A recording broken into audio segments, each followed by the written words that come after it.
30 seconds.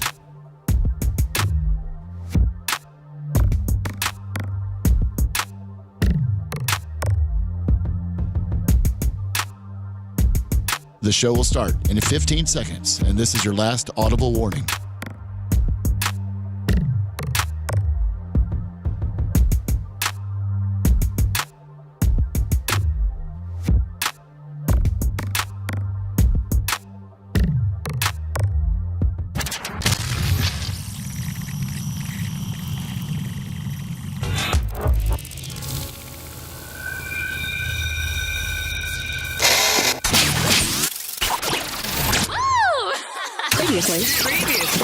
Previously on the Bubba the Love Sponge show. And then they can if the car doesn't have any type of title with regard, like a loan, like a lien on it, like they got an opportunity to either buy it from the bank if the guy's got a ton of equity in it, or if the guy doesn't know anything on it, buy it from the bank for like $1. Ding ding. What time wise? Yeah. Really? 37? God, we're never going to finish this story. You're listening to the Bubba the Love Sponge show. Broadcast rights for the Bubba the Love Sponge show have been granted to this station by the Bubba Radio Network and is intended solely for the enjoyment of our listening audience. Any rebroadcast, retransmission, or other use of this production without the express written consent of the Bubba Radio Network is prohibited.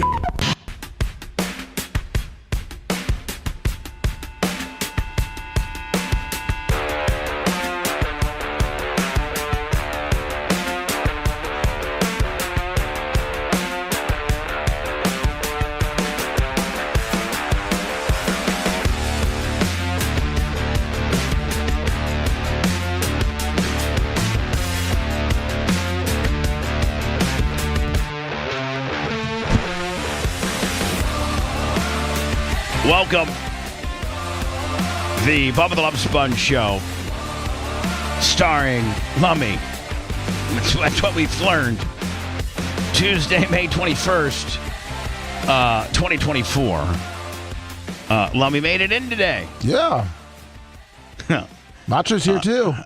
Woo. Well, no. Like, are you trying to like transfer a little bit of your heat over to Mach? Sure is, because it wouldn't have been a problem if Macho wasn't sick. You're right. And he was off the week before. Yeah. Well. Look, she's stabbing those 7-inch garden knives right into the back, buddy. At tout brute. So that's a whole situation in itself. I don't want to like blow. Like, I'm 2 minutes into the show. I don't want to get down that long rabbit hole. That's the Lummy situation. I actually had some therapy on it yesterday. I actually had remember Seth? Well, no, you wouldn't. You weren't here. But other people that were here, Seth, was it during the regular show or was it the after show where you're like, Sponjo, I need to have like a little talk with you about, I got some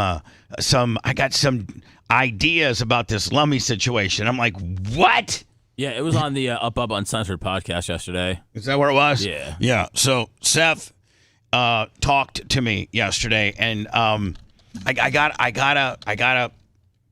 gotta give him some credit. Had a whole different mindset than I did, and I've adopted the majority of his mindset.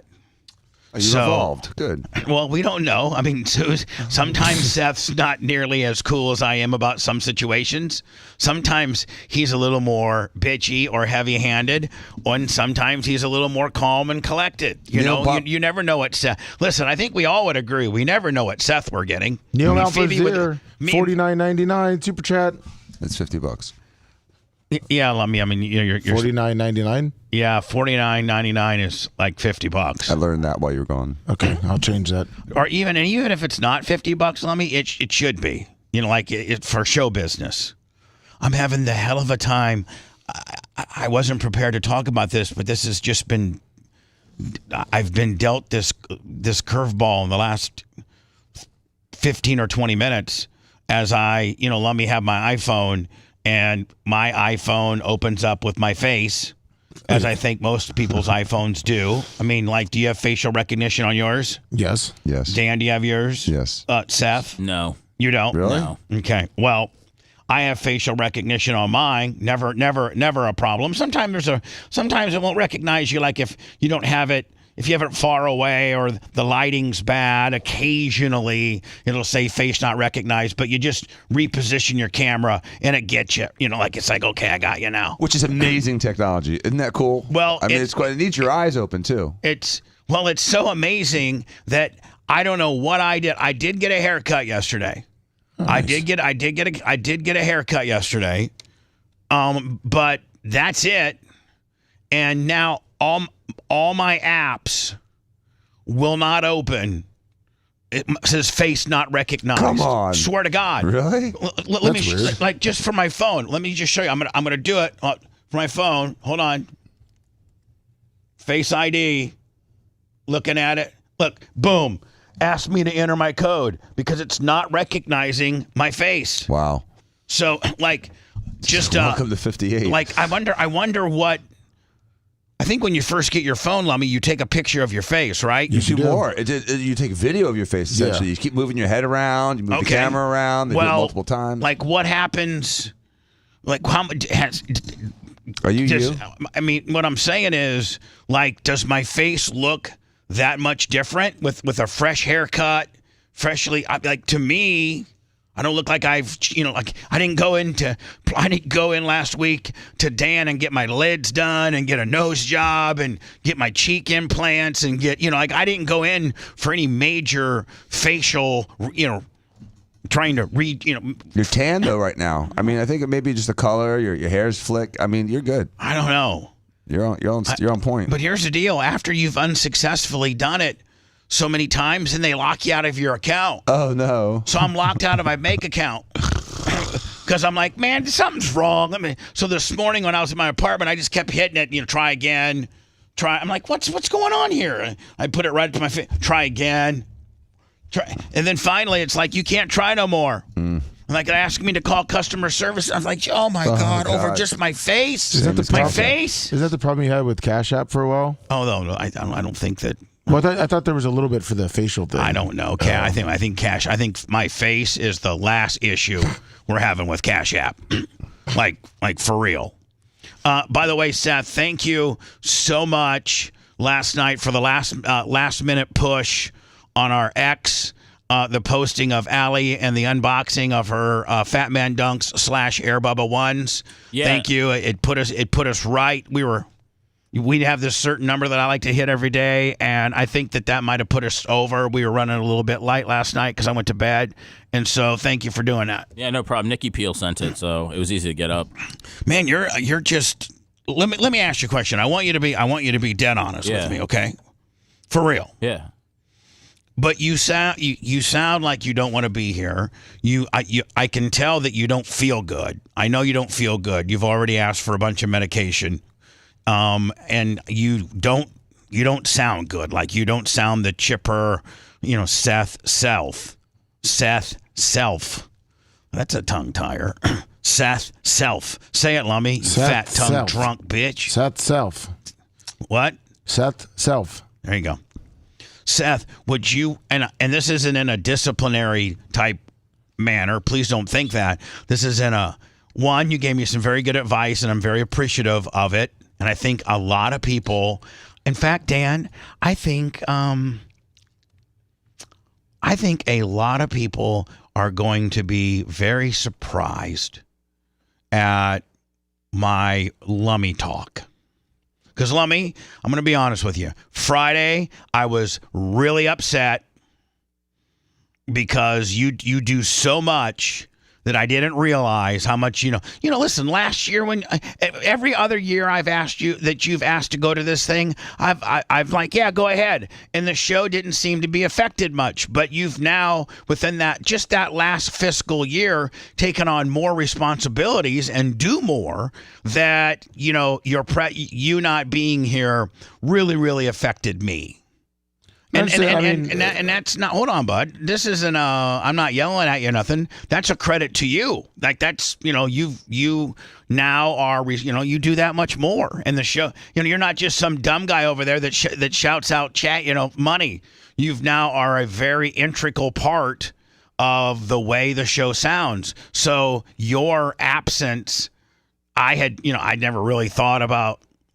And I don't know that I've done a show without you since last year when you went, because you go to this musical festival every year. I don't know that I've done a show without you since then. So, so Friday, phew. It was a perfect storm because I set up all my, Macho had all my stuff that he was going to do. Yeah. Macho wasn't here. He's a paper tiger. And, dude, that thing going around Bubba is really tough, though. No, I know. The bug that's going around. I know. And I'm not trying to be a dick, okay? I'm just trying to be a boss. Yeah. And trying to manage people. And I got you and Lummy and Macho Man. Talk about the perfect triangle of humanity.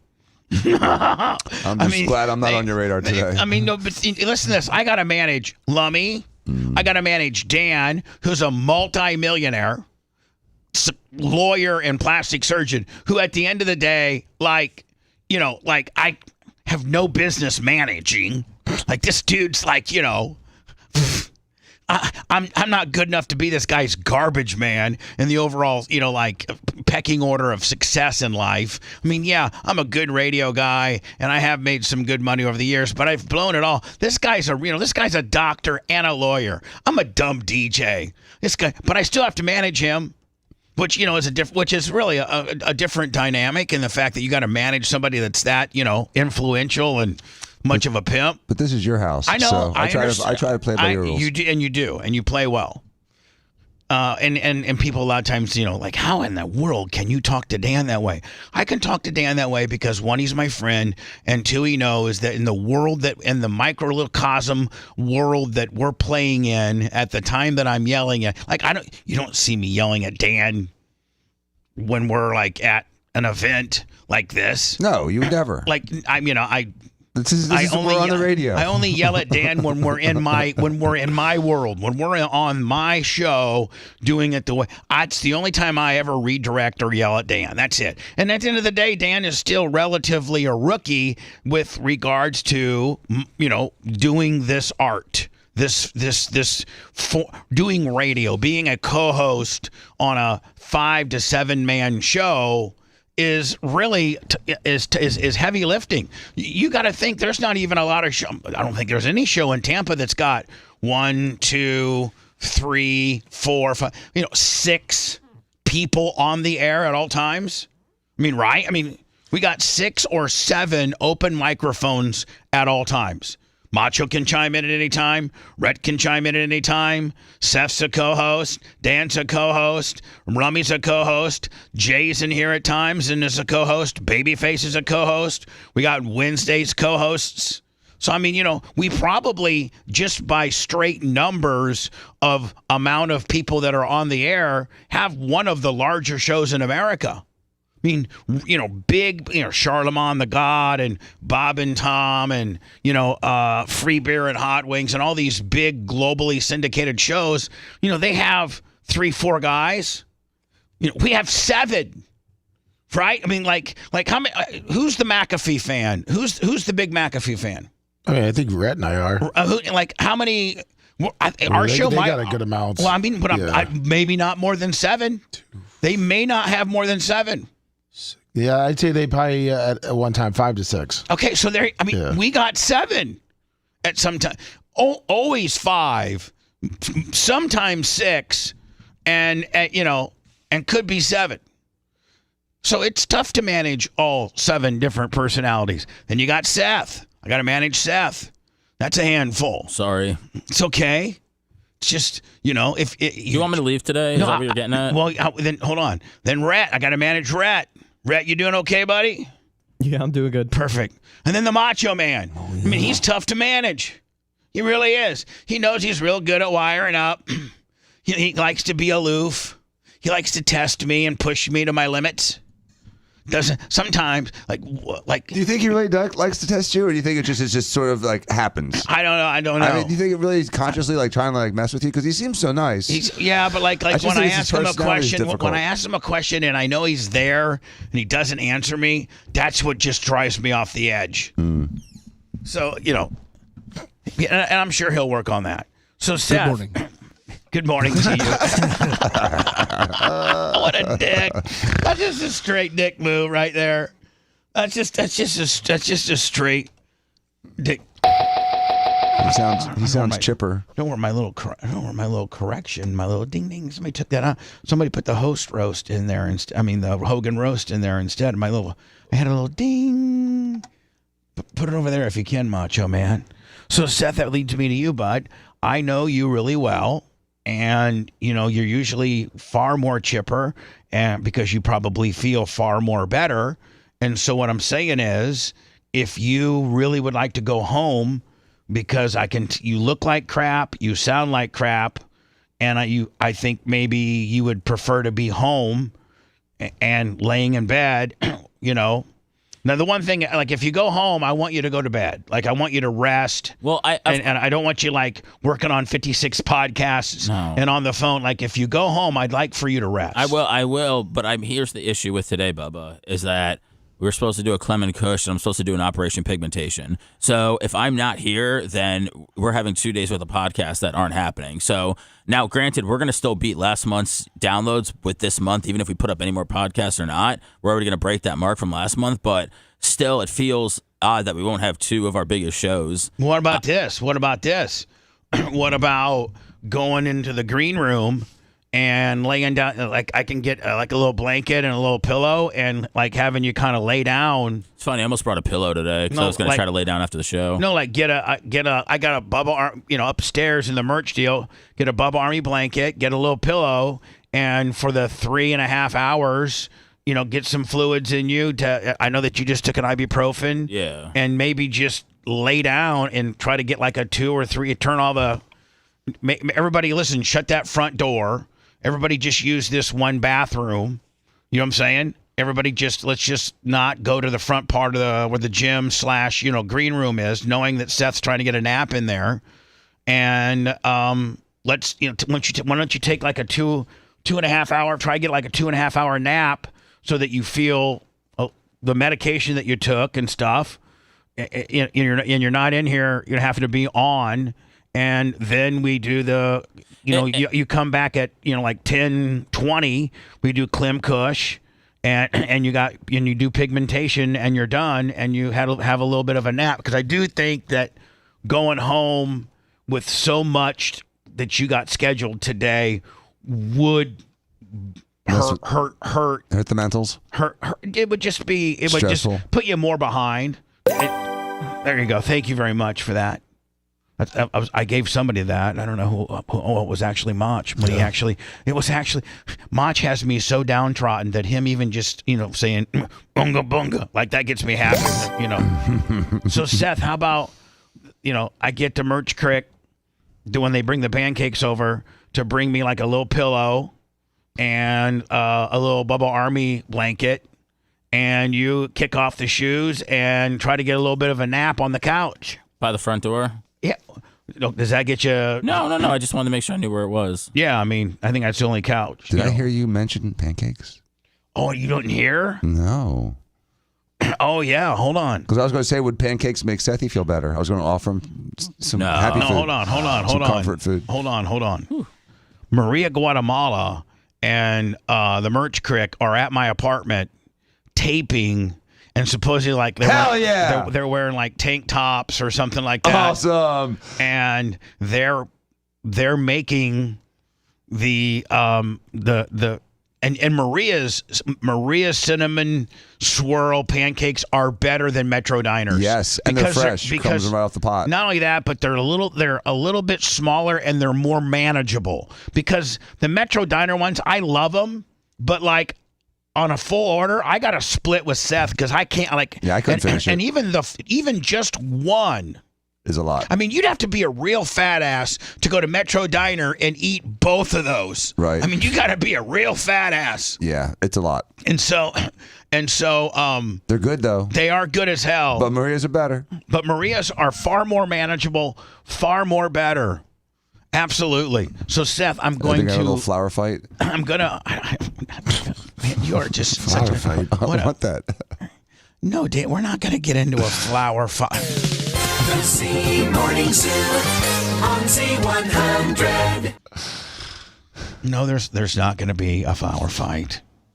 That you know of. Listen, Seth kicked ass yesterday, and my by the way, Seth, before you go take a nap, I do want to thank you for your complete redirection yesterday. It was you're talking me through it, and I'm like, I'm listening, and then I'm like, this is a guy that really, really knows how to work. Like this is me or Lummy? No, you. Oh, okay. Lummy knows how to work. Yeah. But you're not. Lummy can work outerly. You can deep work. You can fist me. You fist. Lummy just fingers. Thank you. When it comes to working. Jeez. You're a fister, and Lummy's just a 2-finger cul-de-sac Willie. But I really appreciate the in-depth conversation we had yesterday. I appreciate you being receptive to it. It was kind of a wild suggestion, but you're very receptive. So thank you. I think. When are you going to do that? By the way, I'm going to do it probably. I probably should do it. I'm a little bit worried about my facial recognition deal. That's got you fed off? Yeah. Like, what if I can't get into any of my banking apps or anything like that? Just reset it. Just reset the facial thing. They'll go through your face one more time, reset it, and then it's back to normal. You go to your settings? Yeah, just go to like IDs.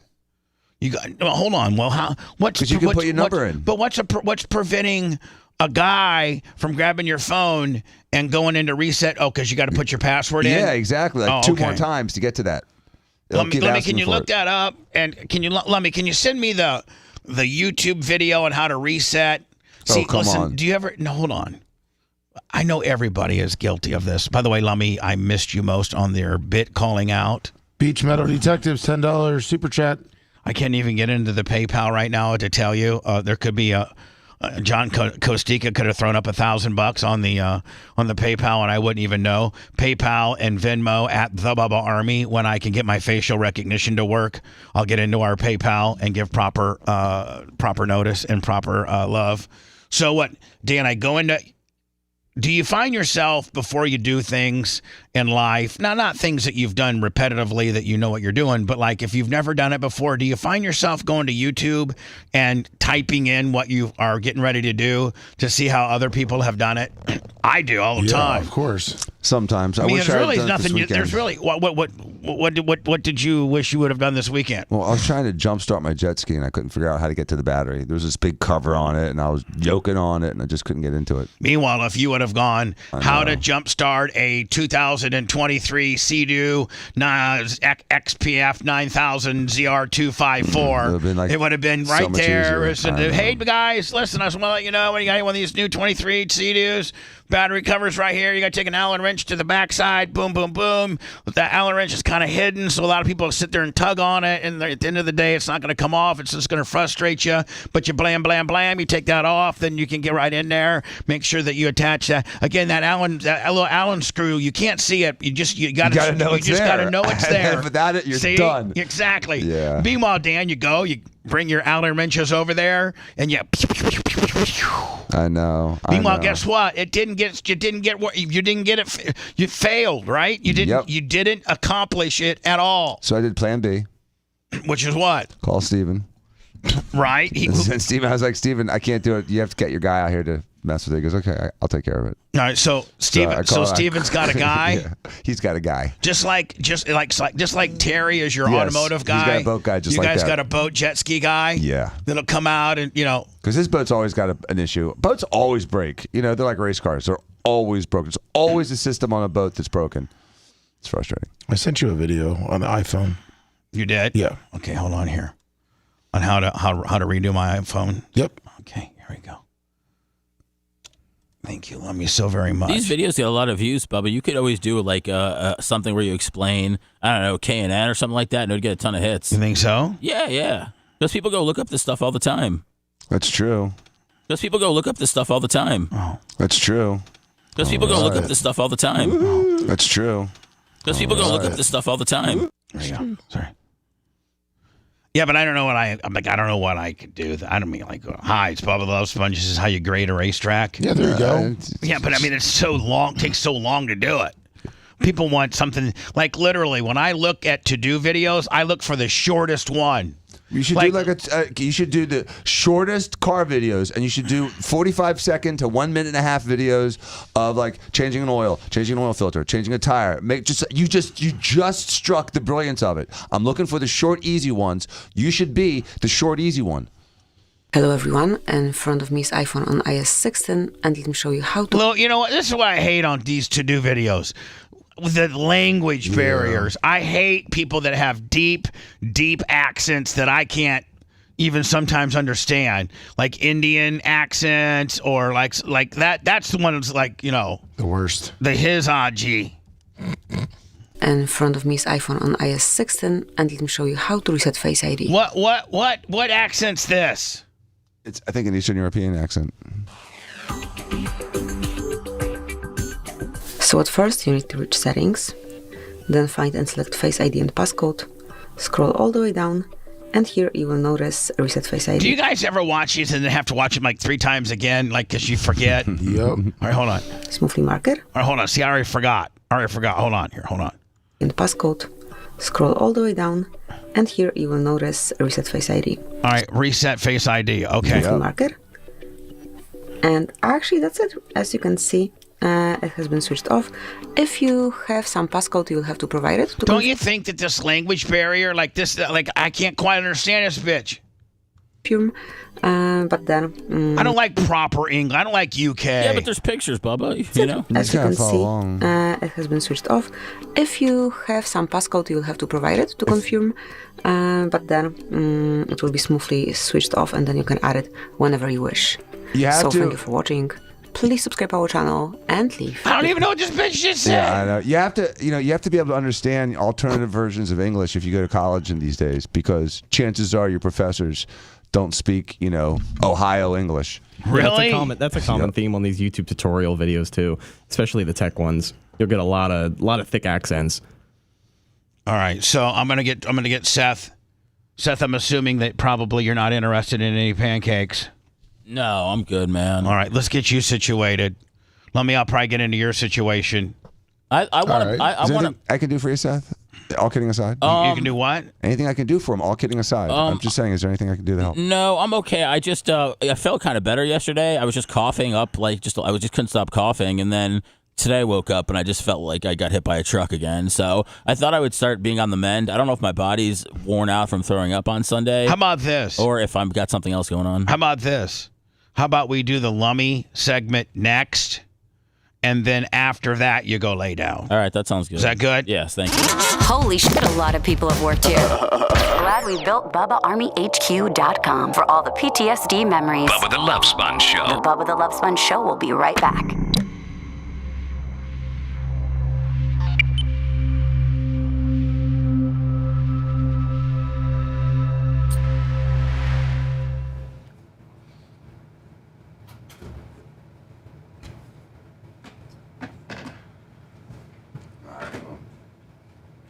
All these people. Good. We will start off on YouTube. Continue to manager.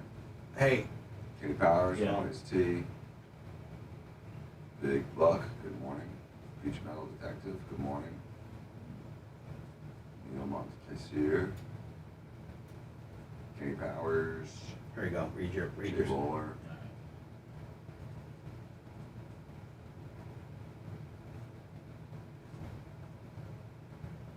All right, man, that's awesome. Thank you. At 7. Okay, that's cool. Thank you. Oh man. You're be far more comfortable. Amber Scott. Yeah. You just lock the door. Well, I was like I said, I was gonna bring a pillow today to try to sleep in. Just lock the door. Okay. Yeah. And then it's got it. Oh, we're doing okay. Jesus. Cool. Take the window. I like Oh the name. man, I'm sorry, man. You're good. Hope you feel better, Sahi. Thank you.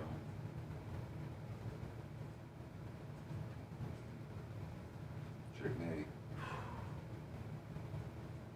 T. Barrington. Good morning. Amber Scott.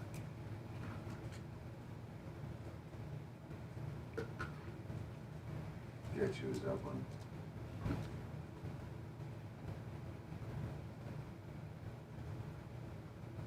Oh my God, Wags just Lummy. He's not in here. Wags just said, I just fixed it. It said, clean your camera lens.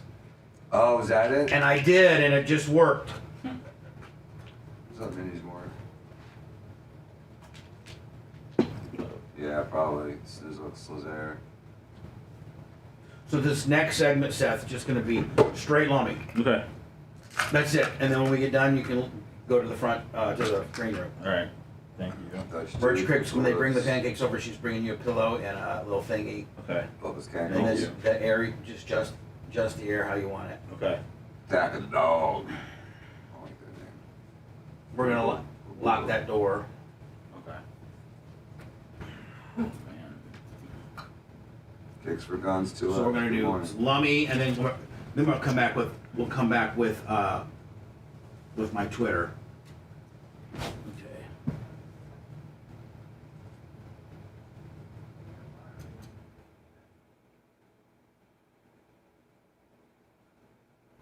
What's up, Nug 187? Good morning. Clean your lens.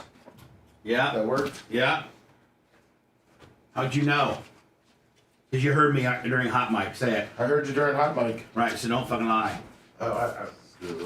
Slazer. Don't lie. Big Bug.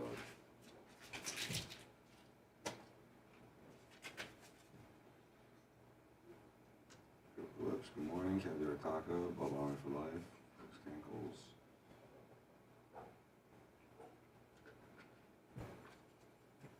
Gary Cantrell. Mark. Max lives with George said. No, I think he had a virus. I think he's got viral symptoms. Max lives with George said. But, you know, he could adopt a glass. Spencer. Maria Guatemala, good morning. I want to see that flower fight.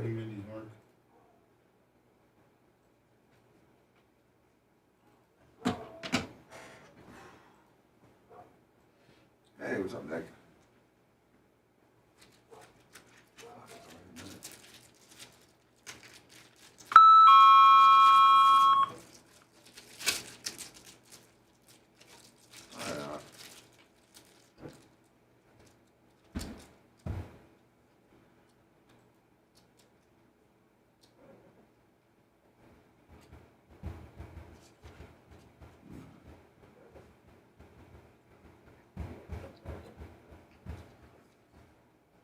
The yard could be short joker. The old mom last year. You know? For the 50. What the fuck will Bo say?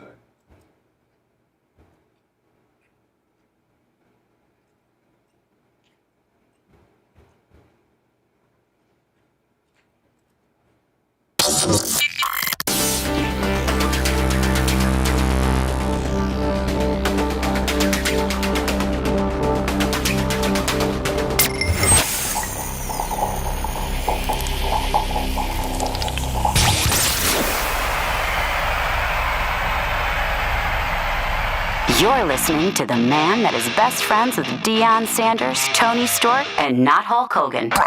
Now back to the Bubba the Love.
Adult daycare.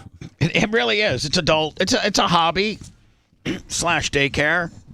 It's definitely a hobby. It really is. So let me know. I have not gotten anything on Venmo or PayPal at the Bubba Army. So let me we're gonna break. What have you heard, Lummy? Yeah. You know what? I think you're right, Seth. I think we throw it over to you, Lummy, and we say like, what have you heard?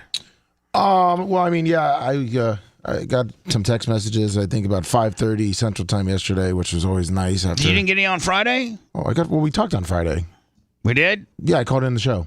You did? Yeah. He told me how much of a dick I was for being gone, even though Macho Man screwed me over. But yeah, have you took that up with Macho Man? I mean, Macho Man was sick. He just tells me how sick he was. Right. So. And I mean, how can I be mad at Macho for being sick? Right. So yesterday night, I started getting a lot. Pretty much, I was kind of being told I was an asshole and for taking time off. I should have given you more notice. I don't know how I didn't give you more notice, but were you mad? Well, I wasn't mad. I just kind of was confused. I mean, right. I guess I should have just said I was taking a vacation. 10 months. I was told that I went to the shows the whole time. I didn't go to one show. I actually had people do video just to try to get content while I was working the 14 hours. That all I did was party. I didn't party at all. Well, first of all, I'm not allowed to take vacations anymore. Okay, I'm sorry. Hold on. I don't mean to interrupt you. I was told that my golf tournament I'm not allowed to go on, even though last year I didn't want the day off. I was told if I came in, I would be fired. Yeah, you're right on that. And I only wanted 1 hour to leave 1 hour early from the show. And I'm hoping that I'm still able to leave 1 hour early for the golf thing on Friday. If not, I will understand. Beach Metal Detectives, $10 super chat. And that pretty much, yeah, I'm just not allowed to take any days off unless the show's off. Did you listen to everything yesterday, like in the morning? I did. I didn't kind of. You didn't want to go back through it? Yeah, I was already doing it. 7-hour drive and listening to people text me. I was just like, I'm just going to. Were they calling Bubba a jackass? I wouldn't say they're calling him a jackass. They were pretty much almost hating on me a little bit. Oh, geez. Beach Metal Detective, $10. I mean, Lummy, you completely misinterpreted the pulse of Chad and just the overall discord was. Everybody was mad at me. Everybody was mad at me for I was like listen. There comes a point where now I'm not saying that this is my mindset now. We're reflecting. Oh, yeah, of course. Make sure, yes.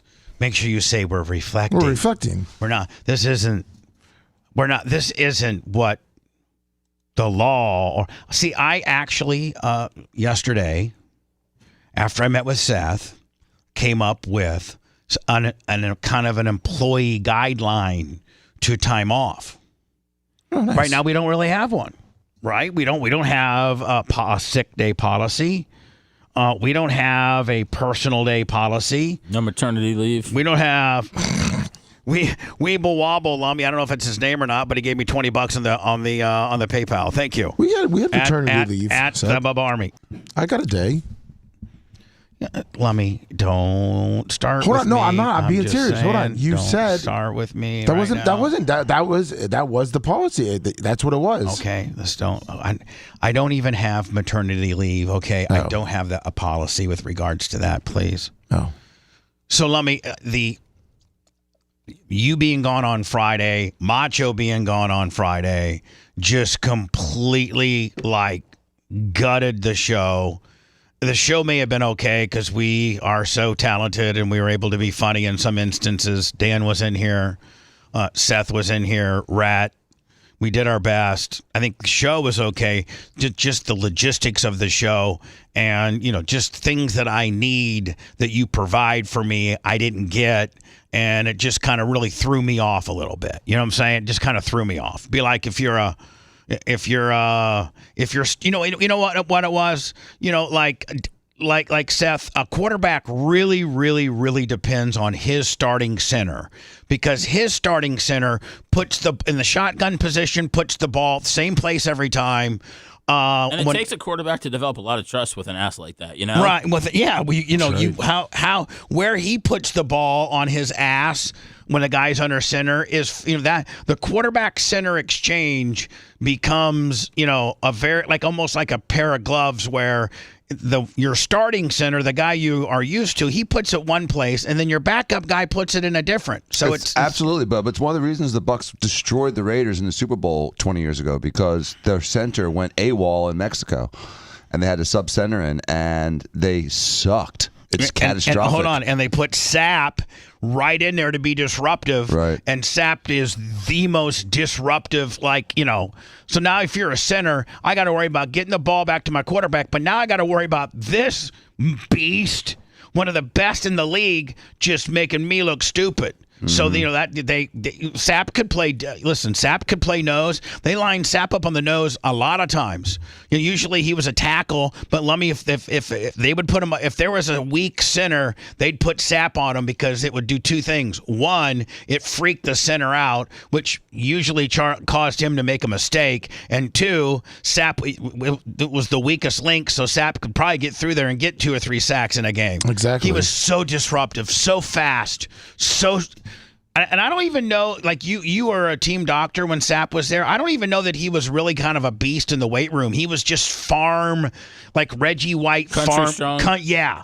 I don't know that Sapp. He was strong in the weight room. He just refused to lift weights. He was just naturally strong. That's what I'm saying. He was just naturally a gifted human being. Like Marcus Jones lived in the weight room. Right. Derek Brooks lived in the weight room. Those guys lived in the weight room. But Sapp told jokes in the weight room. Sapp was like, yeah. Sapp, yeah, he didn't care, but he was just, oh my God. And another difference between him and Gerald McCoy was that Sapp was mean and Gerald McCoy was nice. Yeah, Sapp is mean. Yeah. Sapp he said that's a mean. requirement to be a good nose tackle. Sapp is straight ass mean. Yeah. His starting point with you is mean. Yeah, Pete Diddy would have been a good nose guard. Yeah, whatever. If he was big. Was that kind of violent anger and disregard for the rest of the world, though, that makes I don't think good nose defensive guards lineman. have to put your girlfriends under covers and kick them. I don't think you got to be that mean. But that's mean. They're mean. So anyway, listen. So Jason Lindquist, $10, Bubba Army Alpha. Oh yeah, by the way, I got there's 3 new products right now in the Bubba Army shop, Bubba Army store, Bubba Army merch. Listen, the Alpha is in, and the Bubba Army Stanley inspired mug is in. Nice. And of course the koozies are in too. So 3 new products. I'll go through those momentarily. The Stanleys are to die for. They are to die for. They are badass. I think they're only $31.99 too. That's it? Yeah. Wow. Usually Stanleys are $49.99. Mine are $31.99, and I think the Alpha, Creed. Listen to this, Dan. In doing some Creed research, Creed was initially my Bubba Army Alpha Volume 24 men's cologne is Creed inspired. I took Creed Imperial and tried to emulate it. And upon doing research on the Creed cologne for men, I read, Dan, that it was made for like King Alexander III in the 1800s. That's why it's so expensive. That's why I think it's made in Australia, but it's literally a bottle of Creed in the Nordstroms and I don't even know there's Saks Fifth Avenues anymore, are there? Not around here. Yeah, but in the Nordstroms and things like that, a bottle of men's Creed will cost you no less than $400. Yep. And so, and again, it goes back to it was made for a king. I used to have 2 or 3 bottles of the real stuff, and so now instead of that, I'm just coming up with my own stuff. It's badass. We have sold a ton of them.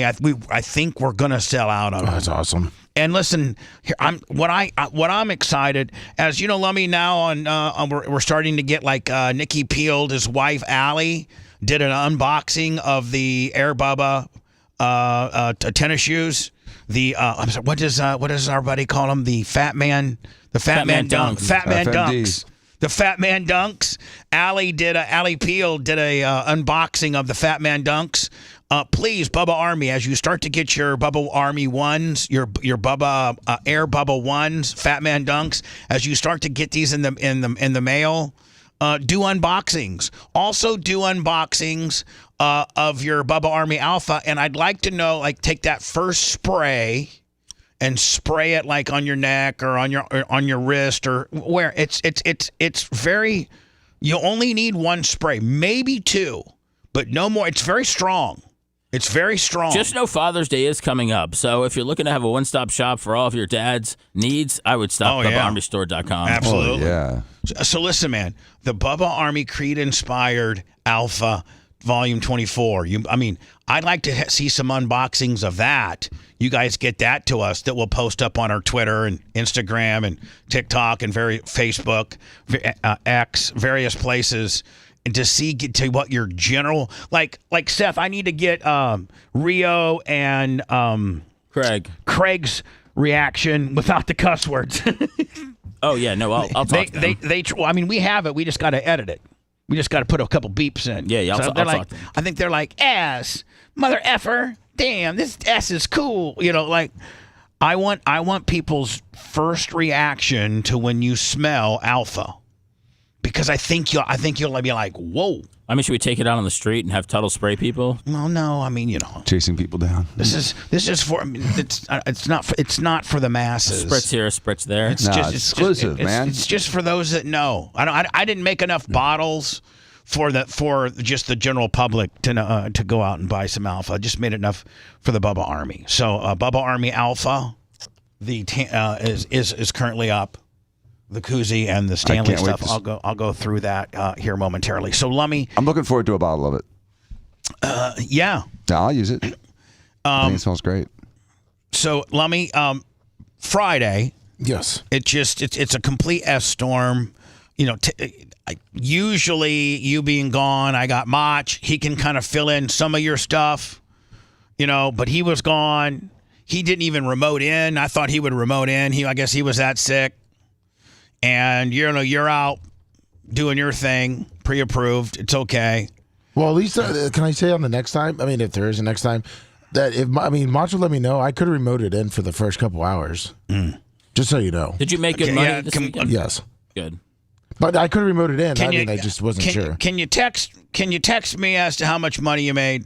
Because I got I got a lot of decisions to make here. And now has your wife heard of any of this hubbub? And what is I kind of would like to know what her opinion is. Is she like, oh my God, Bubba's being a dick about this? This is, you should be able to go up there and do that. Or is she saying like, man, I can kind of understand Bubba's position. You're a major part of the show now. Okay, I got that. Okay. And, I know that's good money for our family, but, is it good enough money to potentially, you're a major, major part of the show, and maybe that's something that we should reconsider. I just want to know what her opinion is, because that has a lot to do with where I go. I think she was wondering, too, on the clarification on, like, time off. Just because we normally don't, obviously, the only times I ever take off was for this trip. And then but would everybody agree that the 8 days that you get for the what we have established here is that you get 8 days for all the national. You get January 1st, Memorial Day, 4th of July, Labor Day, Thanksgiving, Christmas Eve, Christmas, and New Year's Eve off. Those are 8 days. Everybody knows that, right? Paid. All days off are paid. And then you get about another 21 days off of my stuff. And if anybody wants to say, well, that's not fair that they got to take vacations when you take vacations. Listen, if you look at any major show, Stern, McAfee, like anybody that has a major staff, and I think Howard would probably be the template that we could probably most emulate, but that's the way big shows go. Robin doesn't take a lot of time off with Howard there by himself. The rule, and the reason why I know this, Dan, is because I Worked with them. Worked there. The rule is you take your time off when your vacation is when Howard's vacation is. That's just the way it is. Boom. That's the way ours is too. So that's 21 days. And so that's 20 at least 21 days. So I mean so that's 4 weeks. The 8 days that you get for national holidays is 1.5, nearly 2 weeks. So just rolling around here and not taking any additional personal days or sick days, everybody gets about 6 weeks vacation. And that's very, very generous by any corporate. I mean, like, that's a lot of vacation for most people. Have to work at a business for 30 years to get 6 weeks vacation. You know what I'm saying? I mean, like, yeah.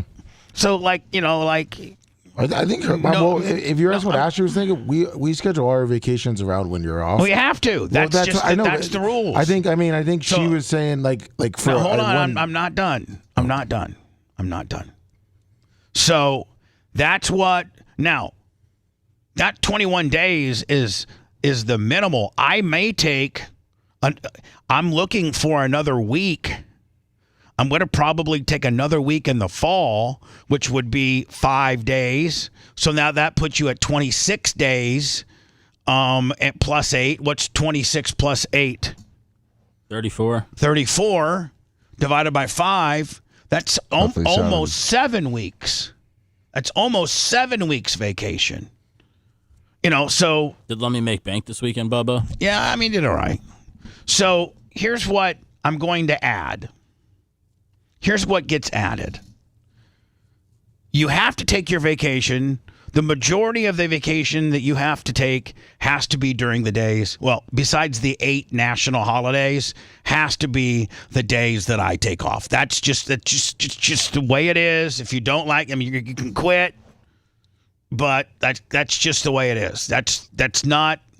I don't think that is by any means, you know, mean or not fair or anything like that. Like, you know, if you're part of a show and the host of the show takes vacation, you have to take vacation. And you're not just a sound grip or a cameraman, but you are part of the show, right? Like, you know, you're not, you know, a parking attendant, you're actually a co-host on that show, then it's expected that your vacations are around the host's vacations. That's just the industry. And if anybody in chat's going to be a dick about it, you don't know what you're talking about. I'm not even going to read your nonsense. I got a whole other thing with you guys, bunch of dicks. So in addition to my vacation days that you get, in addition to the 8 days of national holidays that you get, I'm going to give each person 4 personal days.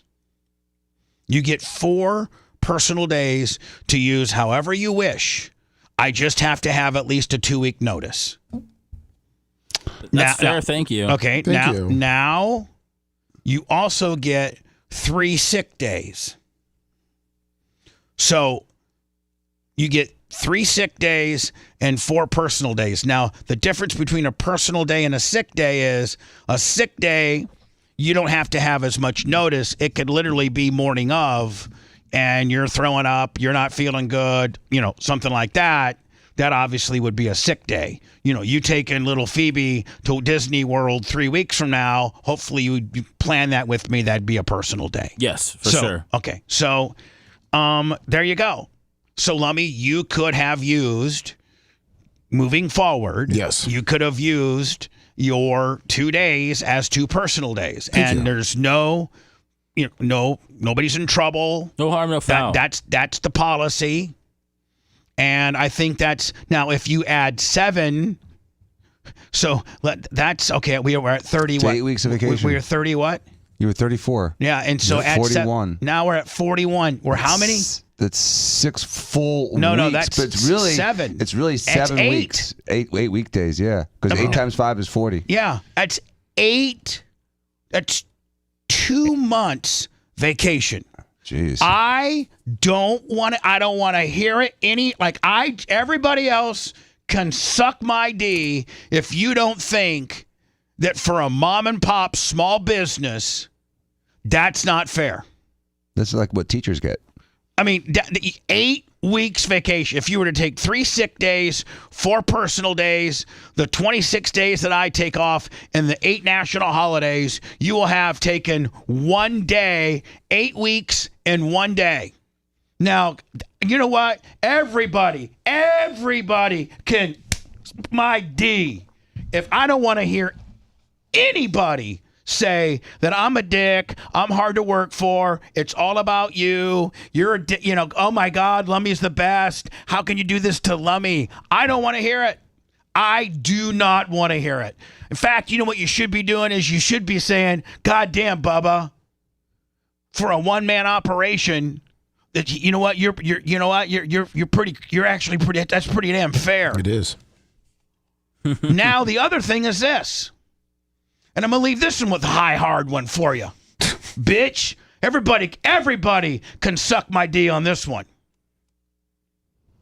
Because as you think, and I was mad at Lummy. I was. Because I was over here scrambling. Monday wasn't as bad because I had Mach here. But Friday I was freaked. I was like Bubba Bird, and I was throwing it up, and I was like, I'm supposed to hit 3 out of every 10 3-pointers, and I'm bricking everything. I'm 0 for 50, getting our ass kicked. And I'm I'm freaking.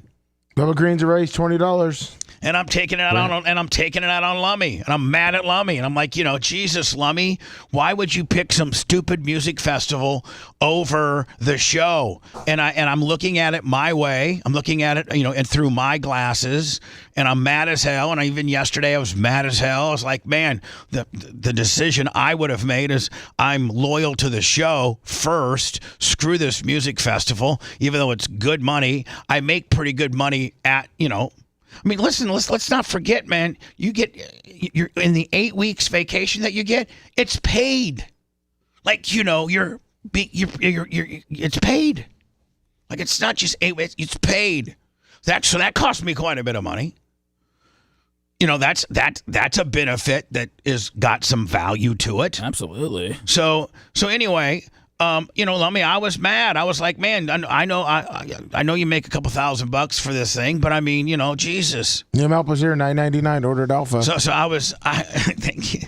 So I was mad, and I was mad up until I talked to F-Boy. So I go to talk to F-Boy yesterday. You know what F-Boy says? What? I almost came unglued until he calmed me down. He goes, Sponjo, you know what? Now, in full disclosure, I've been talking to Seth about being the executive producer on the show, actually giving him that title to kind of just oversee everything. He's not really anybody's boss, but he's kind of the glue that keeps things together. Lummy, kind of helping you, helping Rhett, helping Mach. You guys are just, nobody works for anybody, but just entitled. I was thinking about that. Yeah. We've been talking about it for a couple weeks. And you know what Seth says? He says, you know what? I think you should not be mad about this. I think you should realize that Lummy really kind of is the glue that keeps a lot of this together. And I actually think that you should name him executive producer. Mm-hmm. And I'm like, what?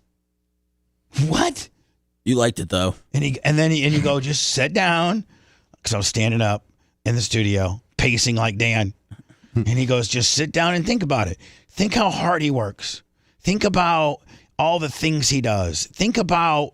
Well, he knows everything that's going on right, here. And then Seth kind of self-deprecated himself, and he goes, listen, I can be gone, and you're going to miss, now my podcasting duties have since elevated me to a whole different set of responsibilities. But prior to that, I'm a chimer inner, keep things funny, keep things flowing, blah, blah, blah. But if I didn't have my podcast responsibility, I give you a few articles. I get the hell out of here by 10:15 if I wanted to. On days that I'm not podcasting, I can shoot a few buckets, a couple layups, and get the hell out of here. Absolutely. If I wanted to. And he's like, but Lummy can't. Lummy busts his ass.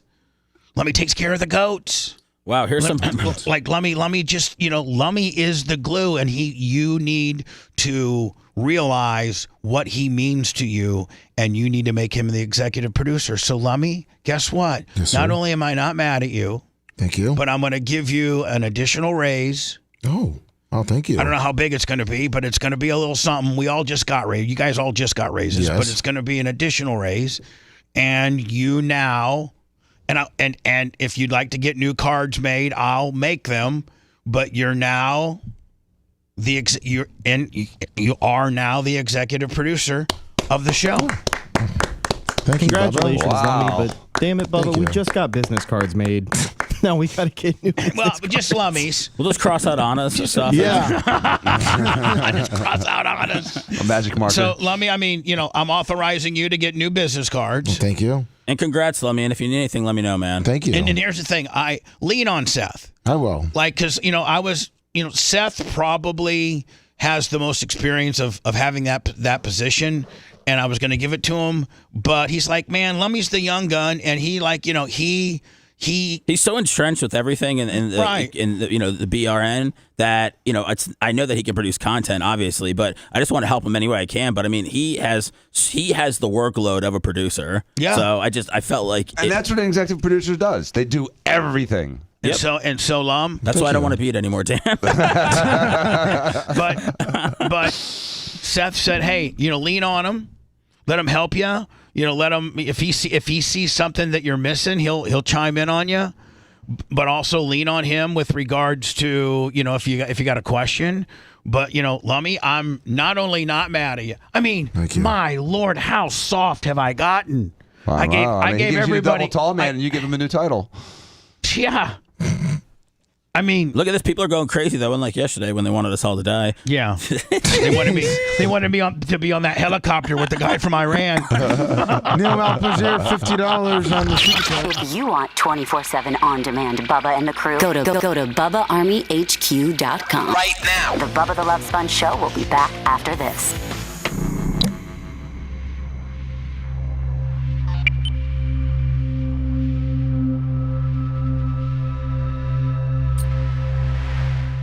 And I won't mushroom you while you're sleeping.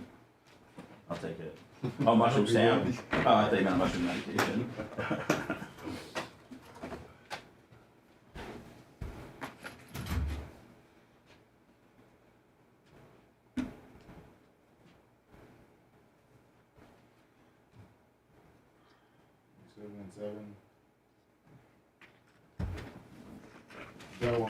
Peters. Thank you, Bubba. Just waiting for my off air. Oh, thank you. Hope you feel better, Chef. That went good. No, it did. It went great. It went great. What are you waiting for? Nothing. I'm getting out of here. I was just picking my stuff up. Okay. Bye, Seth. All right. I'll see you guys. See you See you about 10:30. All right. Thank you.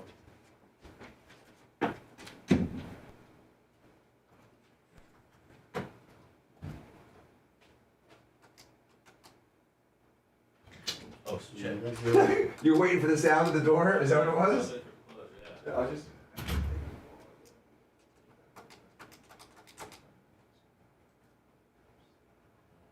Of course, nobody puts me over, Lummy. It's just all you. A nice stay at the beach with my kids. I'm here in. It's all right. I said thank It's you. all right. It's all right. No big deal.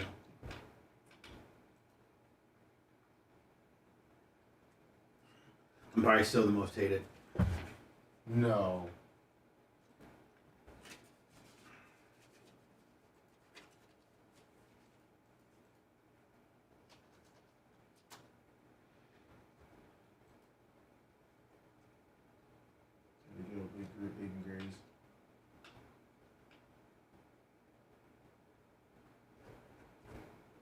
Blood bowls ramen. The cat. UGCsupply.com. Sorry. Bob, I sent you the Antonio Brown article in your IM.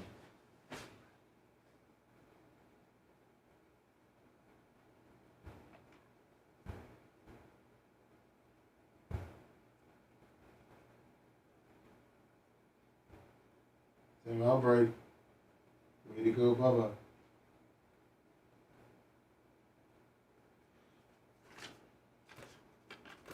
Are you sending me the Antonio Brown thing? Yeah. Chad's putting you over. Who, Bubba? Yeah. I don't watch it. Yeah, you don't look at Chad. I do when I can. Let me. I don't have it. All right. Did you IM it? Yes. All I got is. It's above the iPhone video. Oh, you didn't say that now, did you, fucker? I didn't know. You didn't say that. No, just say it. You didn't say it. I didn't say that. So I'm assuming, Lummy, that the last article is. Caviar tacos. Peabody.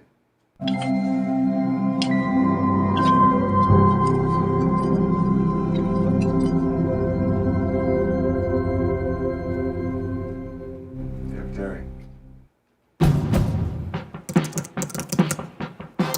With the all-new Prologue, we've made it easy to go electric. Perhaps that's why we were named Best Overall EV and Hybrid Brand by Kelley Blue Book. It's nice when a dream comes together. The NFL schedule is out. It features the Dallas Cowboys and Game 7. XXL Gaming. Twice. The love and the hate of Saquon. Is that in this guy's fucking? I got this article from Rhett. So. Dark match. Reversed. Twice. Chiefs at 49ers. Seeing its New Year's Eve in their annual concern about Coldplay, the Eagles. I like a thicker spaghetti. I like angel hair. I like it all. You know, I'm not into like the fucking ziti as much. It traps the sauce in those little spirals. There's a reason for those different types of pastas. But there's regular old biscotti with a little bit of a meaty sauce. It's like my favorite. KSW 1222. Where do you live? Talk to me more about it. But I don't want to shoot you with my.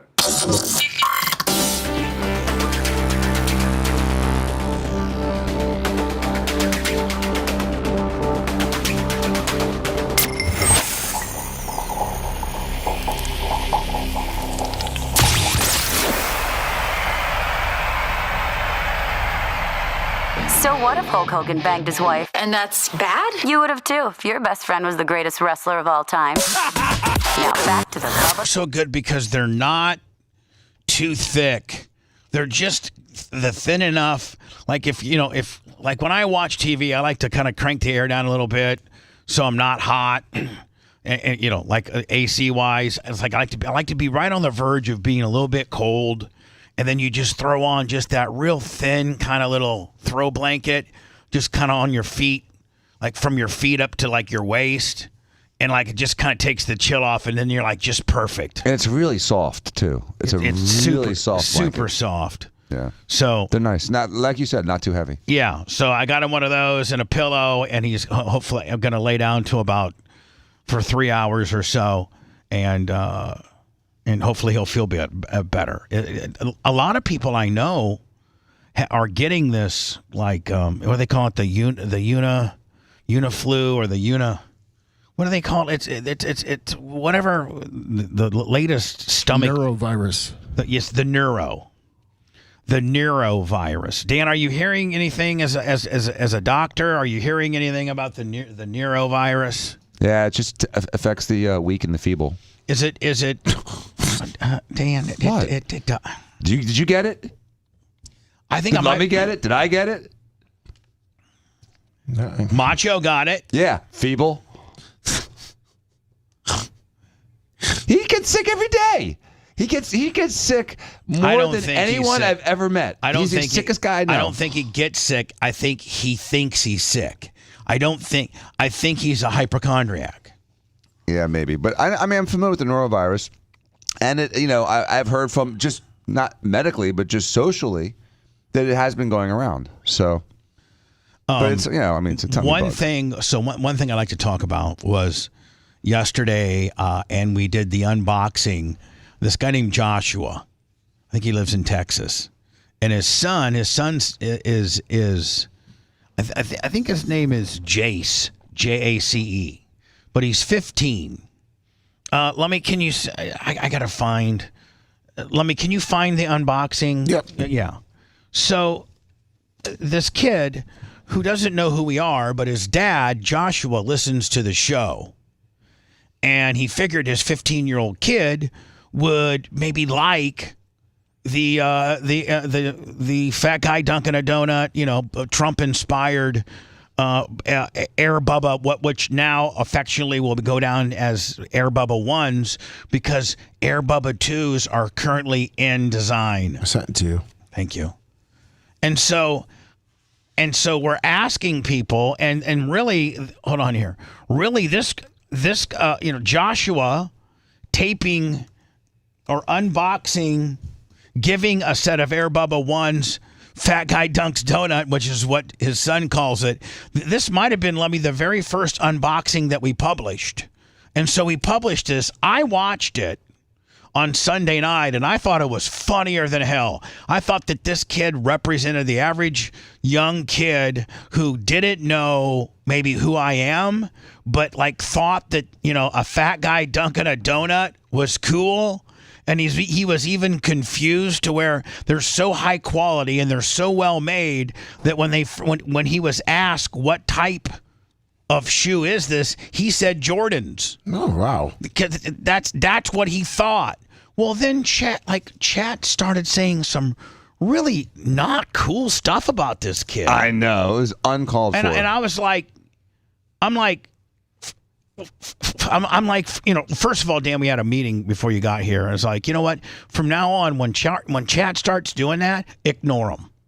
Like, we don't have to be chat spokespersons. And when they're saying mean-spirited stuff, don't try to use it as being funny or counter-programming. Just ignore it.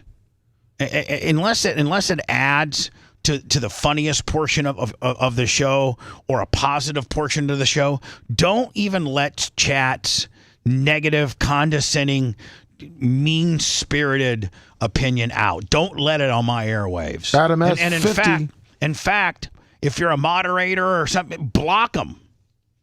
Like if they're going to be a dick. And so people started yesterday saying, this kid's on a R, and this kid's on the spectrum. Not at all. And this kind. And so, can you imagine if you're Joshua? Now you're Joshua and you're Bubba Army, and you buy a pair of these $149, $159 pair of shoes to surprise your kid with. Now, mind you, here's what you don't understand. And you're listening. You're listening to the Bubba the Love Sponge show, and you're hearing people say, really not cool stuff about your kid. Now, granted, you've videotaped your kid unboxing, so you exposed your kid to the general public, but your kid is a super cool kid, and you have now this mean-spirited undertone about your kid, and very inaccurate as well. And so Josh and I have spoken. He goes, let me tell you about my son. He's an honor roll student. He gets all A's, except he did get a B in Spanish. So that means he knows 2 languages, right? I mean, I don't know Spanish. No, if you got a B in Spanish, means you probably know Spanish pretty well. And you speak 2 languages. He's the starting linebacker on his football team. Hell yeah. And he's not on the spectrum, and he's not R. He's just he's a cool, young, hardworking kid. And so God bless him. And so here's some pictures of him, Lummy, that I'd like for us to. Oh, you got a cute girlfriend. He's got there's his girlfriend. Yeah, which I bet blows away anyone that was critical of him yesterday has ever been with. Here is, all right, losers. Here is him and his girlfriend. I think maybe in his. This might be his sister. And then okay, well, I'll take that. No, I don't know. I think I don't know if that's his girlfriend or his sister. No, he said his daughter. All right, so that's his daughter. Okay. All right, so anyway, listen. He's got a cute sister. Hold on, he's got a different brush to take. He's got a cute daughter. I mean, whatever, cute sister. Man. And then there he is You know, and in his football uniform. That he's a stud. That kid is a stud. Melissa Carpenter, $100. And for all the bad things that people said, it was embarrassing, because for you to say something about somebody in the Bubba Army that's an adult, that's one thing.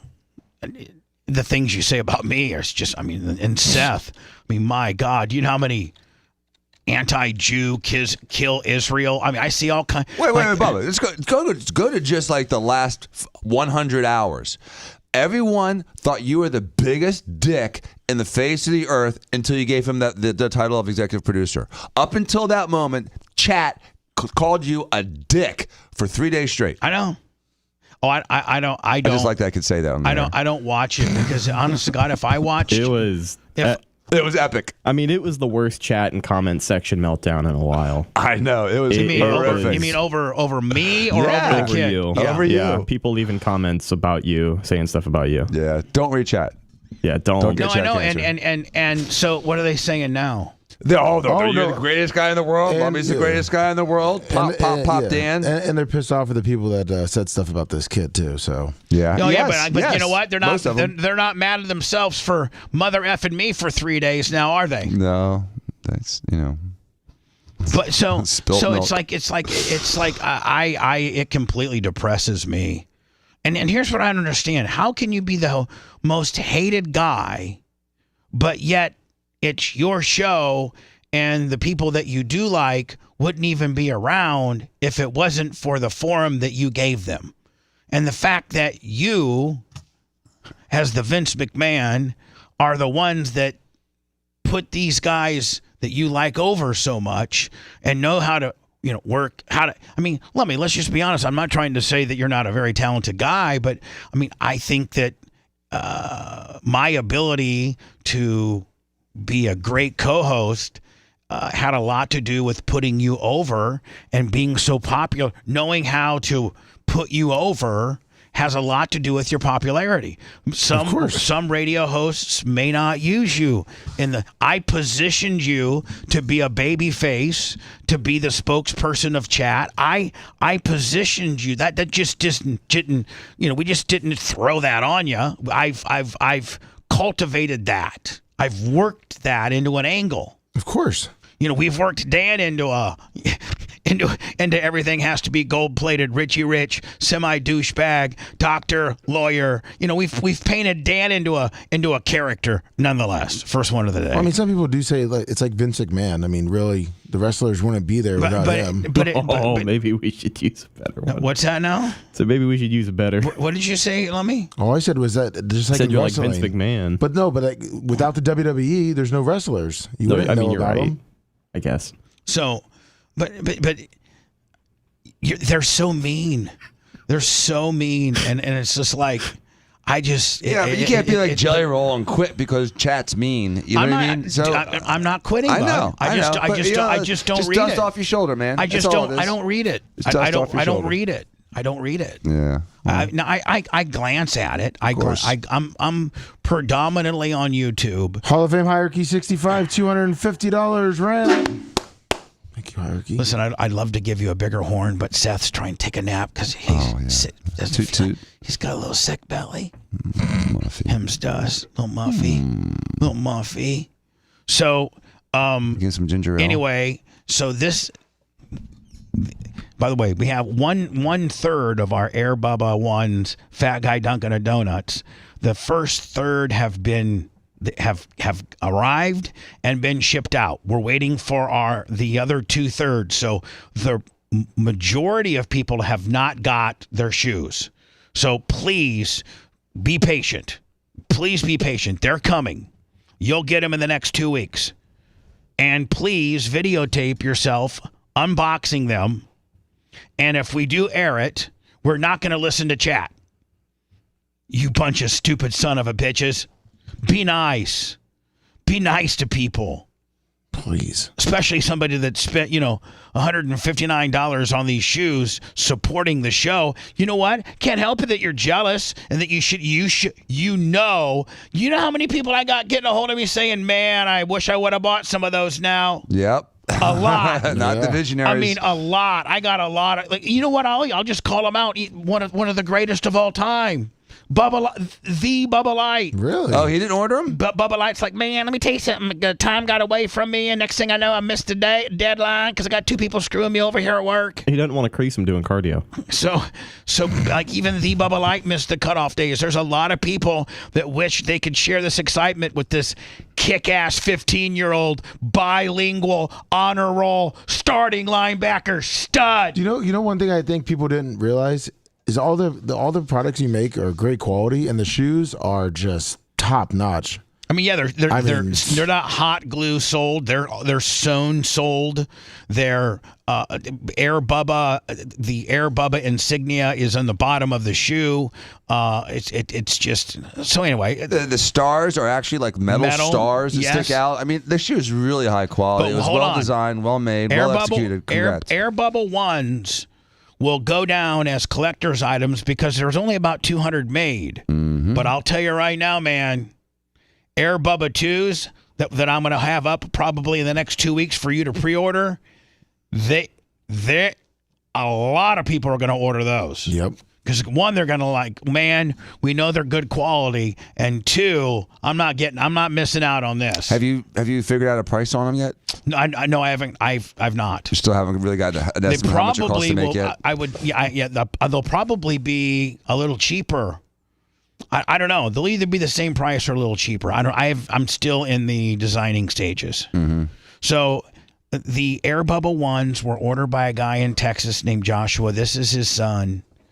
And he's 15 years old, and it's just when I looked at it the first time, I thought it was just precious, and that's why I played it yesterday. And then chat said a bunch of really mean stuff, and you guys can all F off. And I'm just asking the moderators of chat to be a little more aggressive. And you know what? He's a starting linebacker in Texas. Texas. I was about to say, This isn't like, like this Maine. Isn't like Maine. Yeah, exactly. Everyone's playing lacrosse. This isn't like, Wyoming.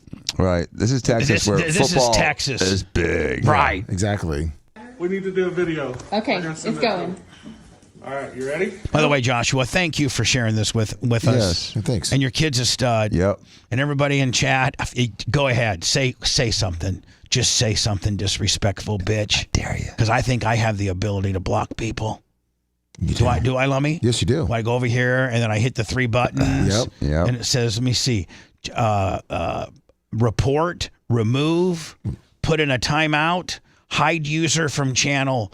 There you go. I think, Lummy, that's the ultimate block, isn't it? Yes, it hide is. user from. Okay. Yeah. So yeah, you know what? I know how to do it now. So too. then they can't listen on the channel if you hide the user from the channel. No, they just can't comment or chat. They can watch all listen. day. We can get views. Whatever. They just can't comment.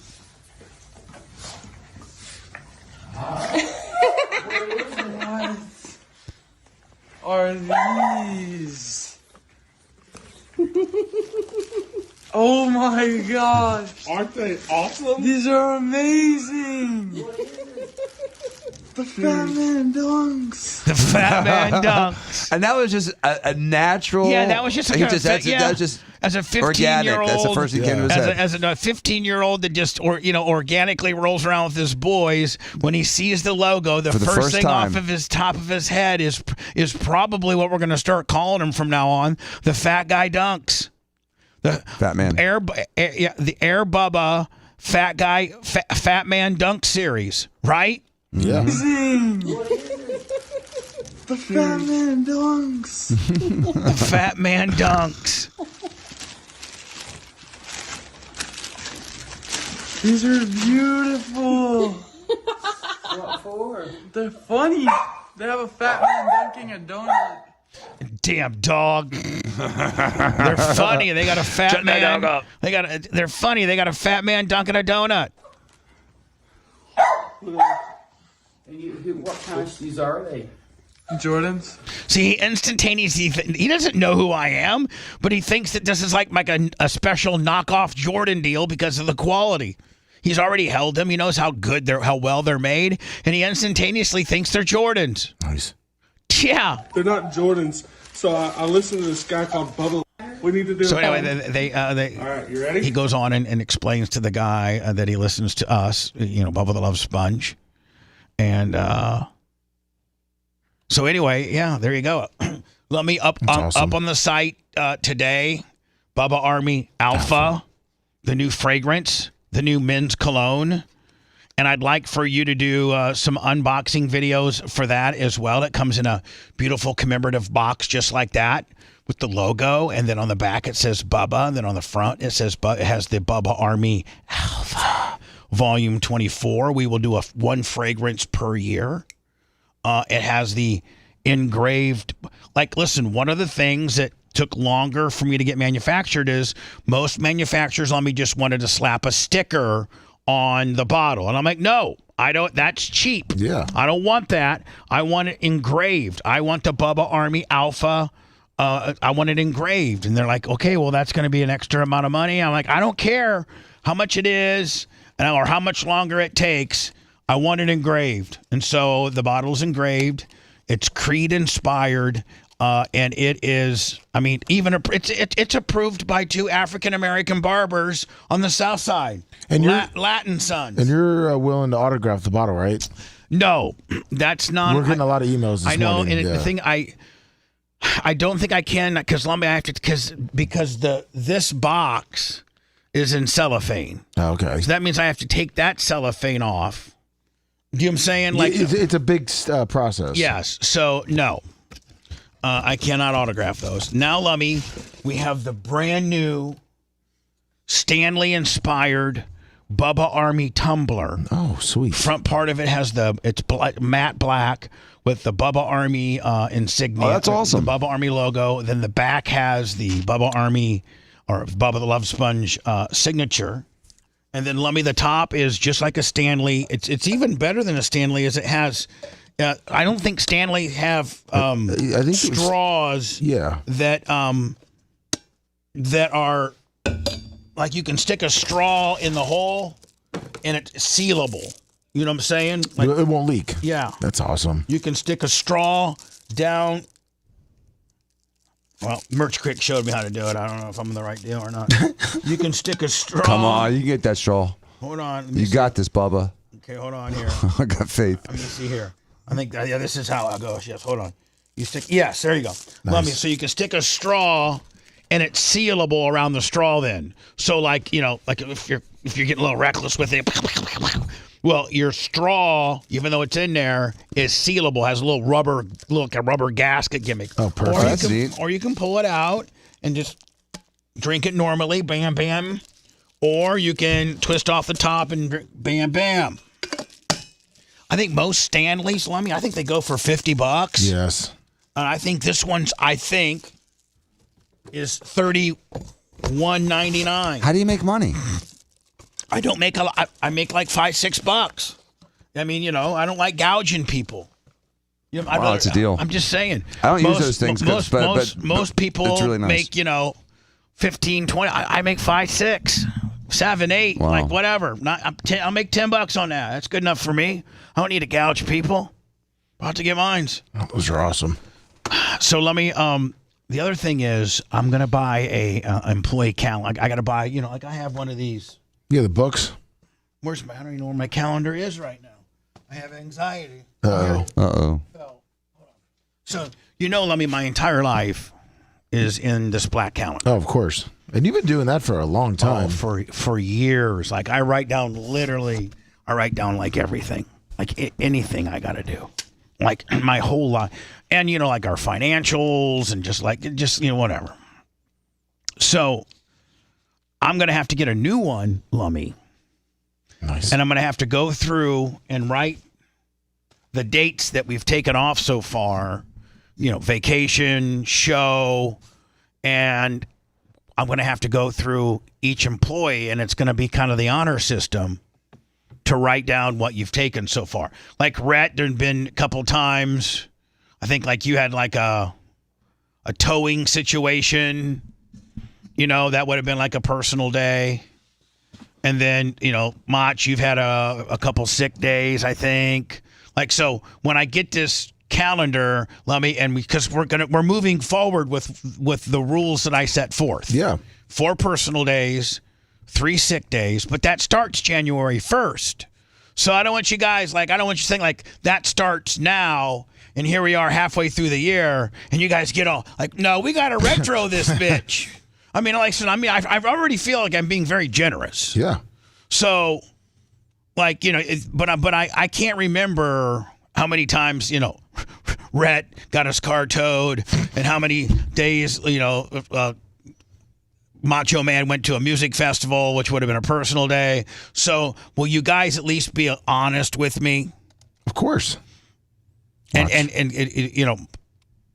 be kind of like the honor system where like, Lummy, if you knew Rhett is like, maybe kayfabe me on a day, you would step in and be like, let's put it in there. I think Step in and snitch on me. That's right. Thanks, Lum. Hold on. Whistle blowing encouraged. Okay. Can we do that? Yeah, whistle blowing encouraged. You're gonna end up like those Boeing guys. Can we do that? Start talking too much. Whistle blowing encouraged. I think we can go there. So anyway, I gotta get a calendar, Lummy, and okay. we'll do that probably in the next day or so. Whistle blowing encouraged. So the Stanley Cups, the Bubba Army Stanley inspired cups are up. Bubba Army Alpha is up. Dan, this is just my show. I got to get you a bottle. Oh, I love some. No, Dan. I don't want the Stanley thing because I don't use those, but everyone around me does. Like my kids like them. Yeah, but hold everyone on. in the office likes them. Yeah, but hold on. I don't use them. Hold on. You know damn well if I was to give you one or two for God knows Romina won't want one. But you know that listen, when you're dealing with Romina, then you're dealing with a mini Sophia. Like Sophia is a mini Romina. Most likely. Am I right? Yeah. And little Danny is kind of a little Danny. Yes. So I'm thinking there's only one, besides yourself, there's only one person that could potentially maybe want a Bubba Army Stanley, and that would be little Danny. Yep. And I got to think that he probably wouldn't want one. Well, it looks like more of a coffee, like a beverage thing for like the mornings, and so he has one with like a little loop that he hooks onto his backpack that he uses all the time. I mean, the kids use them now. I never even dreamed of a metal water bottle as a kid, let alone that every kid in school right now would have them. Oh, I know. It's bizarre. It's like almost a status symbol. Yeah, it's like they all have. It's part of it's falling in line. Well, anyway, I don't want to give a free one away and it get wasted. No. Sell those because I don't think I have a purse for it, but I definitely want the clone. Oh, when I return, I'm gonna go through. I always go through my little Twitter. Of course, it's awesome. We have some various things on our Twitter account. Our Twitter follow is unbelievable. Seth put a couple things up, and Allie unboxing her. From Nikki Peeled, Allie Peeled, hot, big natural jugs. Sure. Allie Peeled did an unboxing of her. Was it Fat Guy? Fat Guy Duncan. Fat Man Dunks, FMD. Fat Man Dunks. We did an unboxing with her. And then I have a bunch of like this guy who hates white people. Like this redneck guy on Miami Beach, and he gets mad at white people that have American flags. He hates white people. Isn't he white? And then there's a whole bunch of street fights. The kind of stuff that I put up on my Twitter. My Twitter is a really good follow. Follow me on Twitter at the Bubba Army, because I kind of give you a cross section of everything. I give you a cross section of Biden looking like a buffoon. I love Biden looking like a buffoon stuff. He looked that way at the colleges, too. Did you hear what he said at Morehouse? He was basically telling the black people, man, you know what? You guys got it really, really, really, really, really, really, really bad. And us white people did it to you. And America hates you. America hates you. Right, way to motivate a bunch of kids that just are graduating college by telling them that they're victims, right? And their life is hopeless. But it's nice that he was the vice president during COVID, and Obama sent him to Detroit to solve the problem. We have a bumbling fool in charge right now, and I hope he lives to the end of his term. But I can't see him being an effective leader when he really has no idea his surroundings. Listen, maybe you don't like Trump, I can live with that. I can see where he can piss a lot of people off. Okay, Oh, let's just be irritating. honest. He's irritating to a lot. Irritating, polarizing. I agree with you. Irritating, polarizing, non-presidential, bull in a china shop, dick at times. Get it, got it, understood, and agreed. But if it comes down to him and this bozo, I mean, just by who's going to be able to live out their term. Who would you trust to drive your car? Right now, who would you want driving? If you have to go to like Jersey right now, and you got to do a drive. You want Trump driving, or do you want Biden driving? Here's a better question for you. Who would you trust to pick up your kids? Oh yeah. No, not for who. Absolutely. For real. No, I agree. Who would you trust to pick up your kids? You better hope she's not a girl, because Joe's going to be all up on that hair. Sniffing that hair. Want to listen to the show on demand and on the go? Enlist today at BubbaArmyHQ.com. Sign up and start listening. The Bubba the Love Sponge Show will be back after this.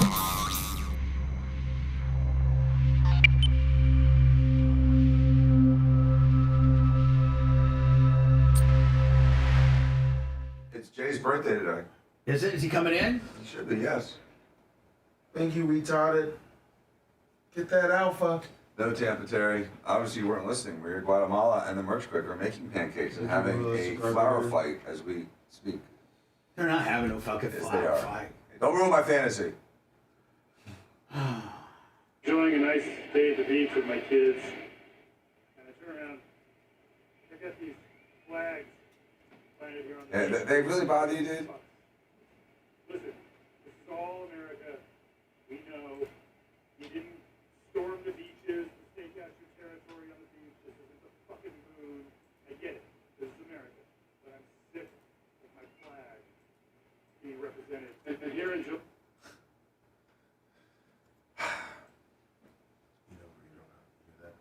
Huh? You don't hear people like that. In Florida? Yeah. No, they get their asses whooped. No, fuck no, dude. No. Is that where you were at Panhandle? Like what city?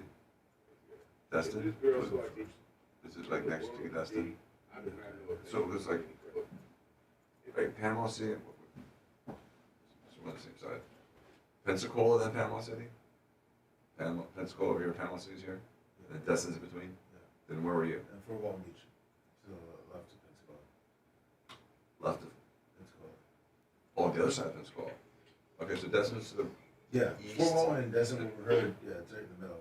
Because you can hear it in Panama City. You can hear us in Pensacola and Panama City. And Fort Walton's right between the two. Yeah. And that's where you were. Destin's between the two. Yeah. So both that same little area. Yeah. Destin and Fort Walton are next to them. It's like Clearwater, St. Pete.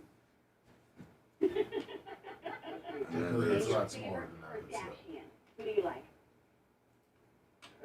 And there's like Santa Rosa Beach.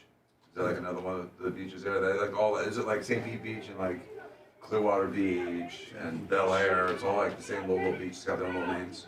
It's all 98, which is like our golf ball. What's 38? Same kind of thing. It's just like one of the off roads off of. Is that like a commercial road? Like businesses? Beautiful Oh, it's office. just more residential. Sitting in Los Angeles in my You need to get up there, don't beautiful we? office As a show. of my own late night talk show. Soon I would be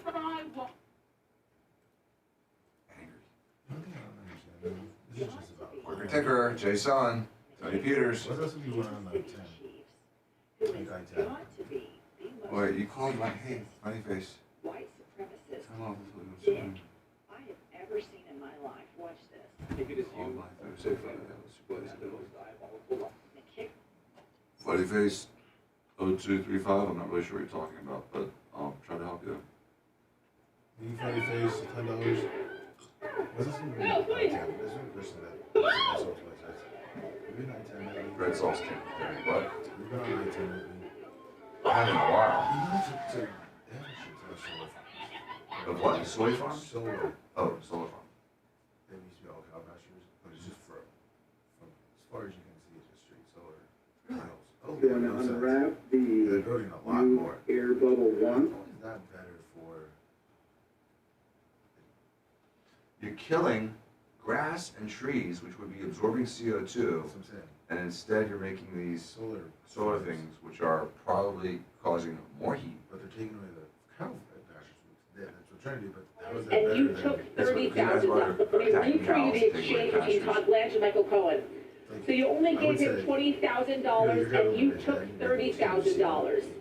Blanche, you stole from the Trump organization, right? Cohen says, let me read. Apparently, I guess you can make more for the land that way than you can by for grazing.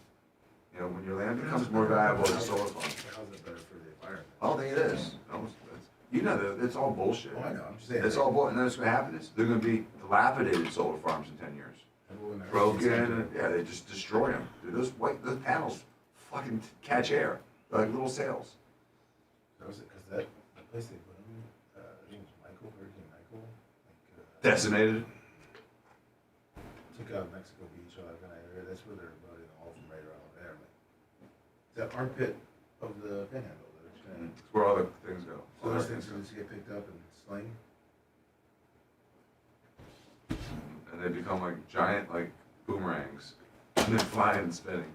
Hitting the shit ton of trailers up.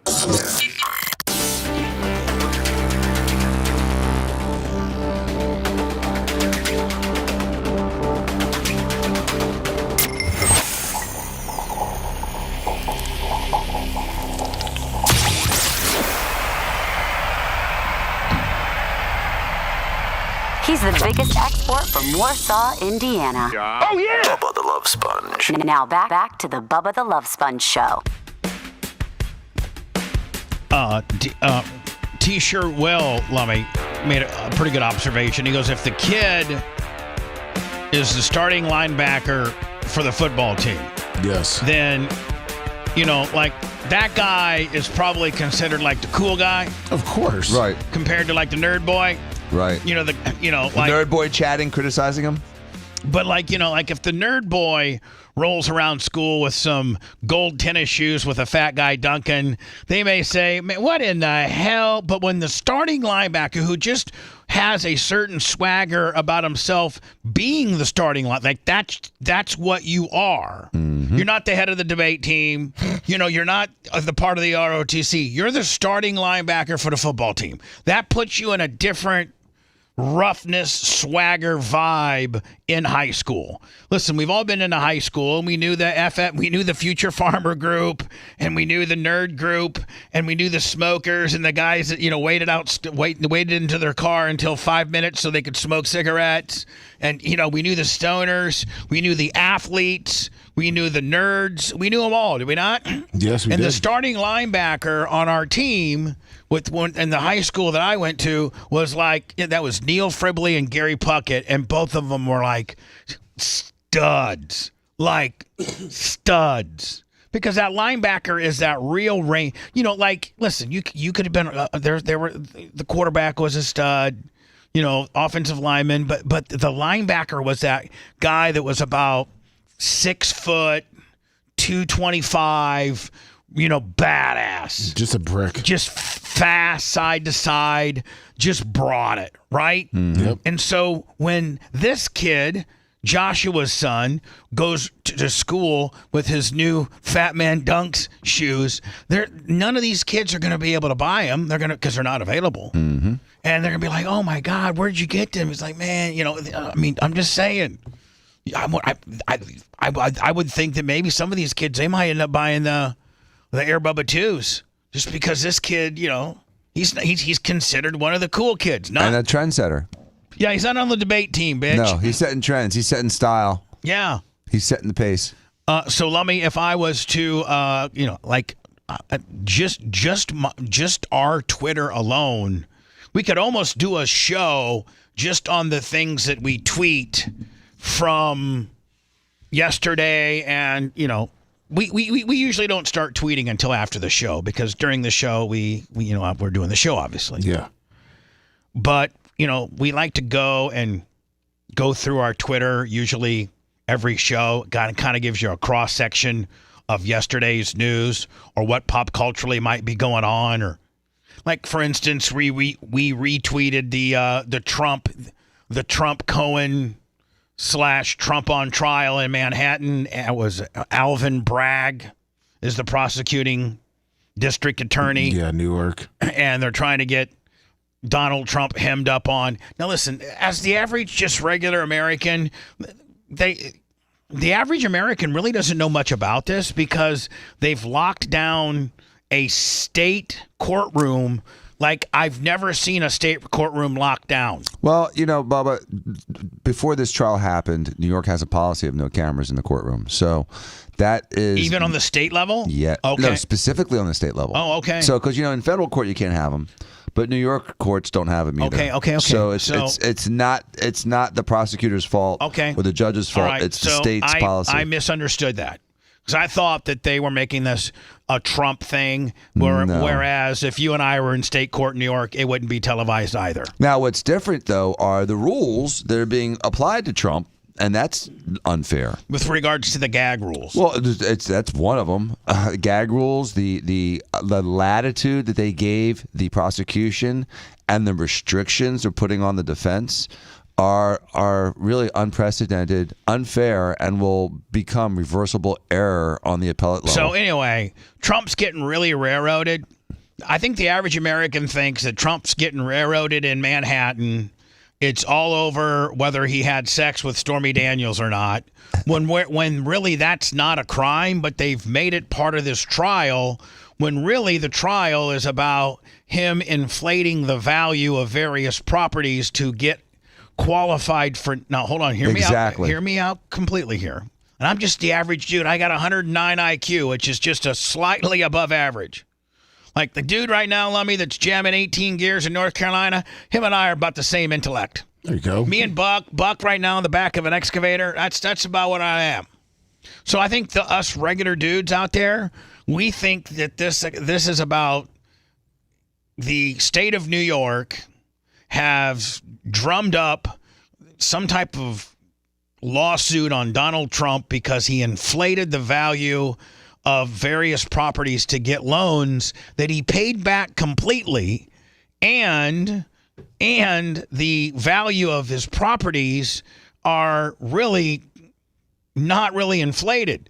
They say Mar-a-Lago is worth like $10 million, whereas, like West Palm Beach, the people that tax the value have it like at $56 million in taxable. Like, so it's like you're blending two different trials, Bubba. I'm not trying to interrupt you or counter program. Okay, I'm sorry. There's a civil trial. But hold on, that just goes to show you how we don't know, like the average American, because we aren't able to get any footage from the trial. All we get is artist renditions and then people outside the trial trying to tell us what's happening, that most people just know that Donald Trump's in like about 3 or 4 trials. Exactly. Right. I know he's kind of in one. Listen, I know that there's one in Fulton County that seems to be falling apart because the district attorney was blasting like one of the people on the case. The lawyer that she hired and gave $500,000 to, right. she was blasting. It's looking like that one's really. And then he was paying her back by taking her on lavish trips.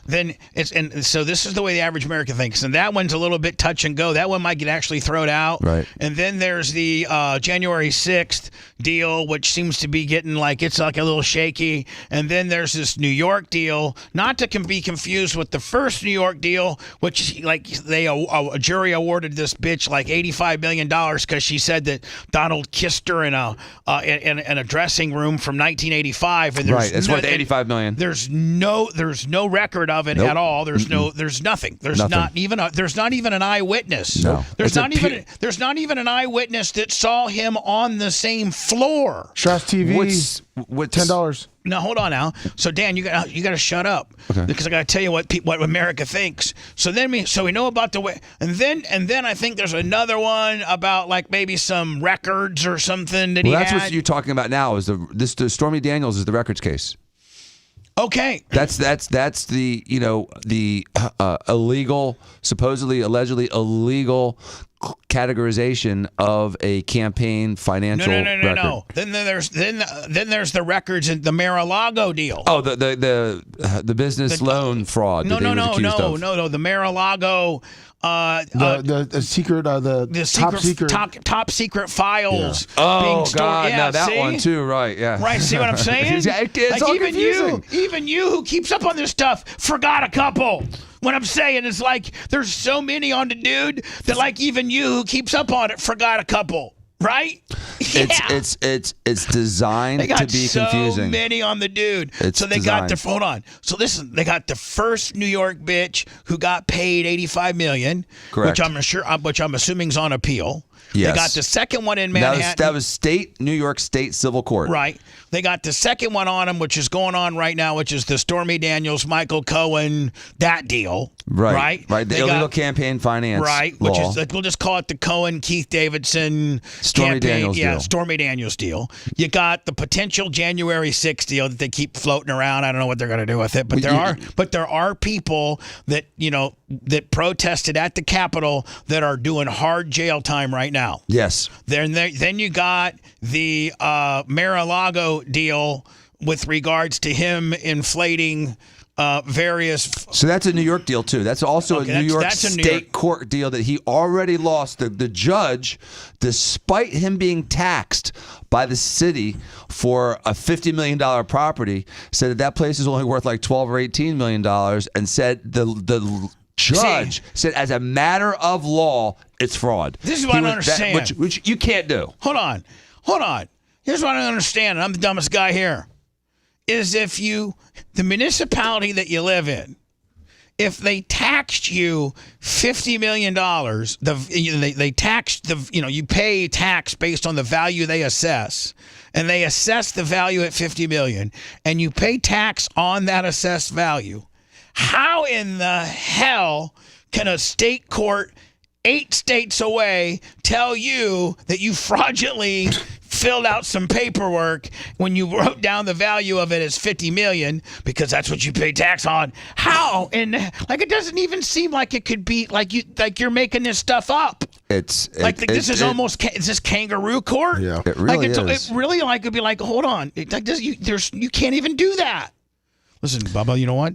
We're gonna take you into. We're gonna go ahead and you're gonna get in trouble because you said the BRN is worth the building's worth. I think the building's worth like $1 million. I don't even own it. Mark Tate does.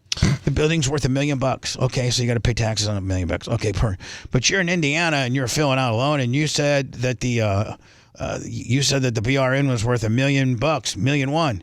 But we here in Indiana think it's worth about $400,000. So you're in trouble. You're in trouble, buddy. What do you mean I'm in trouble? But I paid back and here's the thing. Donald Trump, I'm not trying to make this a MAGA or stick up for Donald Trump deal, but all the loans that he got that they say he inflated the values, he paid back on time, no problems. So this wasn't... There was no damages. This isn't the bank that got a hold of the feds and say, hey, listen, Donald Trump, he stuck us for like $10 million, man, that son of a bitch. No, the bank, their testimonies are... he paid us back completely. In fact, they're loaning him money for the judgment. The same banks. Like we don't have any problems. This is completely on Pancake's next break, which will be at 8 minutes.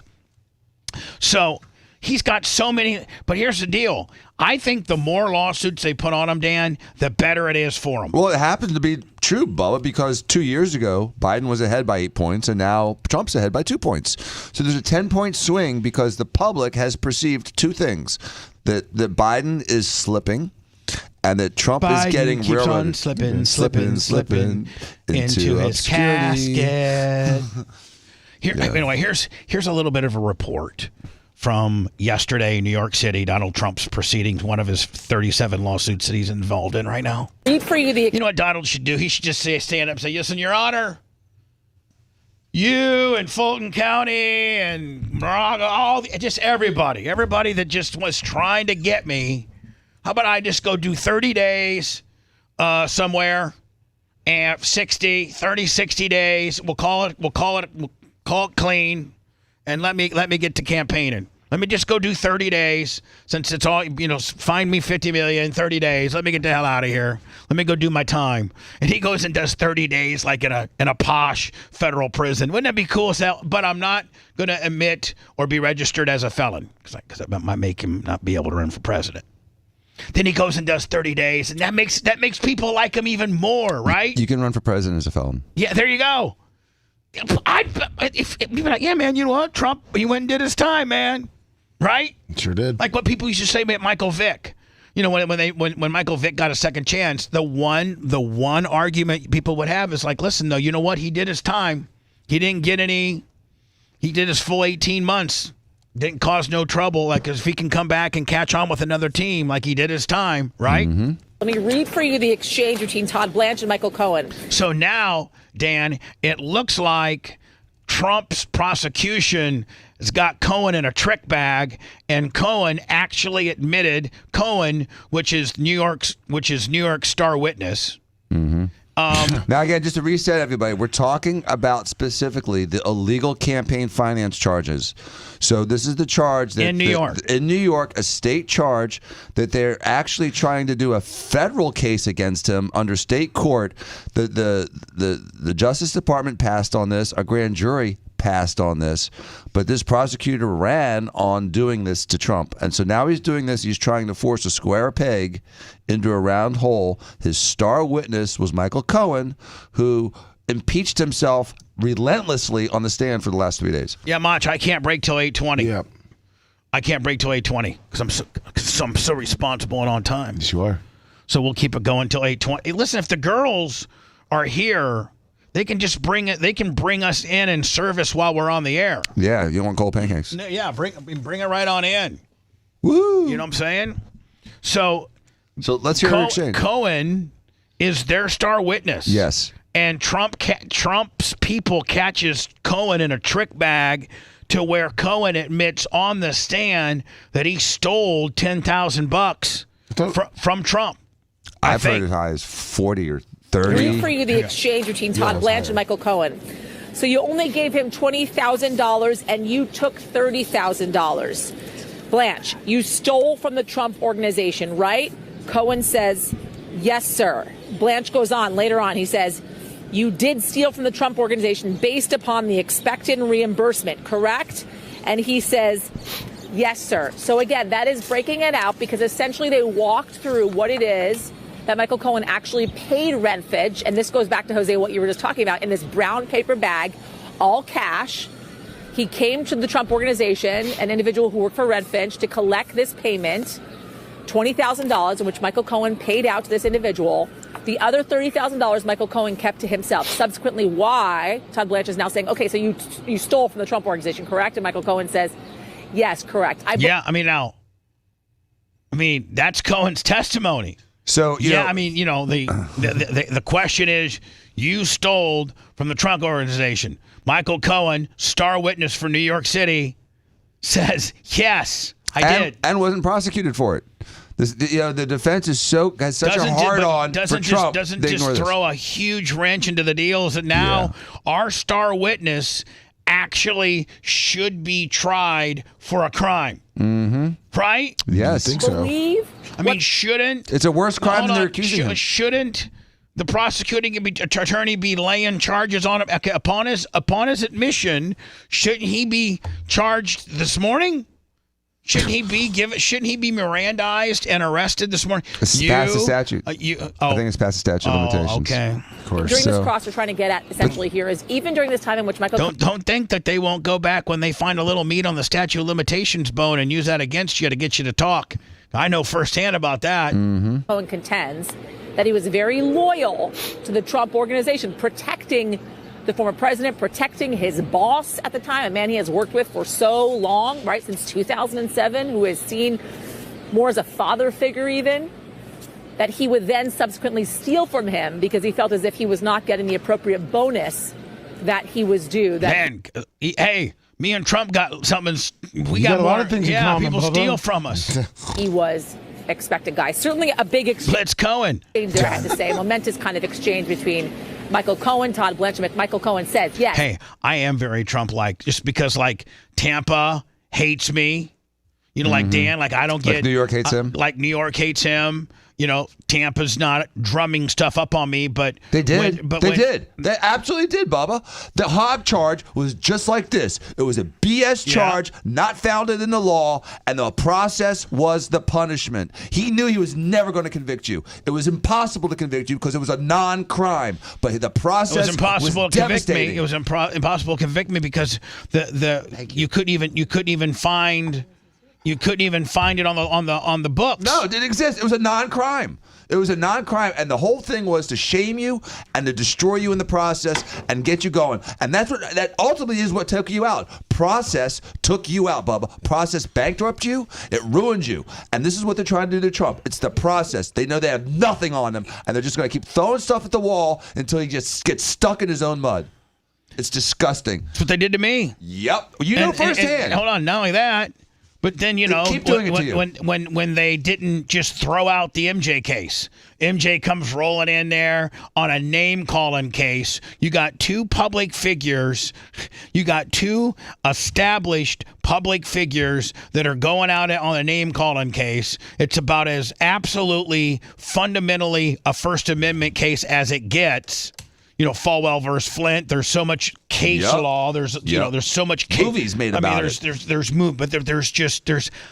There's tens of thousands pieces of case law that shows that public figures are held to a way different decorum of what you have to put up with regards to slander, defamation, libel, and my MJ, when Philip Campbell filed that, they should have been laughed out of court. But no, they allowed that to further bankrupt me and make me have to go through a lawsuit, right? Mm-hmm. They didn't disqualify the judge or the other attorney, which they should have.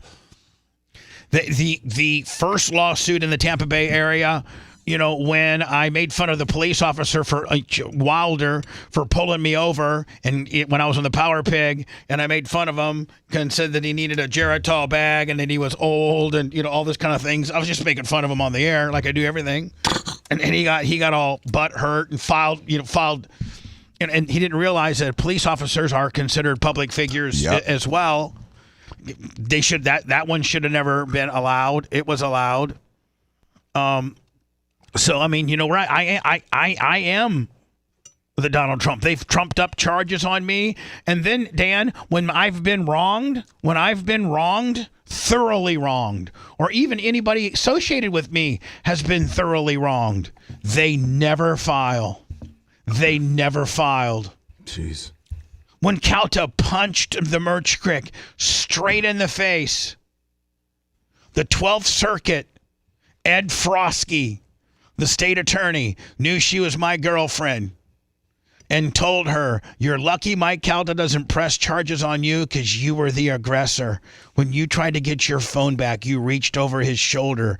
He was only distancing himself." Of course. That's what they told her. Why? Because we made the mistake and told they knew who she was associated with. That's horrible.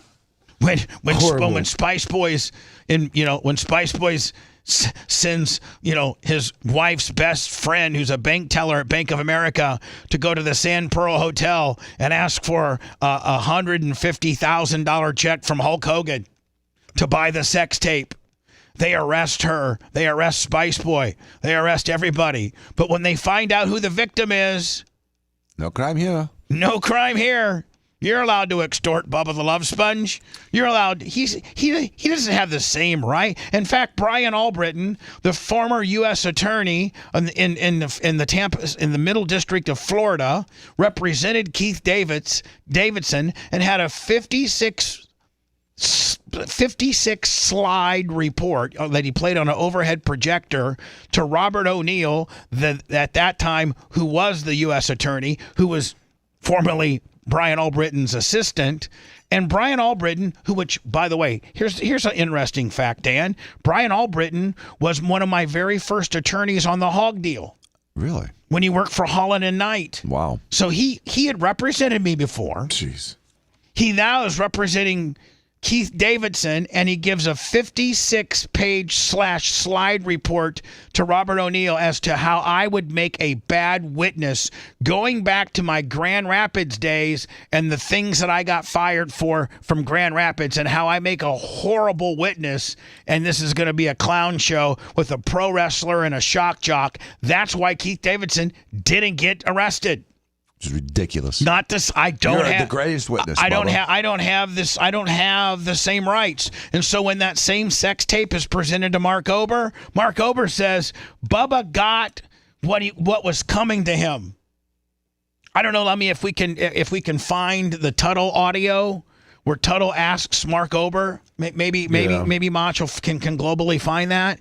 He actually asks Mark Ober as he's walking out of the Cox building, having done the better ass Dom. So Mark Ober is walking out of the Cox building, having done a show on their airwaves, and Tuttle asks him, Mark Ober, why didn't you prosecute Mike Calta or Spice Boy for stealing the Bubba Hogan sex tape? And Ober, there it is right there. Yeah, fine. Yeah, drag that, lover. Ober, here's what Ober says. Again, Dan, I am the Donald Trump. Right, you know firsthand what it's like. It happens, and people should be disgusted by it. It should never happen to you. It shouldn't be happening to Trump, because you know what else? It could happen to anyone else. Here, surreptitiously recording. But it was. I think that's. This is just the small. I think there's like a 15 or 16. Bubba got what was coming to him because he was surreptitious. Yeah, when he was in the parking lot. Yeah, but I got blamed. I mean, like. It's just victim shamed. It's just if he gets it, let me know. All right. This guy here. And here enjoying a nice day. Oh, by the way, we're going through my Twitter account. Follow us on Twitter at the Bubba Army. Thank you to Seth and Lummy last night that throw up a couple things in the late night, trying to get us over our goal, our daily goal. The beach with my kids, and I turn around. I got these flags planted here on the beach by these MAGA. Listen, this is all America. We know you didn't storm the beaches to stake out your territory on the beach. This isn't the fucking moon. This is America. But I'm sick of my flag being represented by white nationalist trash on a goddamn beach. Go fuck yourselves. First of all, I wish I could just find that guy. I know. I know. Seriously, we should be proud of our flag. We should be, happy when we see our flag. It should irritate us more when we see like the Ukrainian flag in our Congress, or when we see, Palestinian flags on campus.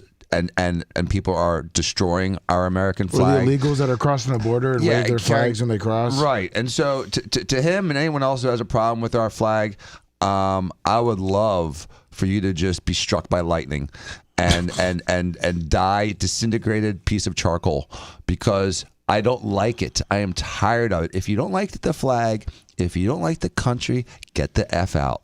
Here's continuing our Twitter. Again, follow us on Twitter, man. We come up with all kinds of great stuff. Here's P. Diddy. This is how he treats his girls. Wait, one more time. I'm sorry, Bubba. Not to interrupt, but you just did. I know to interrupt, but just to go back to the whole Trump thing. The other thing about the whole Michael Cohen thing and the Trump campaign finance violation. I know, but there's one more thing. Trump had a lawyer testifying for the defense. And although the judge let Stormy Daniels talk about condoms and toothbrushes and things that had nothing to do with this case, just to try to publicly shame Trump, the same judge wouldn't let this defense witness talk. And this defense witness was there to say that Michael Cohen told him when he was at his lowest that he had nothing on Trump. Appreciate it. And then they also wouldn't let an expert on the law testify. Dan, it's wrong. Dan, please get that MAGA D out of your mouth. People get really mad about it if I don't shut you up when you get all MAGA out. Just talking about facts. I'm just saying, you can't make them happy, Dan. No. They hate everybody. They even hate 15-year-old badass linebackers who are wearing the Batman dunk shoes. But they like the flag. Can't. Yeah, now you got P. Diddy here. P. Diddy, which if he gets away with this. They said he will because the statute of limitations is up. I mean, yeah. But anyway, P. Diddy, all this footage is now coming out. This is a girl. This is how he says you're supposed to treat your girl. Put her under a blanket and kick her. What? What you got to say now? What you got to say now? You ain't got shit to say. When you put your girl on the snap. Yeah, so I mean, I guess He just records everything. I guess Why they would got he record himself. Here's something I found interesting, and which I think the biggest problem we have that we're facing today is illegal immigration. Oh, that's bad. I think it's absolutely the number one issue in our country. But you notice how it's kind of gone away in the media. If you think about it, it's not the front page anymore. Well, just because I think we're so desensitized. Exactly. Yep. And so now the feds are getting reports and are now investing. Now this isn't Channel 2, Chicago, investigation, like it's their internal investigation, and they're looking in because rumor has it that this is happening. So they got a couple people that have embedded into the immigration world trying to figure out if this is happening or not. This is, I think, the United States FBI or the United States Department of Justice. They're now investigating these scams. Again, this comes from the Department of Justice or the FBI. This is Channel 2 reporting what a government agency currently is looking at. So this isn't like an opinion piece. This is a fact piece. And these illegal immigrants now are paying thugs and people thousands of dollars or hundreds of dollars to beat them up and to take their wallet and their cell phone, because there's this little rule or kicker within the immigration process that if you're a victim of a crime, you get like expedited into being a citizen or something like that. And this story tells it, and it's like, are you kidding me? I mean, like, this immigration, not only are we letting them all in, not only are we giving them entitlements, not only are we letting them, stay in fancy hotels like the Roosevelt in downtown New York, not only are we giving them thousands of dollars in cell phones and food, and then we also, if you're living in New York and you tell your immigration officer or whatever, hey, I want to go to Chicago, they're now giving you tickets to Chicago, like wherever you want to go. California, Chicago, wherever. So listen, now watch this. Now they're taking the shakedown, they're taking the free handout, and they're now scamming the free handout into expediting how they can become citizens. Video showed two masked men in all black walk in. The clerk and other customers hand. Macho Man, just put that on one of those correct sounds, because I want that Ober has the power to arrest. I wanted that. I wanted Ober has the power to arrest. So just put that, up underneath the correct sound. One deal. Here we go. Stand by. Video showed two masked men in all black walk in. The clerk and other customers handed over their wallets and belongings. Then one suspect fired a shot, injuring a 26-year-old employee. In January of 2023, police in Lake Villa said this suspect did the same thing in a liquor store there. But according to this newly filed federal indictment, both incidents and about a dozen others were staged in order for the victims to be able to obtain a special type of visa available to crime victims. So we got special visas now that if you are part of a crime, well, here, I guess it's going to explain what it does for you. Here's how the scheme worked, according to the feds. 6 people are charged with organizing and participating in staged armed robberies. These would take place at restaurants, coffee shops, liquor stores, and gas stations across Chicago and the suburbs. Video showed two... So that's the story in itself. It's all it was. So it looks like you get a special, I was a victim of a crime visa, which I think might maybe expedite you getting a visa. Well, it gives you a visa. Otherwise, these people are all trying to get visas, because once you get the visa, you kind of have a path to citizenship, as long as you don't overstay your visa. So a visa gives you, temporary domain. So in you America. don't got a visa when you're rolling around, but if you're part of a crime, now it looks like you get a visa. Right, and that puts you in the front of the line, and that also puts you on the way to citizenship. Continuing, Lummy, our Twitter. As we're reviewing, we're going through our Twitter. You should follow our Twitter at the Bubba Army. Great stuff, like the stuff that I'm playing. Only the good stuff. Only. In the world of Diddy, I do not know if things can get any crazier. If this girl start talking, it can be the end of P. Diddy. What, Taylor Swift? Now, is Swift and Diddy close? I didn't think that. Not this girl. This girl. Oh. So if you have Kardashian not heard, Kim Kardashian allegedly had some videotapes and audio tapes that was actually recovered in the raid at P. Diddy's home. So Kim Kardashian allegedly has been on high-profile individuals to gain access to confidential information such as documents and top-secret information on weapons. Y'all gotta look at this. Look at this. Closing in on Kim Kardashian. The FBI investigation, initially a tremor threatening her carefully constructed image, has morphed into a full-blown earthquake threatening to engulf her entire empire. Leaked information paints a picture of a woman who allegedly used a seductive facade to mask a ruthless ambition, wielding stolen documents and secrets like weapons. Kim Kardashian has found herself at the center of a sensational scandal, with federal authorities uncovering a shocking plot allegedly orchestrated by the reality TV star. Now, what are they saying here? They haven't really said anything yet. Yeah, so Dan, pay attention, okay? I'm trying. Bureau of Investigation, FBI, has disclosed disturbing details, accusing Kardashian of a scheme involving drugging high-profile men in order to pilfer crucial documents for personal enrichment and blackmail purposes. Yes, you heard that right.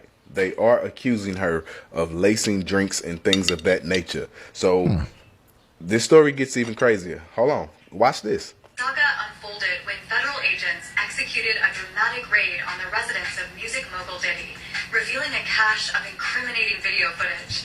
Man, I just had a first bite of those pancakes. They're good. Have you had any yet, Dan? Yeah. I've snarfed a few down. And boy, we couldn't have more illy timed the pancake. You know what I'm saying? I know, yeah, but they're so good. Thank you. Captures Kardashian engaged in activities that have sent shockwaves through the entertainment and legal. So are they saying that Kardashian might have Bill Cosby, some important people, and got him on tape? Yep. First of all, who's saying this? The feds? The feds are saying it. The feds are saying it. Now, there was also allegations that Diddy was doing that. Well, that's what the whole Diddy deal supposedly is. Right. So now that he's like, Bill Cosby and people, and having him have sex with people, and getting them in vicarious situations, and then being able to hold the videotape. Exactly. Hey, listen, I never held no videotape over anybody. Mine got ripped off. Mine was never meant to be seen. Please. That's what Epstein did a lot, which those videotapes haven't surfaced yet. But I guess all his bedrooms were all videoed up. Yeah, I only had my bedroom videoed. Yeah, he had like 10, I think. 10 bedrooms. But if Kardashian was doing that, I mean, that is sensational news. Man, I mean, I can't maybe believe this it. is just a tip. Maybe this is just the tip. It starts with P. Diddy, goes over to Kim. Like maybe these really, really, really big influential mover and shakers feel like they need, all this dirt on other big movers and shakers because it makes them a bigger mover and shaker. I don't even know. Well, Bubba, this also maybe be the tip of the iceberg to all those accusations of widespread sex, pedophilia, all these bizarre parties where people are just, being exploited, bussed in, and taken advantage of and then cleared out. This may be the tip of the iceberg of what brings down all of Hollywood, because it seems like it's really much more pervasive than we've thought.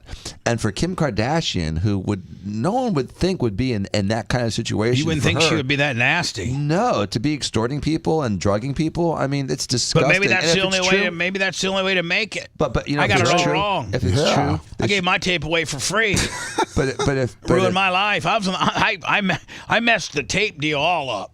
But if it's proven that Diddy and Kardashian have systematically been drugging people and then using that information to blackmail them in the backside, they should all spend the rest of their lives in jail. But you know what? I think that Diddy and Kardashian, they are such huge friends with the Obamas, the Clintons. Kardashian even I think met with Trump. So, I'm just saying, man, you got some very powerful allies that have some very powerful means to keep things buried. How did she get that powerful? Based on sex video? I don't know. Maybe she's been blackmailing people for the last 20 years. I'm just saying. But at that point, man, I think there comes a point where she's untouchable. I mean, Spice Boy and Calta were untouchable in this town. Right. Right? Nothing like Kim Kardashian. Epstein was untouchable, and then he died.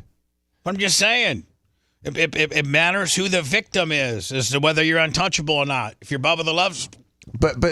But Cat Williams says he's got all this kind of information on people too, and so it's really bizarre that everyone's threatening this information about everyone, and no one busts it out. I'm tired of people walking. You know what I'm saying? Everyone's walking, unless you're you. When I come back, we'll do the Joe Biden's at the Morehouse College, an all African American college in Georgia. He was the commencement speaker, That's pretty sad. And basically he was saying white people suck. And that white people hate black people. That's basically is what he said. Black people have to work 10 times harder. Black people have to work harder, and white people are making you do it. Mm-hmm. It's what he was saying. Yep. I'll talk about it next. If you liked that segment, then you'll definitely like the new redesigned BubbaArmyHQ.com. We'll be back to the Bubba the Love Sponge show after this.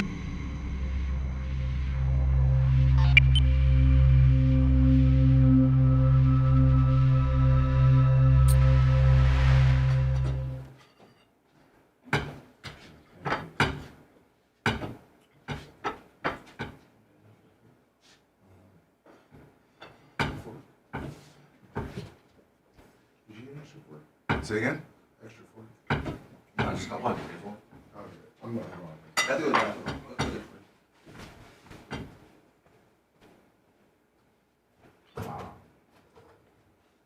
What? Sure, Dr. Dan.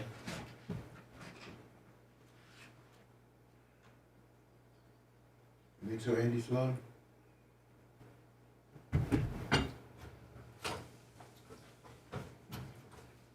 So you eat more goes off. Here you go, Lonnie. Thank you. Big one here. Merch Crick is literally trying to put my fucking pancake on this little shelf right here. You almost flip over? That I'm running, like, this is where I run the entire show. And she's trying to put the fucking thing there, and I'm like, there's all this kind of, and she's trying to shove it right here. Worst spot. Like the one, it's only the size of a mouse pad. And she's literally trying to put it on top of my hand. I'm like,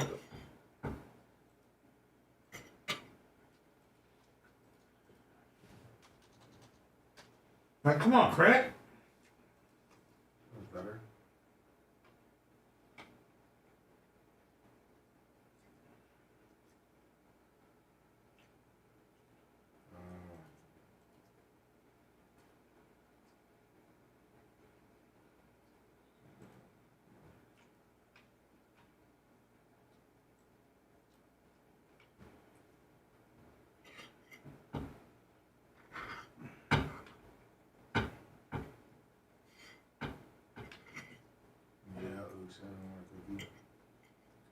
It's just, come on, Buzzard Bob. It says Gary Cantrell.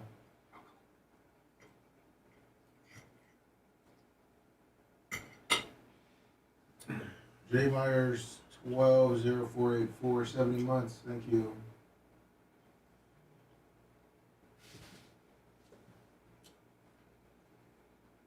Donna Waters Bald Spot 64 months.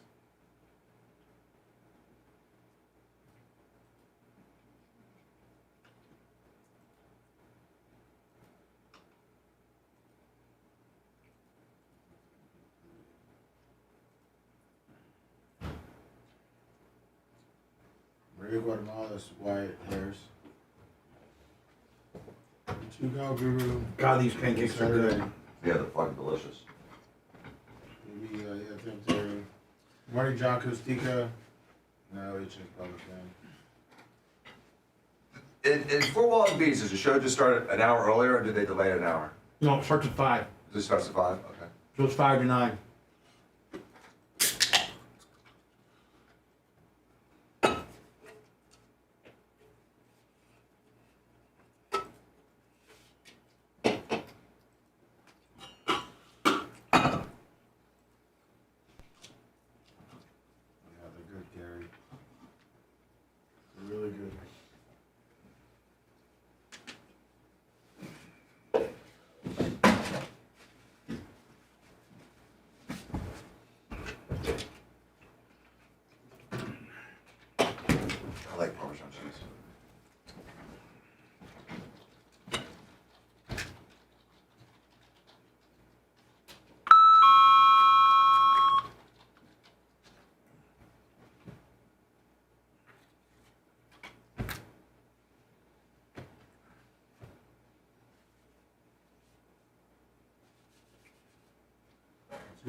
Bubba the Love Sponge. The only man that thinks ketchup is a food group. It's pretty tasty. Back to the Bubba the Love Sponge show. I'd say probably no on this one, Lummy. It sucks. 9. All right. Oh, this is the one that takes a while for the beat to hit. Yeah, well, it sucks. Yep. I think I just got $50 in for Lummy on PayPal. I just got to figure out. Yeah, oh, John Costica. We got the Melissa Carpenter $100. She always drops Huns. She does. Love her. John Costica, 50 on the PayPal. Thank you, my friend. By the way, the pancakes that the Merch Crick and Maria Guatemala made, which, by the way, let me supposedly they shot it at my apartment and they ran them over real fast, but we were like we completely timed it wrong, or they timed it wrong. Yeah, 20 minutes early. Yeah, like we should have said, hey, listen, get him here like at 8:15.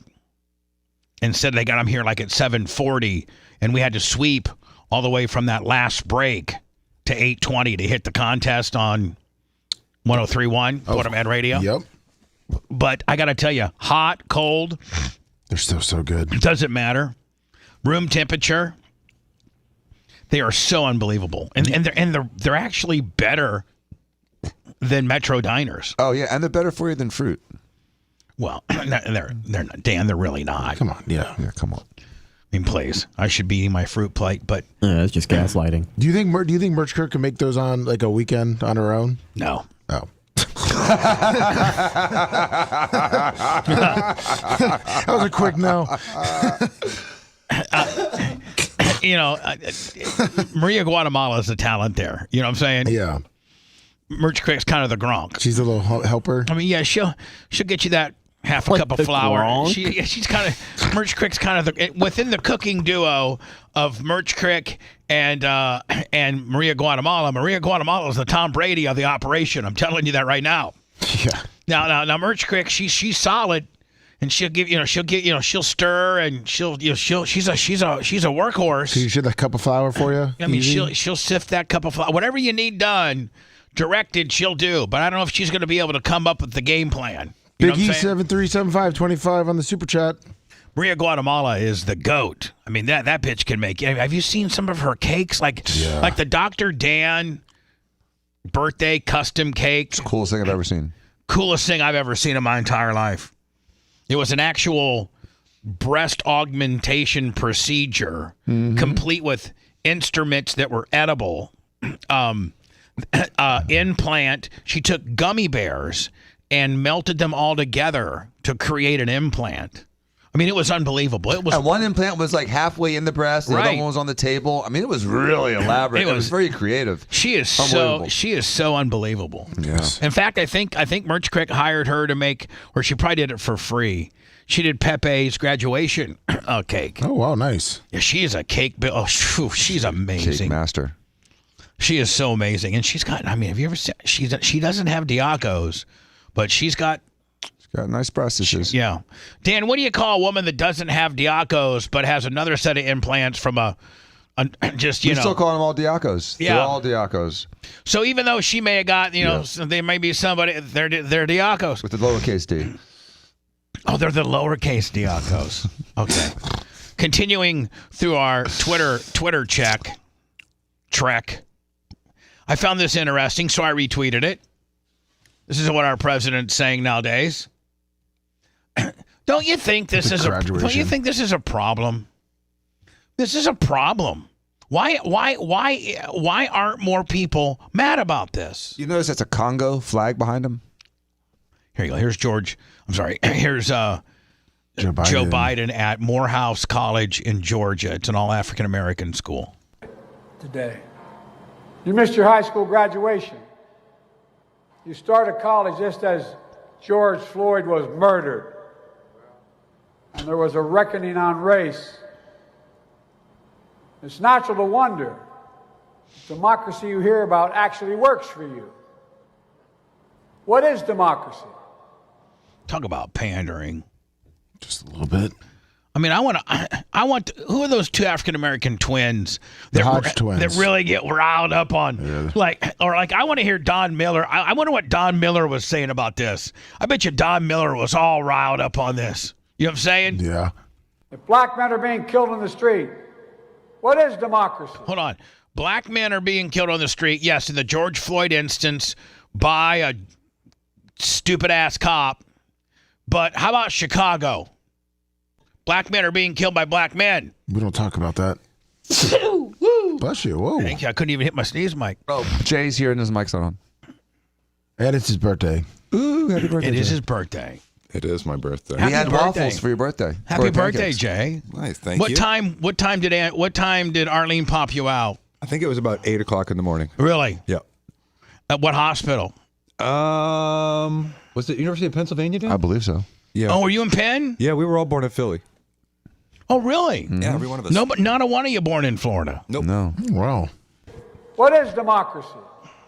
The This is trail of inspiring. broken promises still leave black communities behind. What is democracy?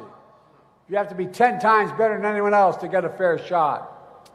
And most of all, what does it mean, as we've heard before, to be a black man who loves his country, even if it doesn't love him back in equal measure? What? Yeah, I mean, why is this not being accentuated?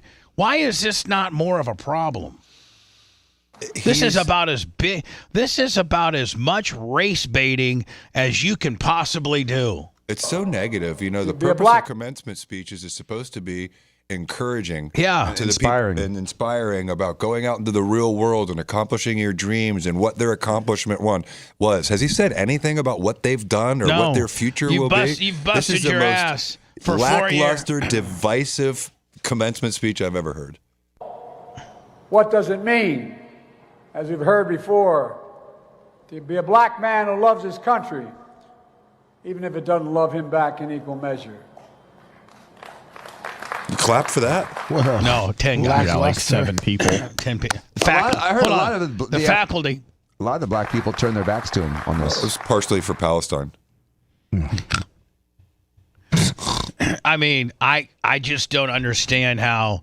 I mean, the guy that he's running against, anytime he says anything that's divisive or divides people or is polarizing or anything like that, boy, they hang him right on out. But this is about as dividing and as about as, I don't know, demeaning and as about as race baiting as you could potentially get. And just a little blurb on Bubba the Love Sponge's Twitter. That's it, right? Yeah, not much. Let me try to find. Oh yeah, this is today's society right here. This is our youth, right here. This kid.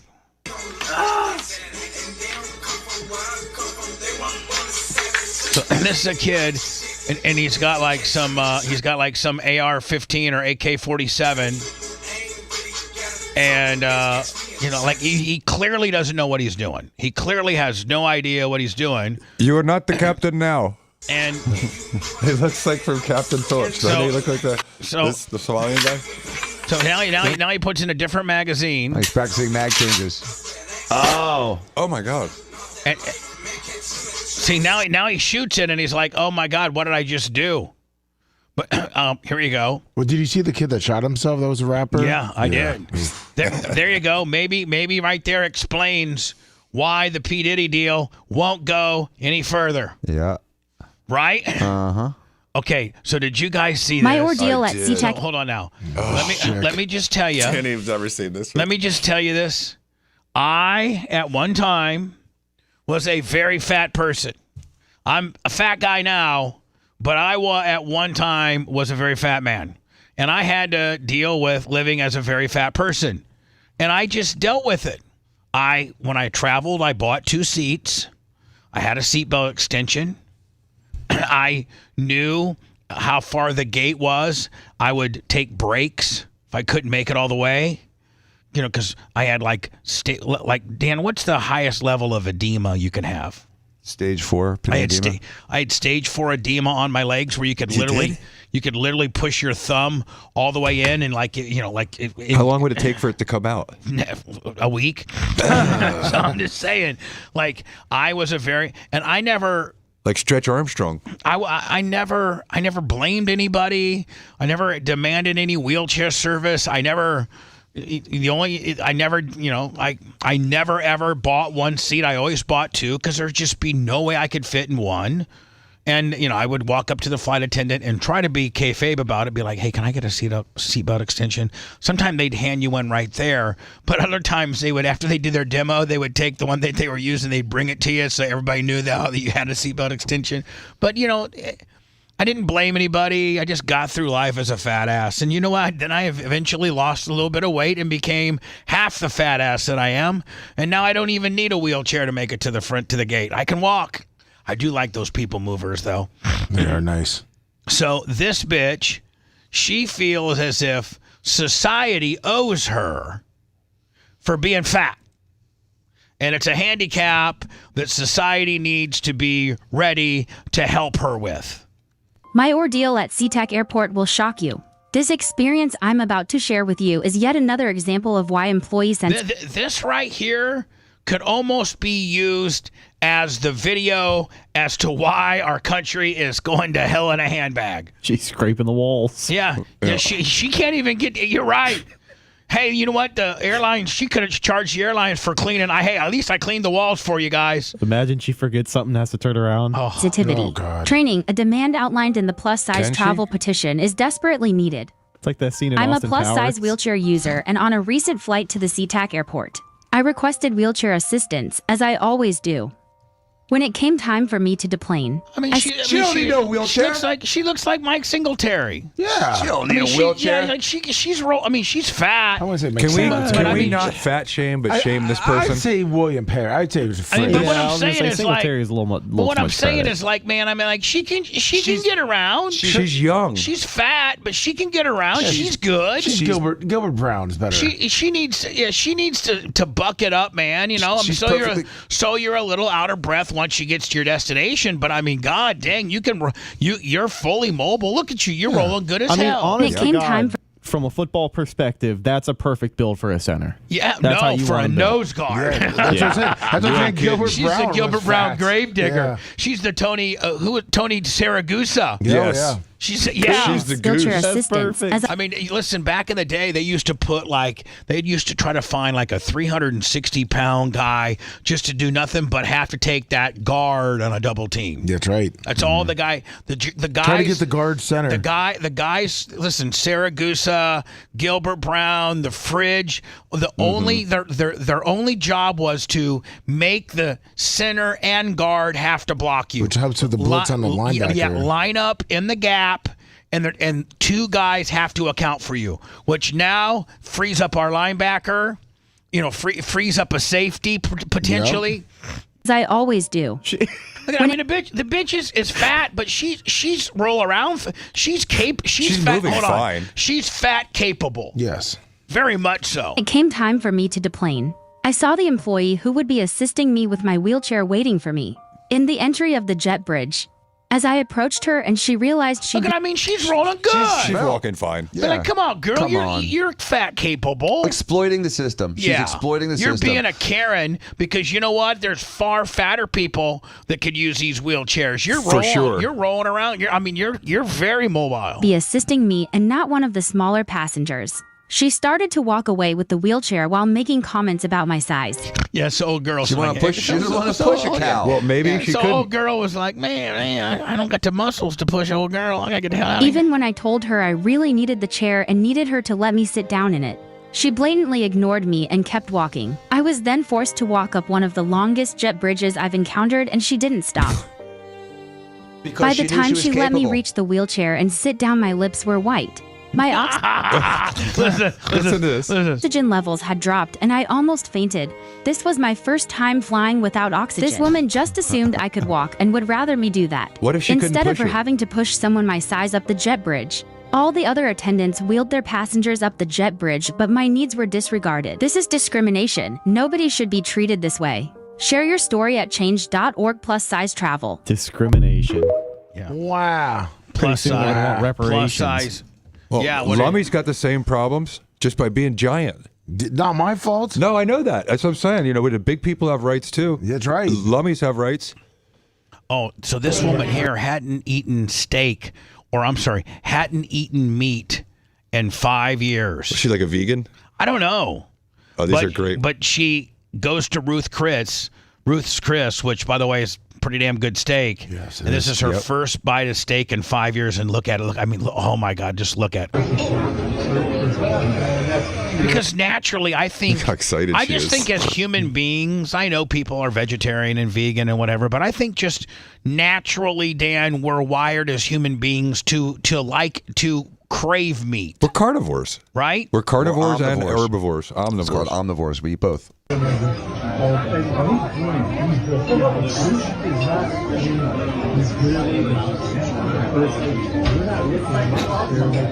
You mean a plant doesn't do that? Stop.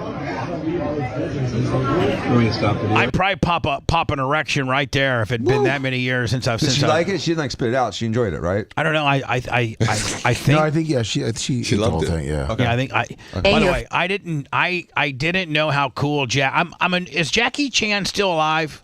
Yes. Yeah. Yes. Okay. Absolutely. Well, I didn't know how cool he was until a recent interview where they asked him about the Kardashians, and he had no idea who they were. And it makes me like Jackie Chan that much better. Like, it makes me really like Jackie Chan. Name your favorite Kardashian. Who do you like? Kardashian? What's mean Kardashian? Do you know the Kardashians? Even No, better. I don't know. You don't know that. Is that English? That's English. That makes me want to I like Jackie Chan more. Yeah. Now that I know that he does not, know or care who the Kardashians are. He did all of his own stunts in all of his movies as well. That's why I like him. Continuing on my Twitter, of course, at the Bubba Army. This is just an overview of our Twitter and the great things that we see. I love street fights. There's a lot of them on Twitter. I love street fights. And this one big black dude fights off like 15 dudes. Like 15 of these little scrawny ass thugs try to get this dude, and he fights them all off. Watch this. This kind of reminds me of like 15 8th graders are trying to hit you. You know what I'm saying? Look at this big dude.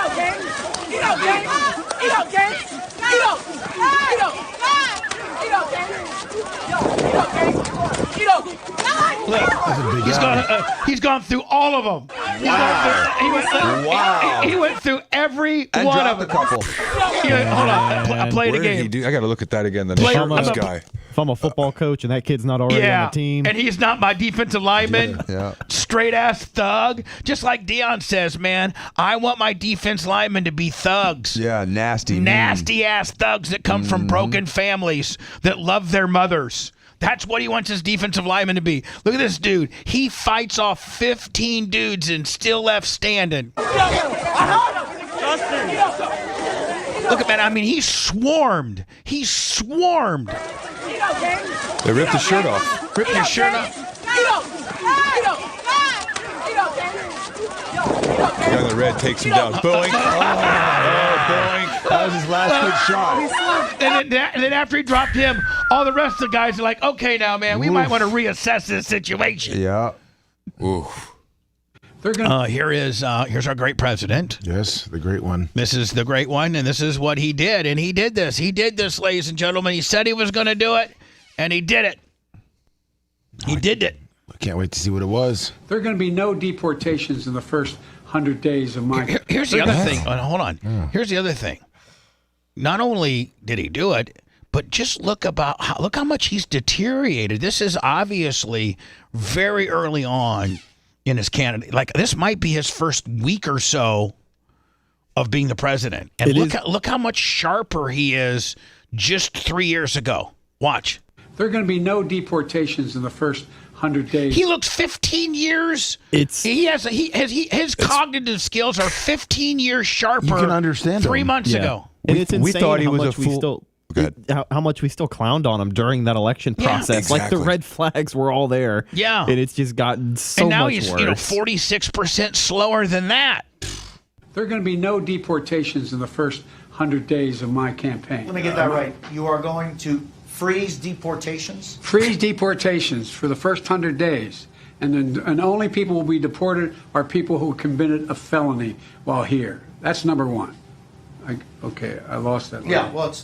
But, oh, my God. Now, hold on. He's looking at he's reading us off a teleprompter, and then he actually tells the reporter, I just lost my teleprompter. Watch. While here. That's number one. I lost that. Yeah, well, but that's good, because we could talk, you and I, on that. Okay. But it's... but think about it. Yeah, think about it. Think about how much... I'm not joking. Now, here we go. For real.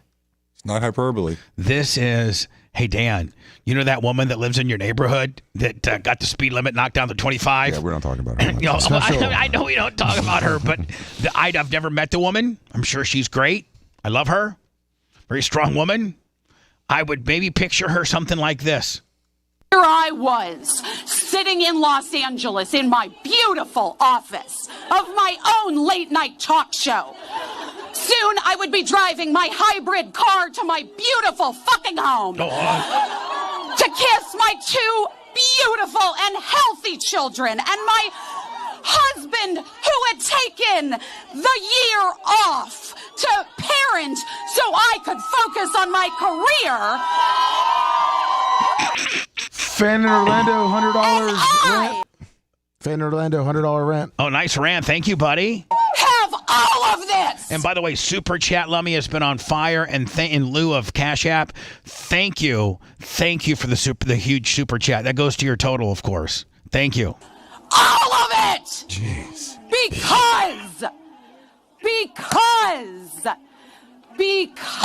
Because I was allowed bodily autonomy at 15. This is about I abortion? will not be shamed into being quiet. We will not be shamed into being quiet. Never again. No, this is the woman that lives near Dan that was trying to get the speed limit down to 25 when she was having a rally about bringing it down to 25. We will not be at 35. We will be at 25 because I'm in my house with my husband, and this doctor comes by with his loud Lamborghini just piping it up. I will not tolerate for that. I got to say, I kind of like it at 25. I will never stop talking about my abortion or my periods or my experiences in childbirth, my episiotomy. How would you like for that to be your neighbor? My yeast infections or my ovulation that lines up with the moon. You put down the booger. Can we talk about her hemorrhoids? Put down the cocaine. Serious. Can we talk about her hemorrhoids and her vaginal warts? How much Adderall is that bitch on? Right? My God. That's what Biden's going to be on at the next debate. Hold on. Can you imagine if Biden... I'd actually vote for him if Biden came out like that. Donald Trump, you're a son of a bitch. I hope you get in trouble in New York. I hope you get in trouble in Atlanta. I hope you get in trouble for January 6th. You cheating son of a bitch. Howard Dean? I'm going to talk about my prostate. I'm going to talk about my... So my brain aneurysm. Just when you think it couldn't get my any... stiff gait. Just when you couldn't think it couldn't get any more... cop you not TY, Lummy. Just when you couldn't think... just when you didn't think that a woman couldn't... Just when you thought that a woman couldn't get any more cop you not TY. Yep. Watch these two bitches. They're mad about the Kansas City place kicker that's talking at a Christian evangelical Catholic college. And he talks about women. Family values and women in traditional roles of raising children and being a house. I mean, and that's his audience. Right. That's his beliefs, and that's his audience. He's at a Catholic-based school. Yep. And now these bitches want to cancel him. Mm-hmm. These bitches want to cancel him. Mm-hmm. The kicker for the Kansas City Chiefs, who has got to be the most sexist, white supremacist dick I have ever seen in my life. Watch this. I think it is you, the women, who have had the most diabolical lies told to you. Some of you may go on to lead successful careers in the world, but I would venture to guess that the majority of you are most excited about your marriage and the children you will bring into this world. I fucking hate him. What? Yeah. Yeah, like it's unbelievable that at a time, this last football cycle, where all of these women are attracted to the NFL because of Taylor Swift. And here's this incredibly successful woman, Taylor Swift, that has this amazing... Listen, Taylor Swift has not brought an influx of women that are attracted to NFL ball players. Well, and how does this turn into Taylor Swift? You stupid bitches. There's a large percentage of women that are attracted to alpha-like men like that. Yep. Okay? I'm sorry. Sure. Not every man is attracted. Like, most men aren't attracted to C's like you. Nope. There's not a man that I know, from cool-ass J. Diaco to Jimmy Cleavis that'll put you in a chicken wing, that it would be attracted to these horse-faced bitches and their mentality. Right? Well, here's the problem: is they believe that the people protesting Gaza have a right to First Amendment speech, but not this guy. Work ethic. And then I forget that this type of person exists everywhere, and this is evangelical Christianity. What is wrong with that? It's traditional values. No, hold on. But what is wrong with evangelical Christianity? Just like nothing's wrong with being Jewish, or just Baptist, like or a Muslim, or Baptist, or Presbyterian, or being a Muslim, or being agnostic. Or being, or thinking that the two goats out back are your God. That's right. Like you can or this pencil is your God, or that you're dumb, stupid ass bit. Like whatever belief mechanism you have is also okay. Just because it doesn't align with your women's bullshit. So disrespectful. And so what do these two C's do? They automatically go to the cancel culture. They're like, I don't know why this guy's not canceled. Bitch, I don't know why you ain't canceled. He's the best kicker in the NFL. Yeah. Also, what she's saying is this is disrespectful to such a large portion of women. Let's just remember that there's millions of women around the world who don't have careers and are happy to be moms and wives. I venture to say that these two women's moms were around and helped raise them. She just mad because she needs some Diacos. Yes, and she had too severe of a nose job. She needs too much of a nose job. She needs some D, is what she needs. She needs some real good D because her husband's not giving her these two bitches here ain't getting any good D. I'm just telling you that right now. And she overplucked her eyebrows. But the problem is that it doesn't make sense that everybody has to do the exact same thing. Some women want careers. Some women want to be moms and wives. And neither are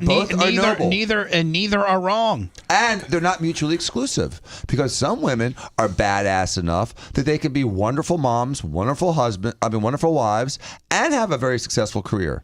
So it doesn't have to be mutually exclusive.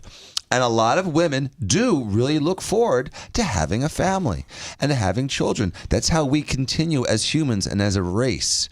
So it's shameful that these women are attacking this guy for having his belief. And by the way, he wasn't talking to them. Ding, ding. He was talking to a Catholic graduating class. All these people that are pontificating. Thank you, Dan, for your opinion. And about his wife. That's the whole thing is he's just putting his wife over. Ding. Ding, ding. Ding, ding. Ding, ding, ding. What Where's your he bill? said is so disrespectful So to such a disrespectful. large portion of women, and it's so dismissive. I hope that he is canceled to hell and back, and I feel so sorry that his wife has to sleep with him. What? Yeah. I mean, so personal. I mean, so like, just like so. Finally, Lummy.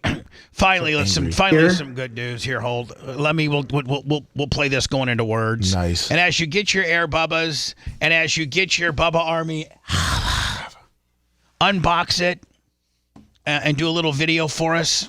Cantrell and Rhett will put together various little unboxings, and we'll get them up on our X and our Facebook and various other pieces parts. Here's Allie, Nikki Peel's wife, who is hot, by the way. It's a heck of a backdrop. Nikki Peel here.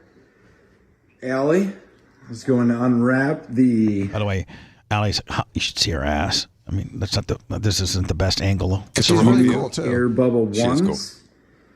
Go ahead and start. He's very excited. He's got his fan shirts. Operation Pigmentation. Absolutely best podcast. All right. Thanks, Seth. Let's see what all the hype is. Got nice packaging. Nice bag. I like it. That's called a dust cover.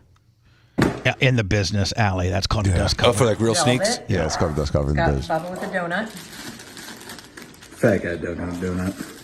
What was it called? Let me Fat guy dunking. Fat man dunking. Fat man dunking. No, I don't think that's what it's called. Fat man dunking. Fat man dunks. Oh, fat man dunks. Fat man dunks. Let me need to write that down. I got it down and wrote it down. Fat man dunks. Fat man dunks. Oh, wow. These are very shiny. Look at that. These are awesome. And you're going to wear these where? Memorial Day weekend, babe. That's heard me a little bit of a bitch saying, these are a little gaudy. Where do you plan on wearing them, sweetheart? Little smart ass There'd be bitch. 10 guys at barp in them. My dog's look at barking their in the background. sign. Oh, look at that. Hold on. Let's get up there. Oh, the laces are gold. Yeah. Wow. These are very nice. But I don't know where you're going to wear them. I'm going to wear them Memorial Day weekend, 4th of July. Oh, that's cool. And I'm going to get a box, and we're going to display them in our bar in the basement. I believe that. He is slightly Bubba obsessed.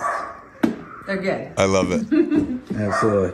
Show them the shirts. Okay. We got Operation Damn dog in the background. UPS guy must be there. Pigmentation. Sorry for a dog barking in the background. Yeah, these are good. We got the Bubba with the donut and Operation Pigmentation. Say fat guy dug in the donut. Back I done for donut. Can I put those on and we blast?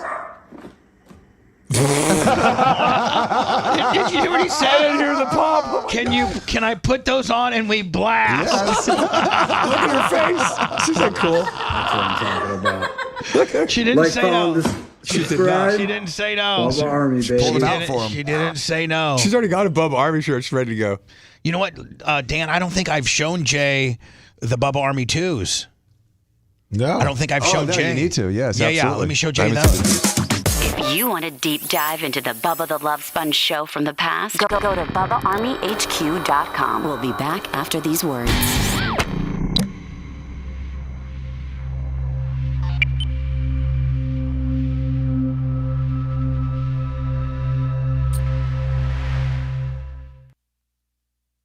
Find these things. Oh, here we go. Here we go. Right there. Oh, those are cool. Which ones? I'm gonna do like? both. Oh, I like them. Those are the Italians. Yeah. I like that. So- Red, white, and green. And then on the back will be a Roman numeral 2 on them. Because I like the. I think I'd get a pair of those. Yeah, I think you would. I would wear those. Hey, Lum Lum. Welcome home. Happy birthday. Thank you. Welcome home. Is Dan you out? weren't missed at all last Is week. Dan out? Huh? I don't know. Dan, are you out? Okay. Yeah? There you go. No worries. Can I get one of the outfits? I don't have any. Oh, okay. Eventually? Yeah, tomorrow. Okay. Hey, Dan, do you need your drink? Your No, Monster? Friday I'll get you one. Okay, cool. There's a Monster here. Okay. Yeah, I'll get you one. Okay. Thanks, guys. See you, Dan. Have a wonderful day. You too.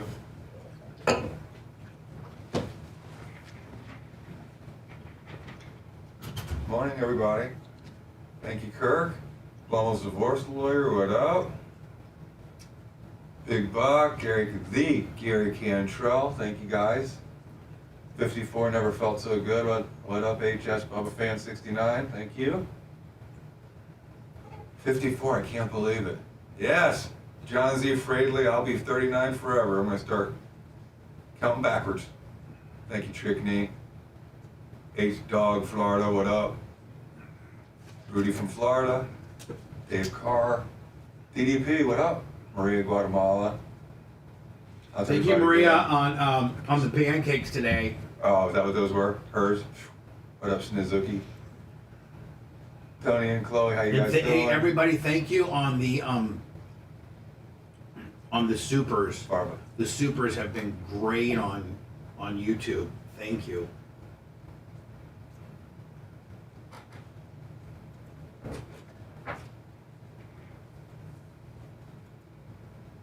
Sunny Days, what up? Listening Fat. Jesse St. John, thank you, everybody. Mitch. FJ Bar 75, John Miller, Xerxes, what up? Rudy from Florida. Ned's His Zerpies, what up? Dan Wiz. Bama Boy, how you doing, buddy? Stumpy 69. Thank you, guys. Camper Scott, good morning.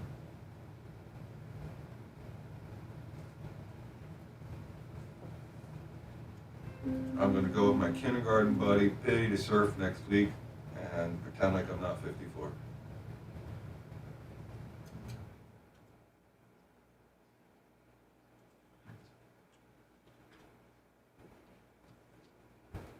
Attack of the Dog, thank you. Mernon, D-Rock 843, what up? Doug Buzzard, thank you. XXL Gaming, thank you, buddy. Thank you, Nug One. O'Neil Ramirez. How you doing, buddy? White Iced Tea. Jay Driver. Good morning. Thank you. You're my brother, White Iced Tea. What up, Heather Whistler? Thank you. Feels like 24, I hope. Thank you, Randy Thrower. Thank you, Brian Gilson. Spencer Spencer. My wife was in Ocala last week and loves it. I know, it's amazing when you turn 50, Camper Scott, the AARP thing literally appears in your mailbox the morning you turn 50. It really does. No, it's the craziest thing I'm ever. not My kidding. wife left it out for me for my birthday. I'm not fucking kidding you. And then you're like, are you fucking kidding me? I was like, man, you gotta fuck. I was like, you gotta fuck with me like that, Candle. Yeah, Come like on. you're literally like, not even that you're mad at her, you're mad at them. I am. You're like, you know, she just dropped it off there because she's being a smartass. But you're like, fuck you, AARP, for fucking, you know. That really happened. I mean, the day I was fucking. Like you can't send it like 6 months from now. And I'm kind of into 50 a little bit. You know, you can't send it then. You gotta send it the motherfucking day I drop 50. You motherfucker. I know. Oh man. Yeah. Blowing. And then your wife fucking starts clowning you. Oh, she does. You know, She's she almost calls you 41. Gramps, and then they're like.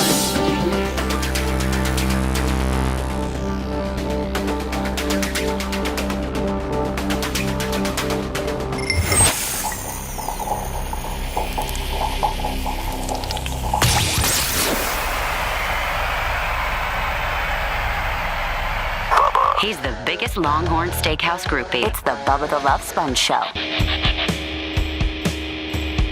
Today is Jay's, and he's not going to want me to say it, but it's inevitably going to get out.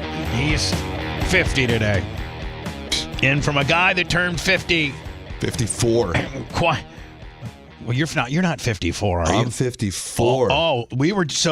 What we were saying, we Yes. were just reminiscing Yes. a minute ago. I thought today you turned 50. No, she was busting my chops back then on my 50th birthday. Oh, so. Wow. Yeah. Listen, for us guys that are over 50, literally the day you turn 50. the day for all you guys that are 48, 49, for all you youngins out there. It's coming. Let me tell you what you're gonna this happens. I mean, it's like clockwork.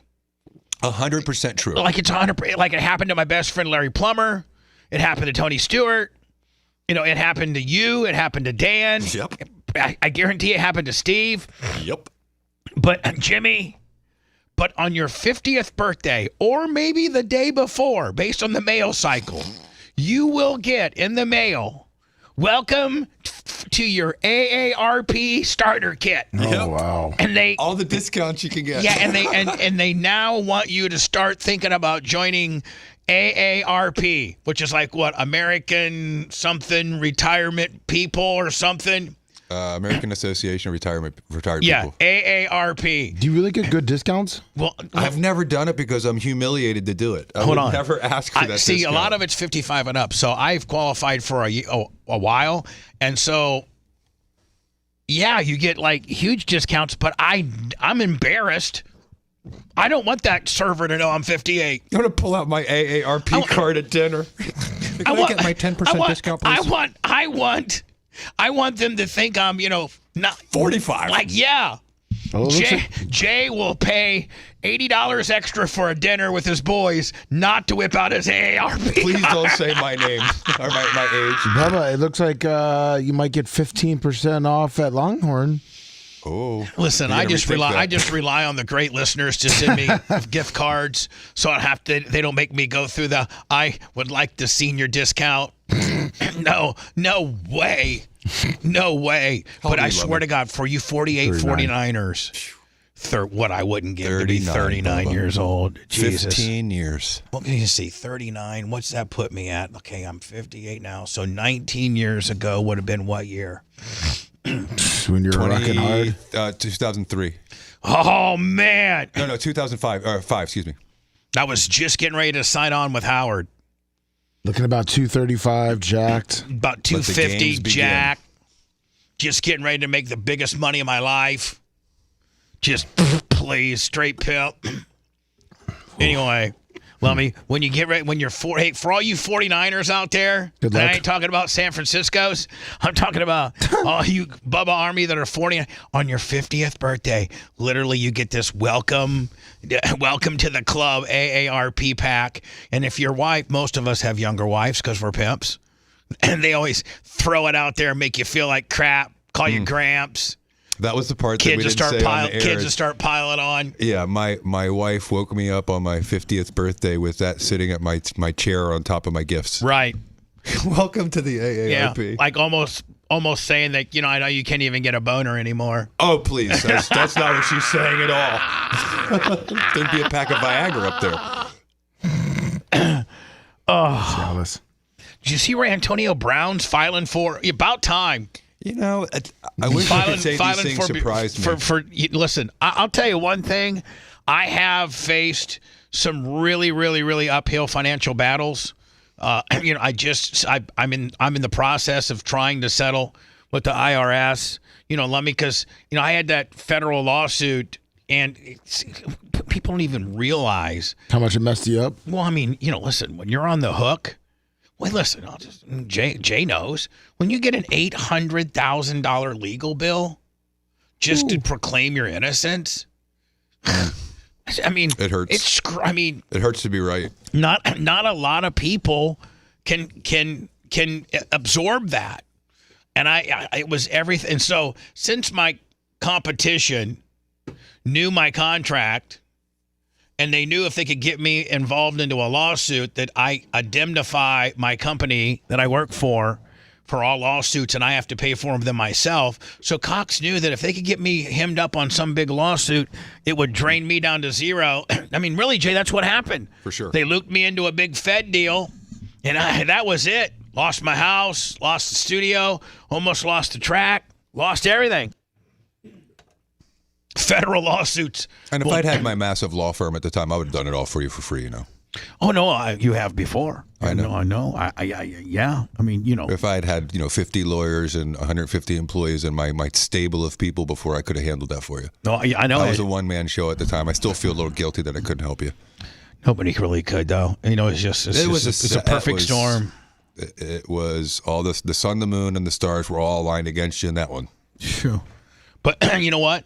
I never filed bankruptcy. Nope. I was met with financial people, and they're like, bankruptcy's an option, and I'm like, man, it screws you for 7 years though. That's the thing. Well, I'm screwed forever. But I'm just saying, like, I just never did that. I don't feel like it's not the easy way out. But maybe I should have.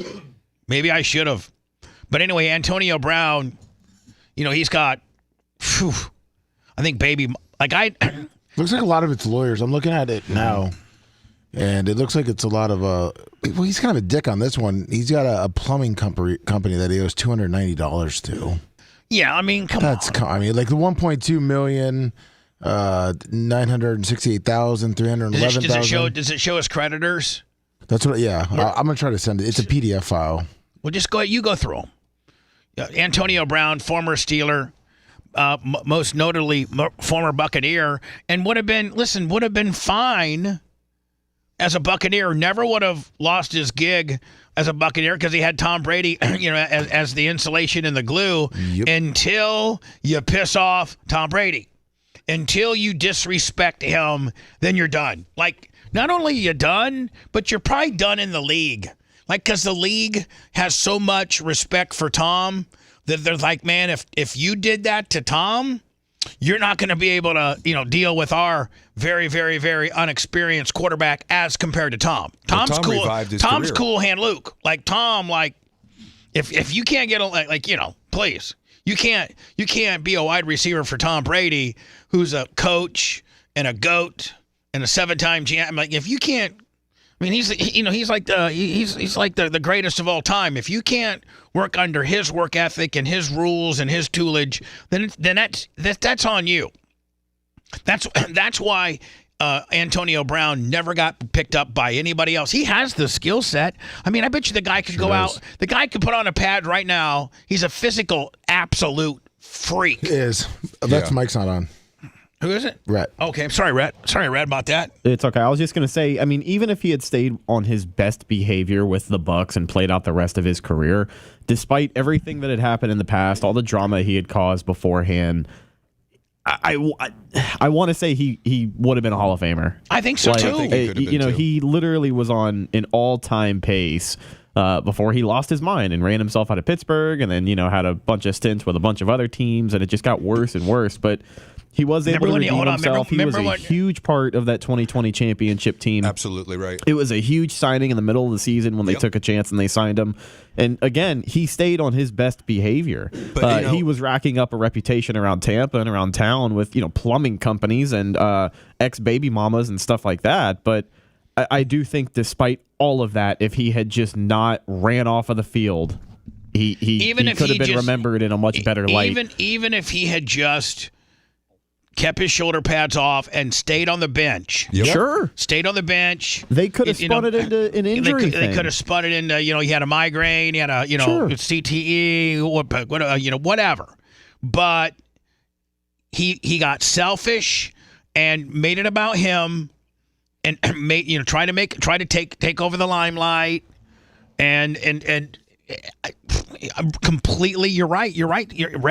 Had he just played the next season with Brady, and the guy's gonna get you 1,000 yards. Easy. Yeah, he's a pariah though now because Tom Brady revived his career.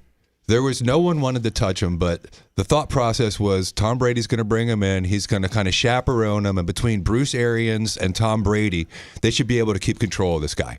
And he gave him a chance to revive his career. He performed exceptionally well until this moment where he broke. And if he had just maintained his composure, like you and Brett are saying, if he had just maintained his composure and been a professional athlete at that time, he would have gone on, probably had another season with Tom Brady, and he probably would be well on his way to the Hall of Fame. I don't think he'd be a first ballot. I think there'd be a lot of discourse about it, just like there is with a lot of controversial wide receivers in the history of the game. But 10, 15 years from now, you cannot look back. Like, he has a one-of-a-kind skill set. What's his stats look like? At 34, 35, he could pad up today and go out there and be better than a lot of receivers. Oh, absolutely. just based on just his physicality. He's just unbelievable. He's uncoachable. He's got is the hands of problem. steel. If the ball touches his hand, he's going to catch it. I think he led the league in the least amount of drop passes. I don't know how many years in a row. He's an absolute Spider-Man. You ever seen that highlight of him kicking the Browns punter in the face? No. He's returning a kick. I'll send it to Lummy. Yeah, He's he had returning 12 a kick. And he goes to hurt. He basically, I don't know if he goes to hurdle the guy, but he literally just jumps up and boots him. Yeah, right he in tried the to face. hurdle. He had 12,000 yards. Oh, yeah. See, that gets you in the hole. 12,281. 12, I mean, so that's probably 13. That's 14,000 if you play another year. And he had 83 TDs. He's in the hall. Red, I disagree. I think he's a first timer. And the only reason he'd be a second timer just because he had all this, drama with him, but statistically he's an absolute first time Hall of Famer. He's just an absolute head case. Yeah, that's why I agree he'd also be. I mean, if he would have been a consummate professional the entire time, then yeah, he'd be a first ballot Hall of Famer because nobody could touch him. But he wasn't. And the drama stuff like that, people remember that. I sent you the kick. I see this. Spencer Lanning was the punter and the victim here. Brown backpedals all the way to the 28-yard line. Good move upfield. God, look at the way he moves. Split special teamers, and now Brown is off to the races.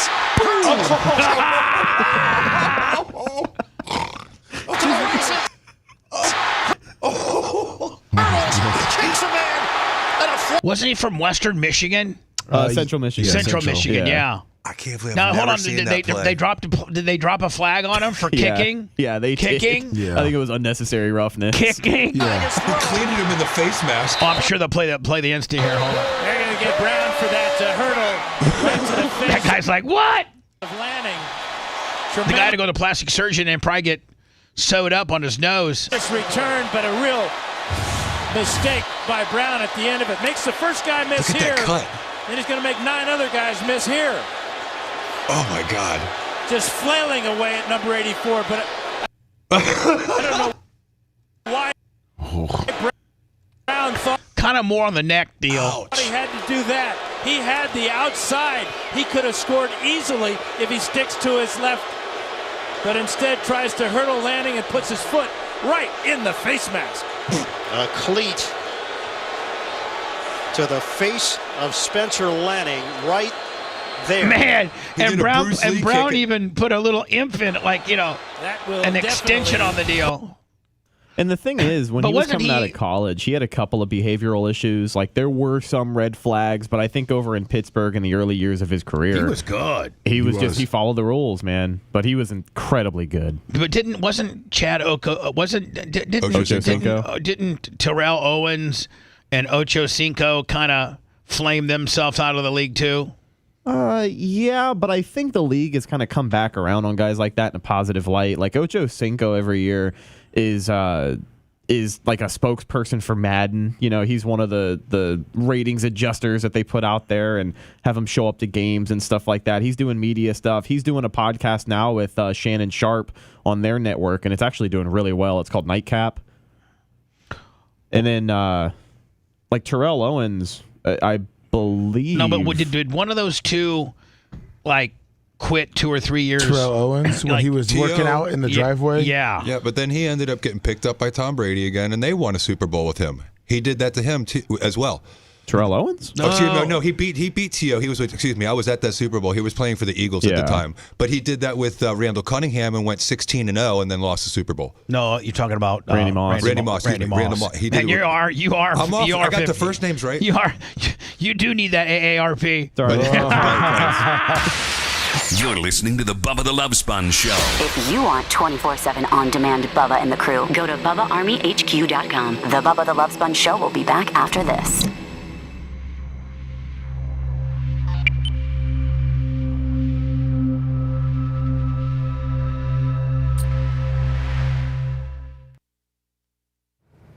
Was that the Giants year where they got cut on the helmet? Super Bowl, yeah. Yeah. It looks like his biggest debtors are the people that sued him. Successfully sued him? Like Yeah, he has well, judgments he against didn't- him? You didn't send me the bankruptcy list. It's in a PDF, Bubba. Oh, okay. Then don't worry about it. I'd have to email it to you if you want it. No, I don't want it. Okay.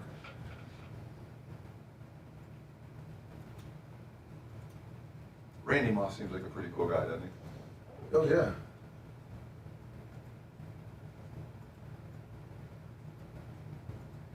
Cool guy to hang out with.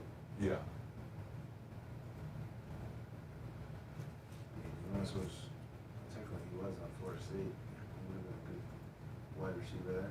Uh-huh. Who was that? That would be, who was the next quarterback then? Charlie Ward. No. What year? 96, 97. I think it was. I graduated in 92, and then it was... Americans are not struggling. You know, this is the worst platform. Who put this stage up? This is the worst. The freaking place was falling down. Keep still. Can't believe I didn't remember his name. It was 95. Like too many other things. It wasn't Chris. What a crappy contract it is. Oh, He's all about disinformation. Pilots come in, he said, I used to fly a plane. Truckers come in, I used to drive a truck. People come in from Minnesota, I used to live in Minnesota. Right? Yeah. He is so full of shit, this guy. No, I think Japper is they said, I just wanted to meet this guy, but, you know, and I'm gonna demand a drug test too. Thank you, Group of Lips. Oh, yeah. Appreciate it, buddy. Thank you, Marine Barlotta. What up, D-Runs, 246, White Ice, T. What first names did you get right? I don't know. I think Randall. Yeah, I got, instead of Cunningham, it's supposed to be Randy White. So it was that, Lost. It was that Busby. That Busby. God, I don't remember that guy hardly. Worked in was a running back. And Peter Work was a freshman, and Randy Moss was a freshman. So you know what that would have meant. Randy Moss, Peter Work, 98. That would have been national champions. Well, they were, what, 299, right? Yeah, I think it was. No, Jonesy, 869, I have never heard of that. Oh, Danny Cannell, too. Danny Cannell, that's who their starter was. God, we had some pretty shitty quarterbacks over the years.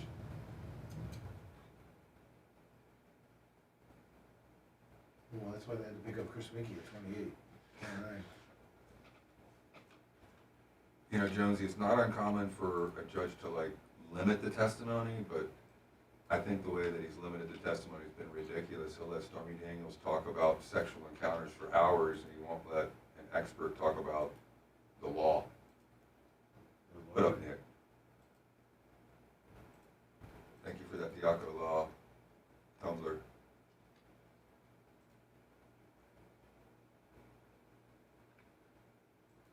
I did get Moss. No coleslaw, buddy. Jimmy Flynn, what up?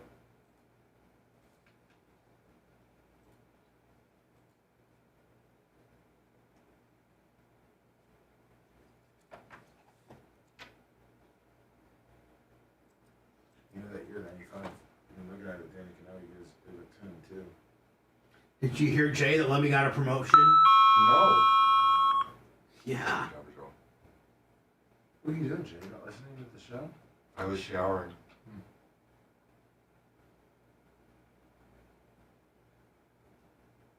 You're right about that, Daniel Rose.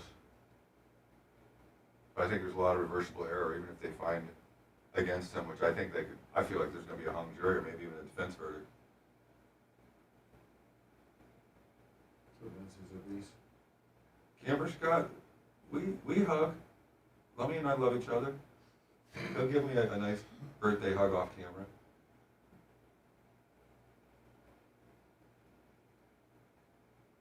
No, Oh wow, Jay Ohio didn't get 420, what Jay up? didn't get the air bubbles. No, I'm gonna get the number 2s. Those things are killing.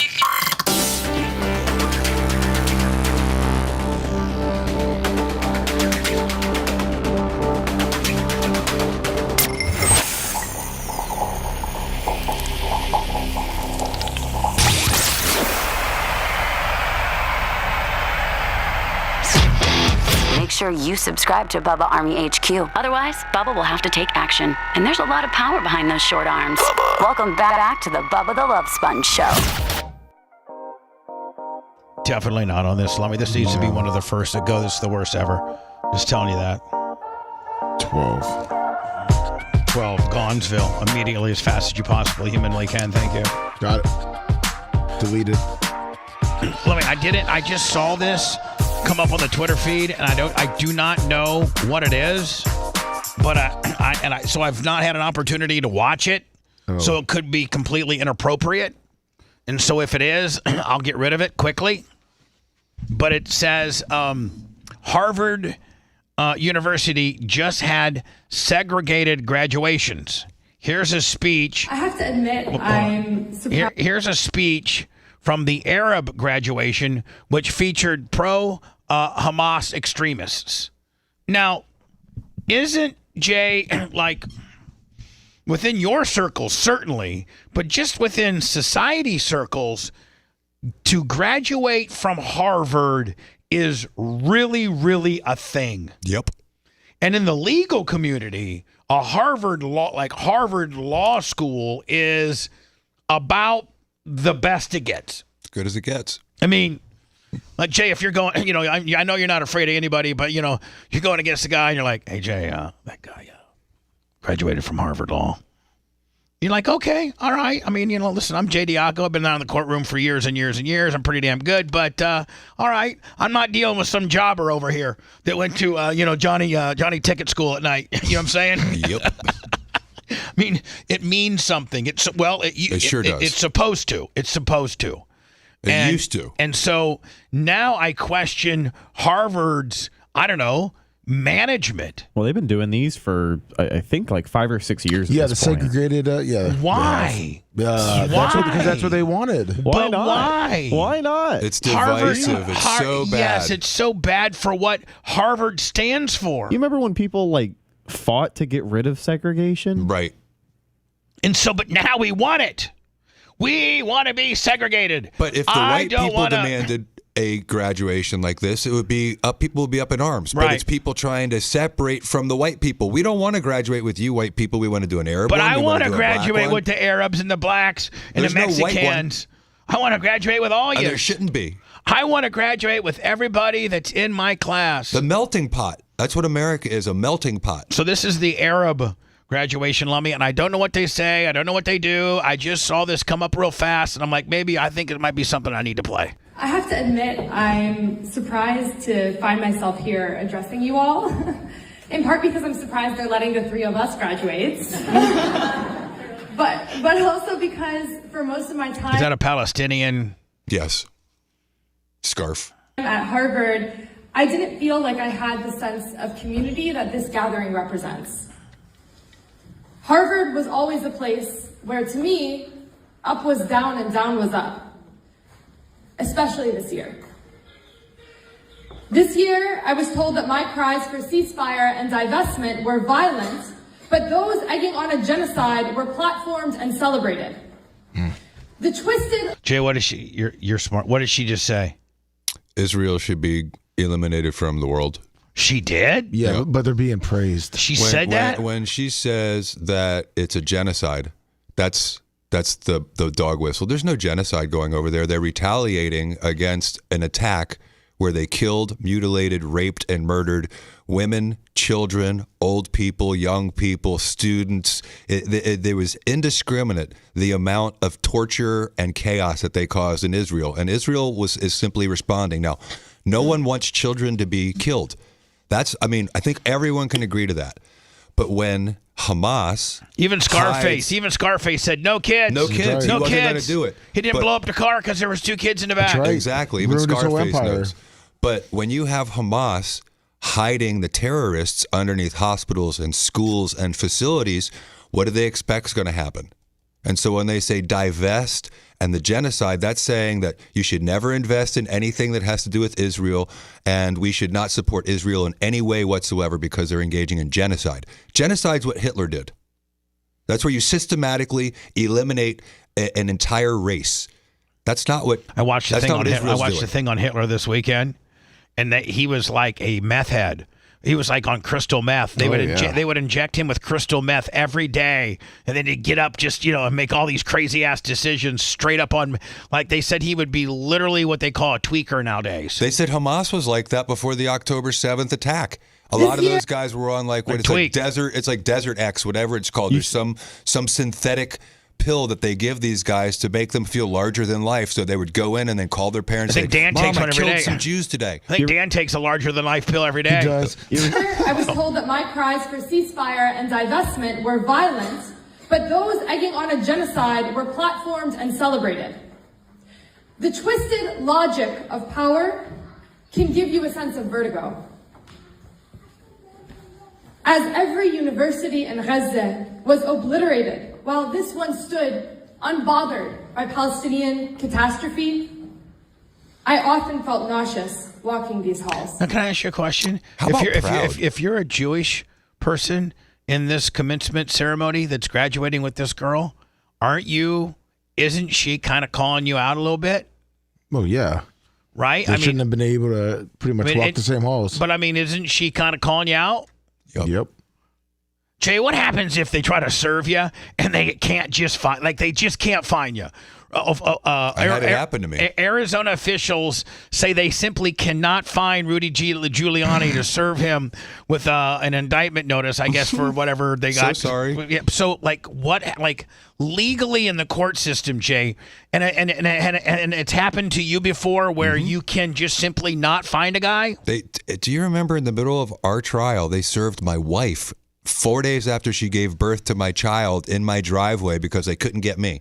And so they waited one morning until my wife was bringing my son to school, who was 5. My daughter was 4 days old. And some big giant guy blocked my wife in the driveway, approached her window, and served her with the papers. Can they serve your wife? You can serve someone at their home with someone 18 years of age or older that's a resident of the home. So Giuliani doesn't have anyone that resides with him, and so he's been able to effectively evade service. Judicially, what happens if you never, because the case can't move forward if the person's not served, correct? Correct. So does it put the case on hold? Yes. Until said person served? Yes, and I had a situation in California where I couldn't serve somebody. It took me 10 months to track this son of a bitch down.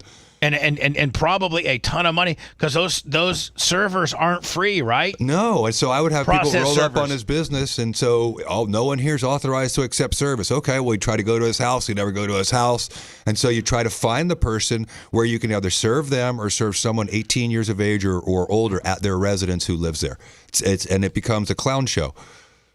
So speaking of which, Donald Trump was in St. Paul, Minnesota, and Lummy, I guess whoever was in charge of putting the stage together, like it was some shoddy, it wasn't Big Red and the Get Fresh.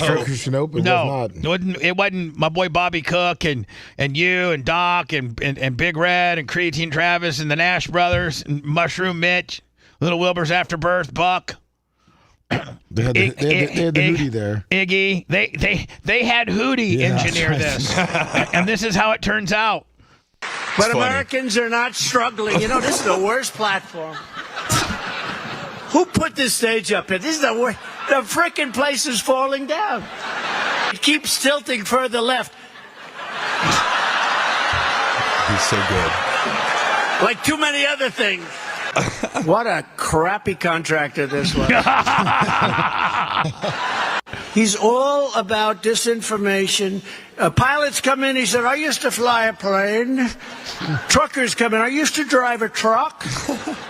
People come in from Minnesota, I used to live in Minnesota. Right?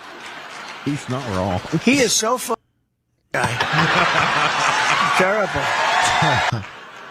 No, I have fake Tapper as they said, I just want to debate this guy, but and I'm gonna demand a drug test too, by the way. Wait, hold on. So hold on. No, I really hold on. This is so funny. So what all of us speculated, what pop culturally we all speculated that when he did the State of the Union that they had him hopped up on some Adderall or some something. They had a special Parkinson's cocktail. med or something. Well, listen, so Donald knows about it too. Listen to what he said. He said, I'm going to have Joe Biden drug tested, so listen. I don't want him coming in like the State of the Union. He was high as a kite. Looking up. Is that Joe up there? A beautiful row? And by the end of the evening, he's like, well, it was exhausted, right? You know, it's a funny thing. I don't know if you can see it out there. Does anybody have good eyes out there? Because this is... Okay, so I just got this today. Somebody handed it to me. So weird, and not as a joke. This is hilarious. I said, anybody have any Tic Tacs? And the guy said, yeah, I have one. Look at the size of that sucker. What is it? Tic Tac box. Can you see that, Pete?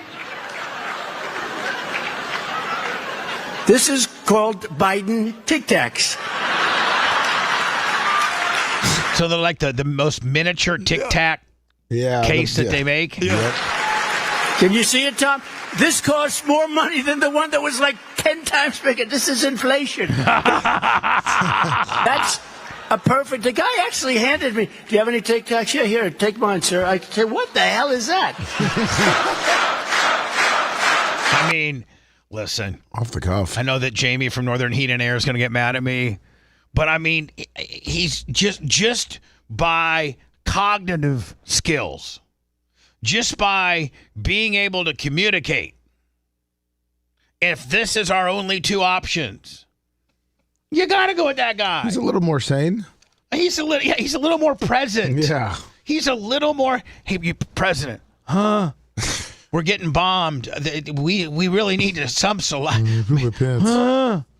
At least Trump would be like, what?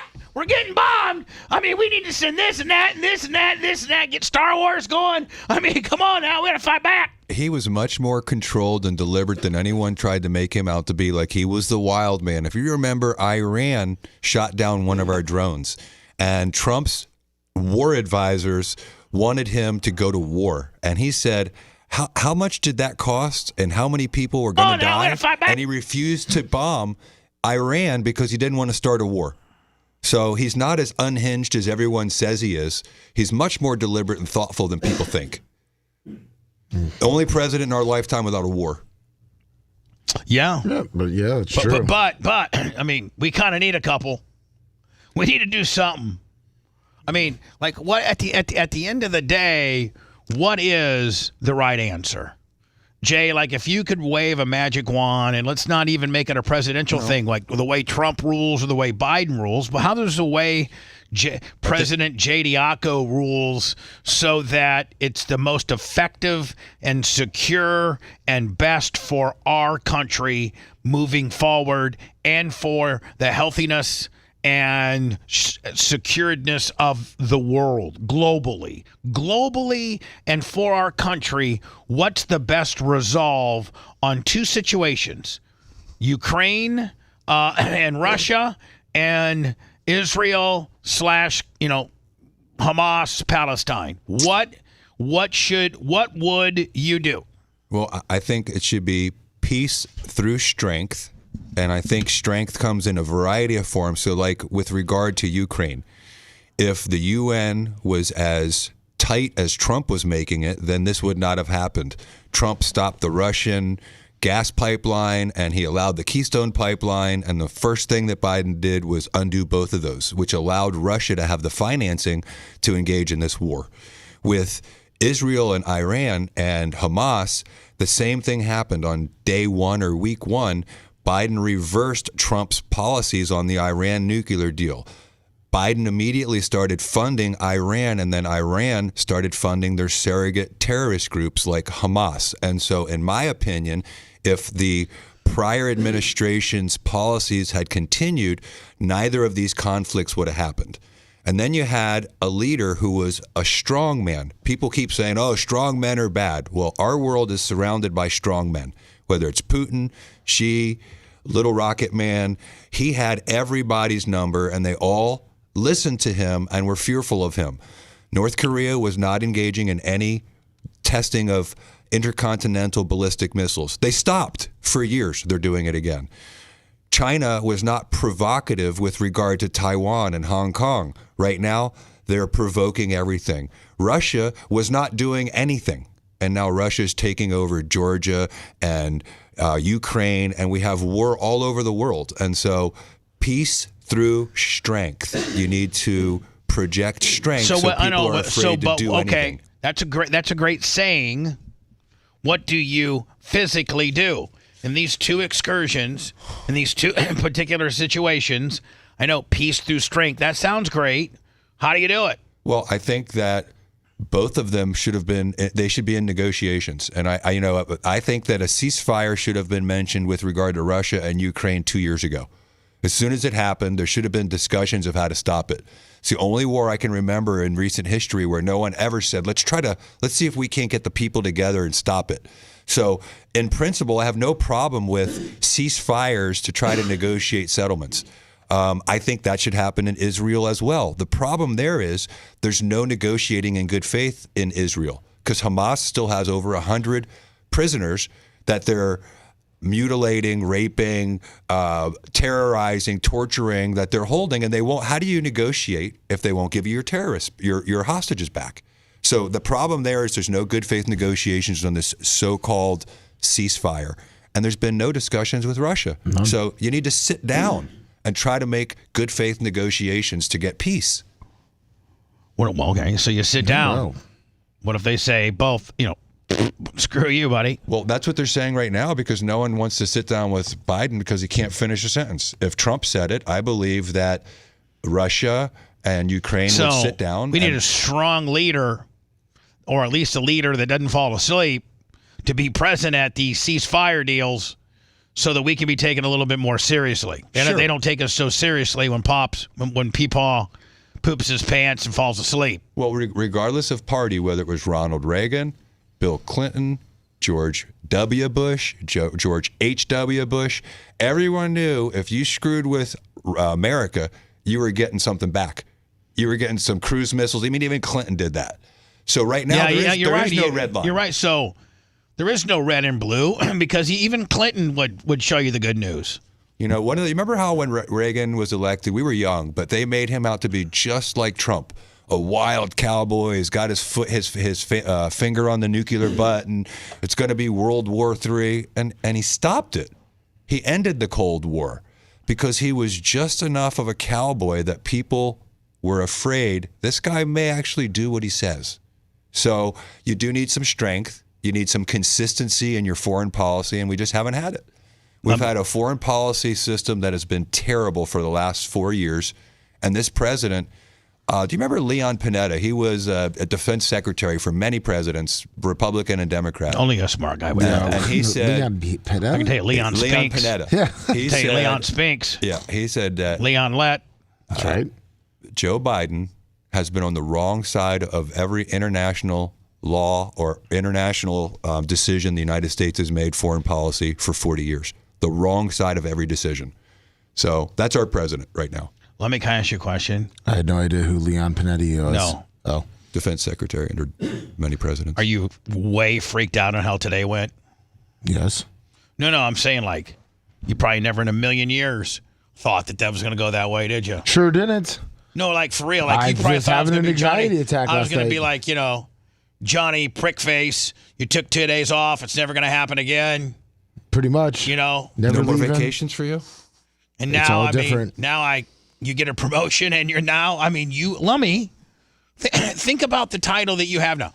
You're the executive producer of the Bubba the Love Sponge show. And think about the people that have had that title. He was so excited he lost his bell.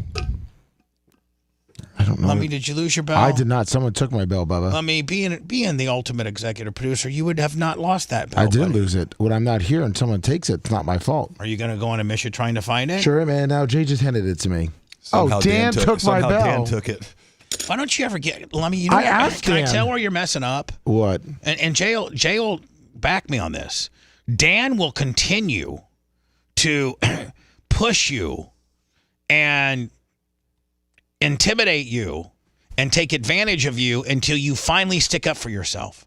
The size disparagement does not scare Dan. He knows mentally he's got you. Yeah. So mentally he's got you. You need to one of these days beat him down. Just pop him right in the face. Yeah, that's the only thing he'll respond to. I guess Friday. Because mentally, he knows he's got you mentally. He has you mentally. So until you make him hurt one time, like you like smash him, that's the only thing that Dan's going to respond to. Jay had to live his entire life that way. That's right. Dan would probably let him do one of those like WWE smacks on his chest, and that may put him back. Yeah, or you know what? Maybe you can do that. Or just walk up to him and grab him by the throat and say, "Listen, if you ever take my bell again, I will beat your ass." Okay, Friday when he walks in at 5:57, I don't think you have it in you. I will, as long as I have permission from you. I'm Dan. I know you took my bell and everything, but would you not take my bell anymore, please, Dan? And he's like, "Shut up, Lummy, you idiot." And like, "Okay, I'll shut up, but please don't take my bell." You just walk up there and like Undertaker him. Like, that's for my bell, Dan. And then you know what? Then Dan wouldn't take your bell anymore. That's true. He'll probably try to come up with some excuse, but I'll choke him out and slap him down. I mean, like, listen, Jay will tell you if you're big. Like, wasn't it Bob Lucharini had sometimes put hands on Dan, didn't he? Oh yeah. Yeah, you got to put hands on Dan sometimes if you're much bigger than him, because he'll mentally he's far superior than you are, Lummy, mentally. Of course. So then now you have to since he's far superior mentally, what must you revert to? Physical violence. Physical. But he's got 19 years on Dan. 19. Yeah. 19. Yeah, Dan thinks, but Lummy, you could literally just take one of your hands and literally just go like this, just Dan, and choke him by that big ass Dan Adams apple and just get him like that. Just like this, Lummy. Just like that. Yeah. Just and be like, "Dan, don't you ever take one of my bills again."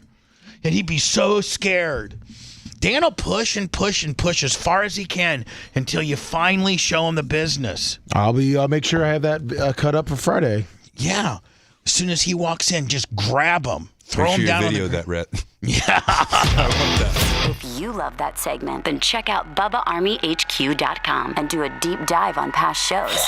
The Bubba the Love Sponge Show will be right back.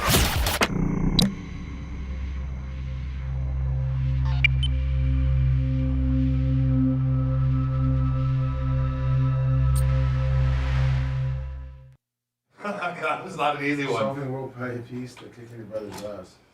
Oh, God.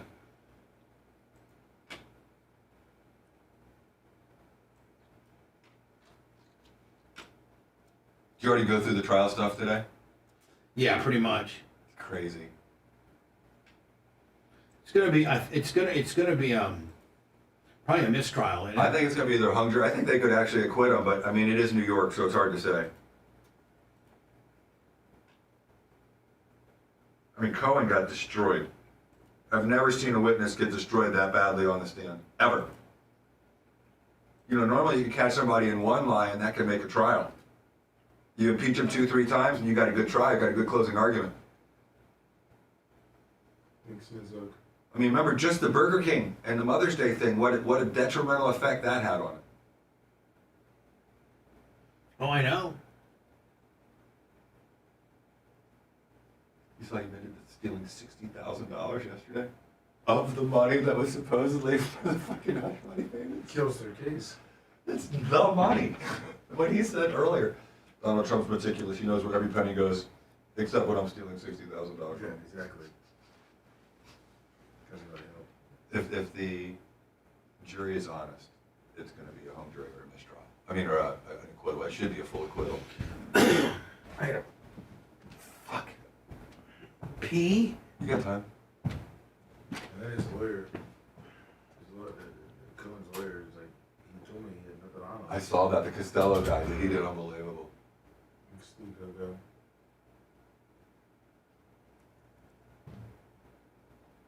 So is that the kind of promotion you get that has no salary increase, more responsibilities, and less downtime? Those are the best ones, Jay. I've had a lot of those in my life. Yeah, you're the president. You're president S now. Look at. Well, it was just a calamity of errors of all the things where he realized he needed you. It was hilarious. I mean, it wasn't fun for him, I'm sure, but it was. It was painfully obvious. Guy. I wasn't. Especially after that, sitting there working it was always in the back of my mind. What concert were you at? Let's go to the Hangout Fest. Where's that? Orange Beach, Alabama. Was that one we were looking at the other day that had all those cool bands? Yeah. Oh, wow. Some good lineup. Yeah. Did you go with your wife? No, I worked it. Oh, you worked it? Yeah. Oh, I didn't know. I just want to make money. Oh, really? Just a bouncer? No, VIP. Just kind of usher for VIP, like take care of VIPs? Pretty much. So basically CR security for VIPs, that's good.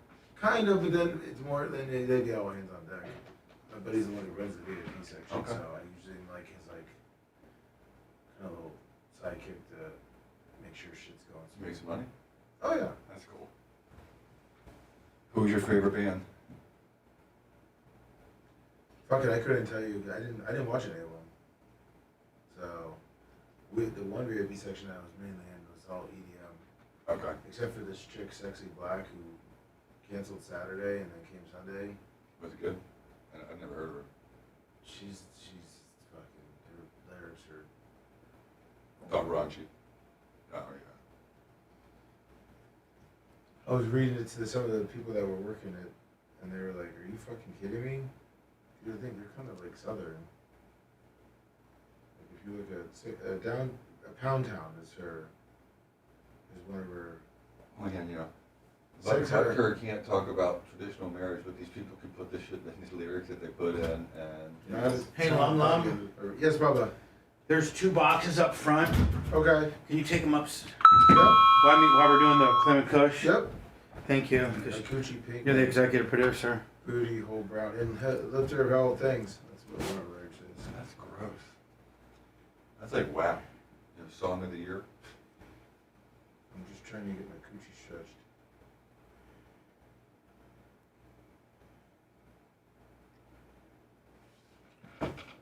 And boom, the hour is gone.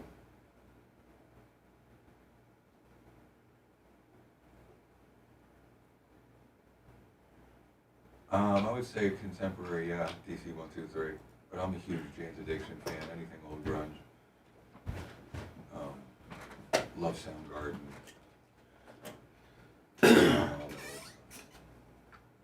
Temple of Doom.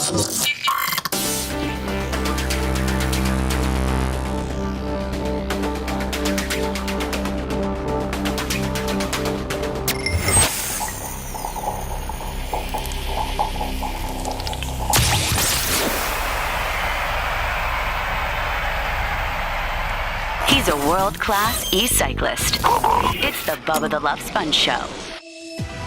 Let me, if you get an opportunity today, don't forget the new Stanley-inspired 30-ounce tumbler is now available. Bubba Army store, Bubba Army merch, BubbaArmyShop.com.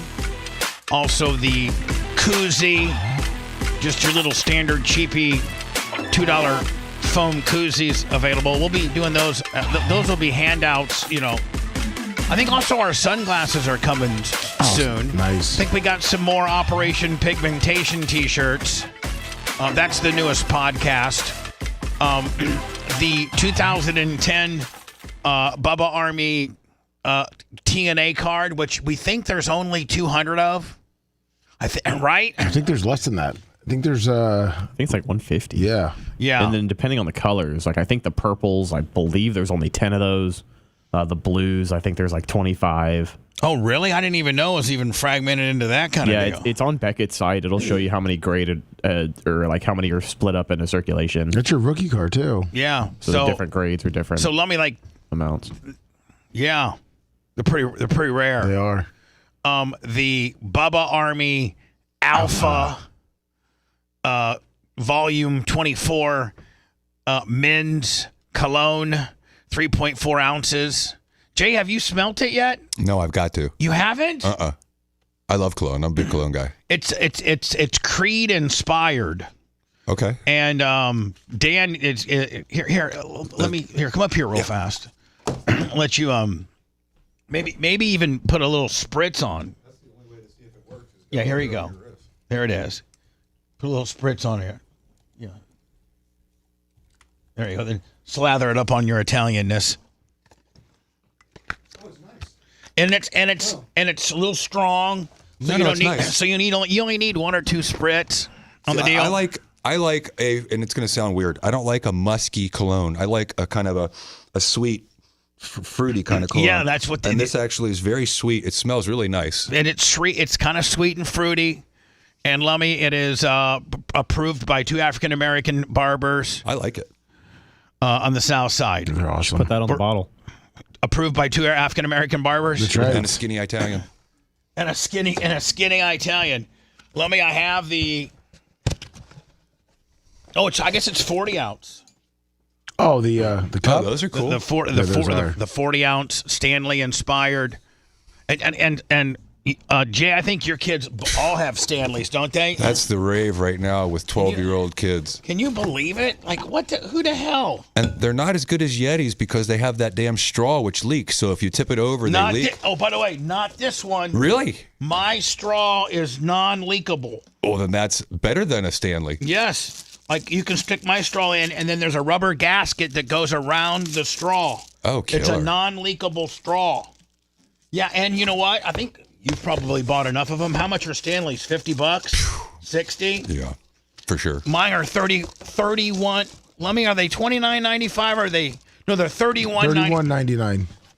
$31.99. Must have for you True Bubba armies out there. Would Krista take one and use it? What's that, Lummy? Would Krista take one and use it? Krista's not his wife. Candle is. Candle, sorry, the case. Well, I don't know. Dropping wrong names like me today. Quite the executive producer, aren't you, my friend? Yeah, if you want to take the title away, I guess. You are the exeguido producer. Oh, I can get think of the long line, the pedigree that you come from. My first executive producer was Guido. Mm-hmm. Yes. And then it was Brent. Then it was it Hurricane or Five Head? Hurricane was before Five Head. Hurricane, then Five Head. Did you give it to Jabberjaw too? Then Rick Russo, and then Jabberjaw, then Gargiulo. And then I've kind of been executive producer-less. Yes. Just kind of by committee. And now you. Woo! Now you, buddy. Thank you. From intern, stunt boy, co-host, and now executive producer. Like, are you still like thinking it's a rib? Yes, I do. It's not. So it's on that business card that you said I could get. Yes, I told you. I know. I said, get your business card. Executive producer. Perfect. I'm going to get it. But you got to be tough. Like, you might have to give Rhett some orders here and there. I will. And Macho too. Don't be a pussy. I won't. So I'll take it away from you. I'll make you proud, Papa. I hope so. Clement Kush next. And then I think does he got Operation Pigmentation today too? Yes, he does. So he'll be taping 2. He's actually taking a nap like a little baby. Not like he's being a baby. He's napping like as soundful as a little baby. Hopefully he feels better. He did not look well yesterday. Have a great day. Go to Bubba Army Store, Bubba Army Merch, Bubba Army Shop, and get this stuff while you can. Appreciate you, Jay. Thank you. Thank you. Thanks for letting me. What?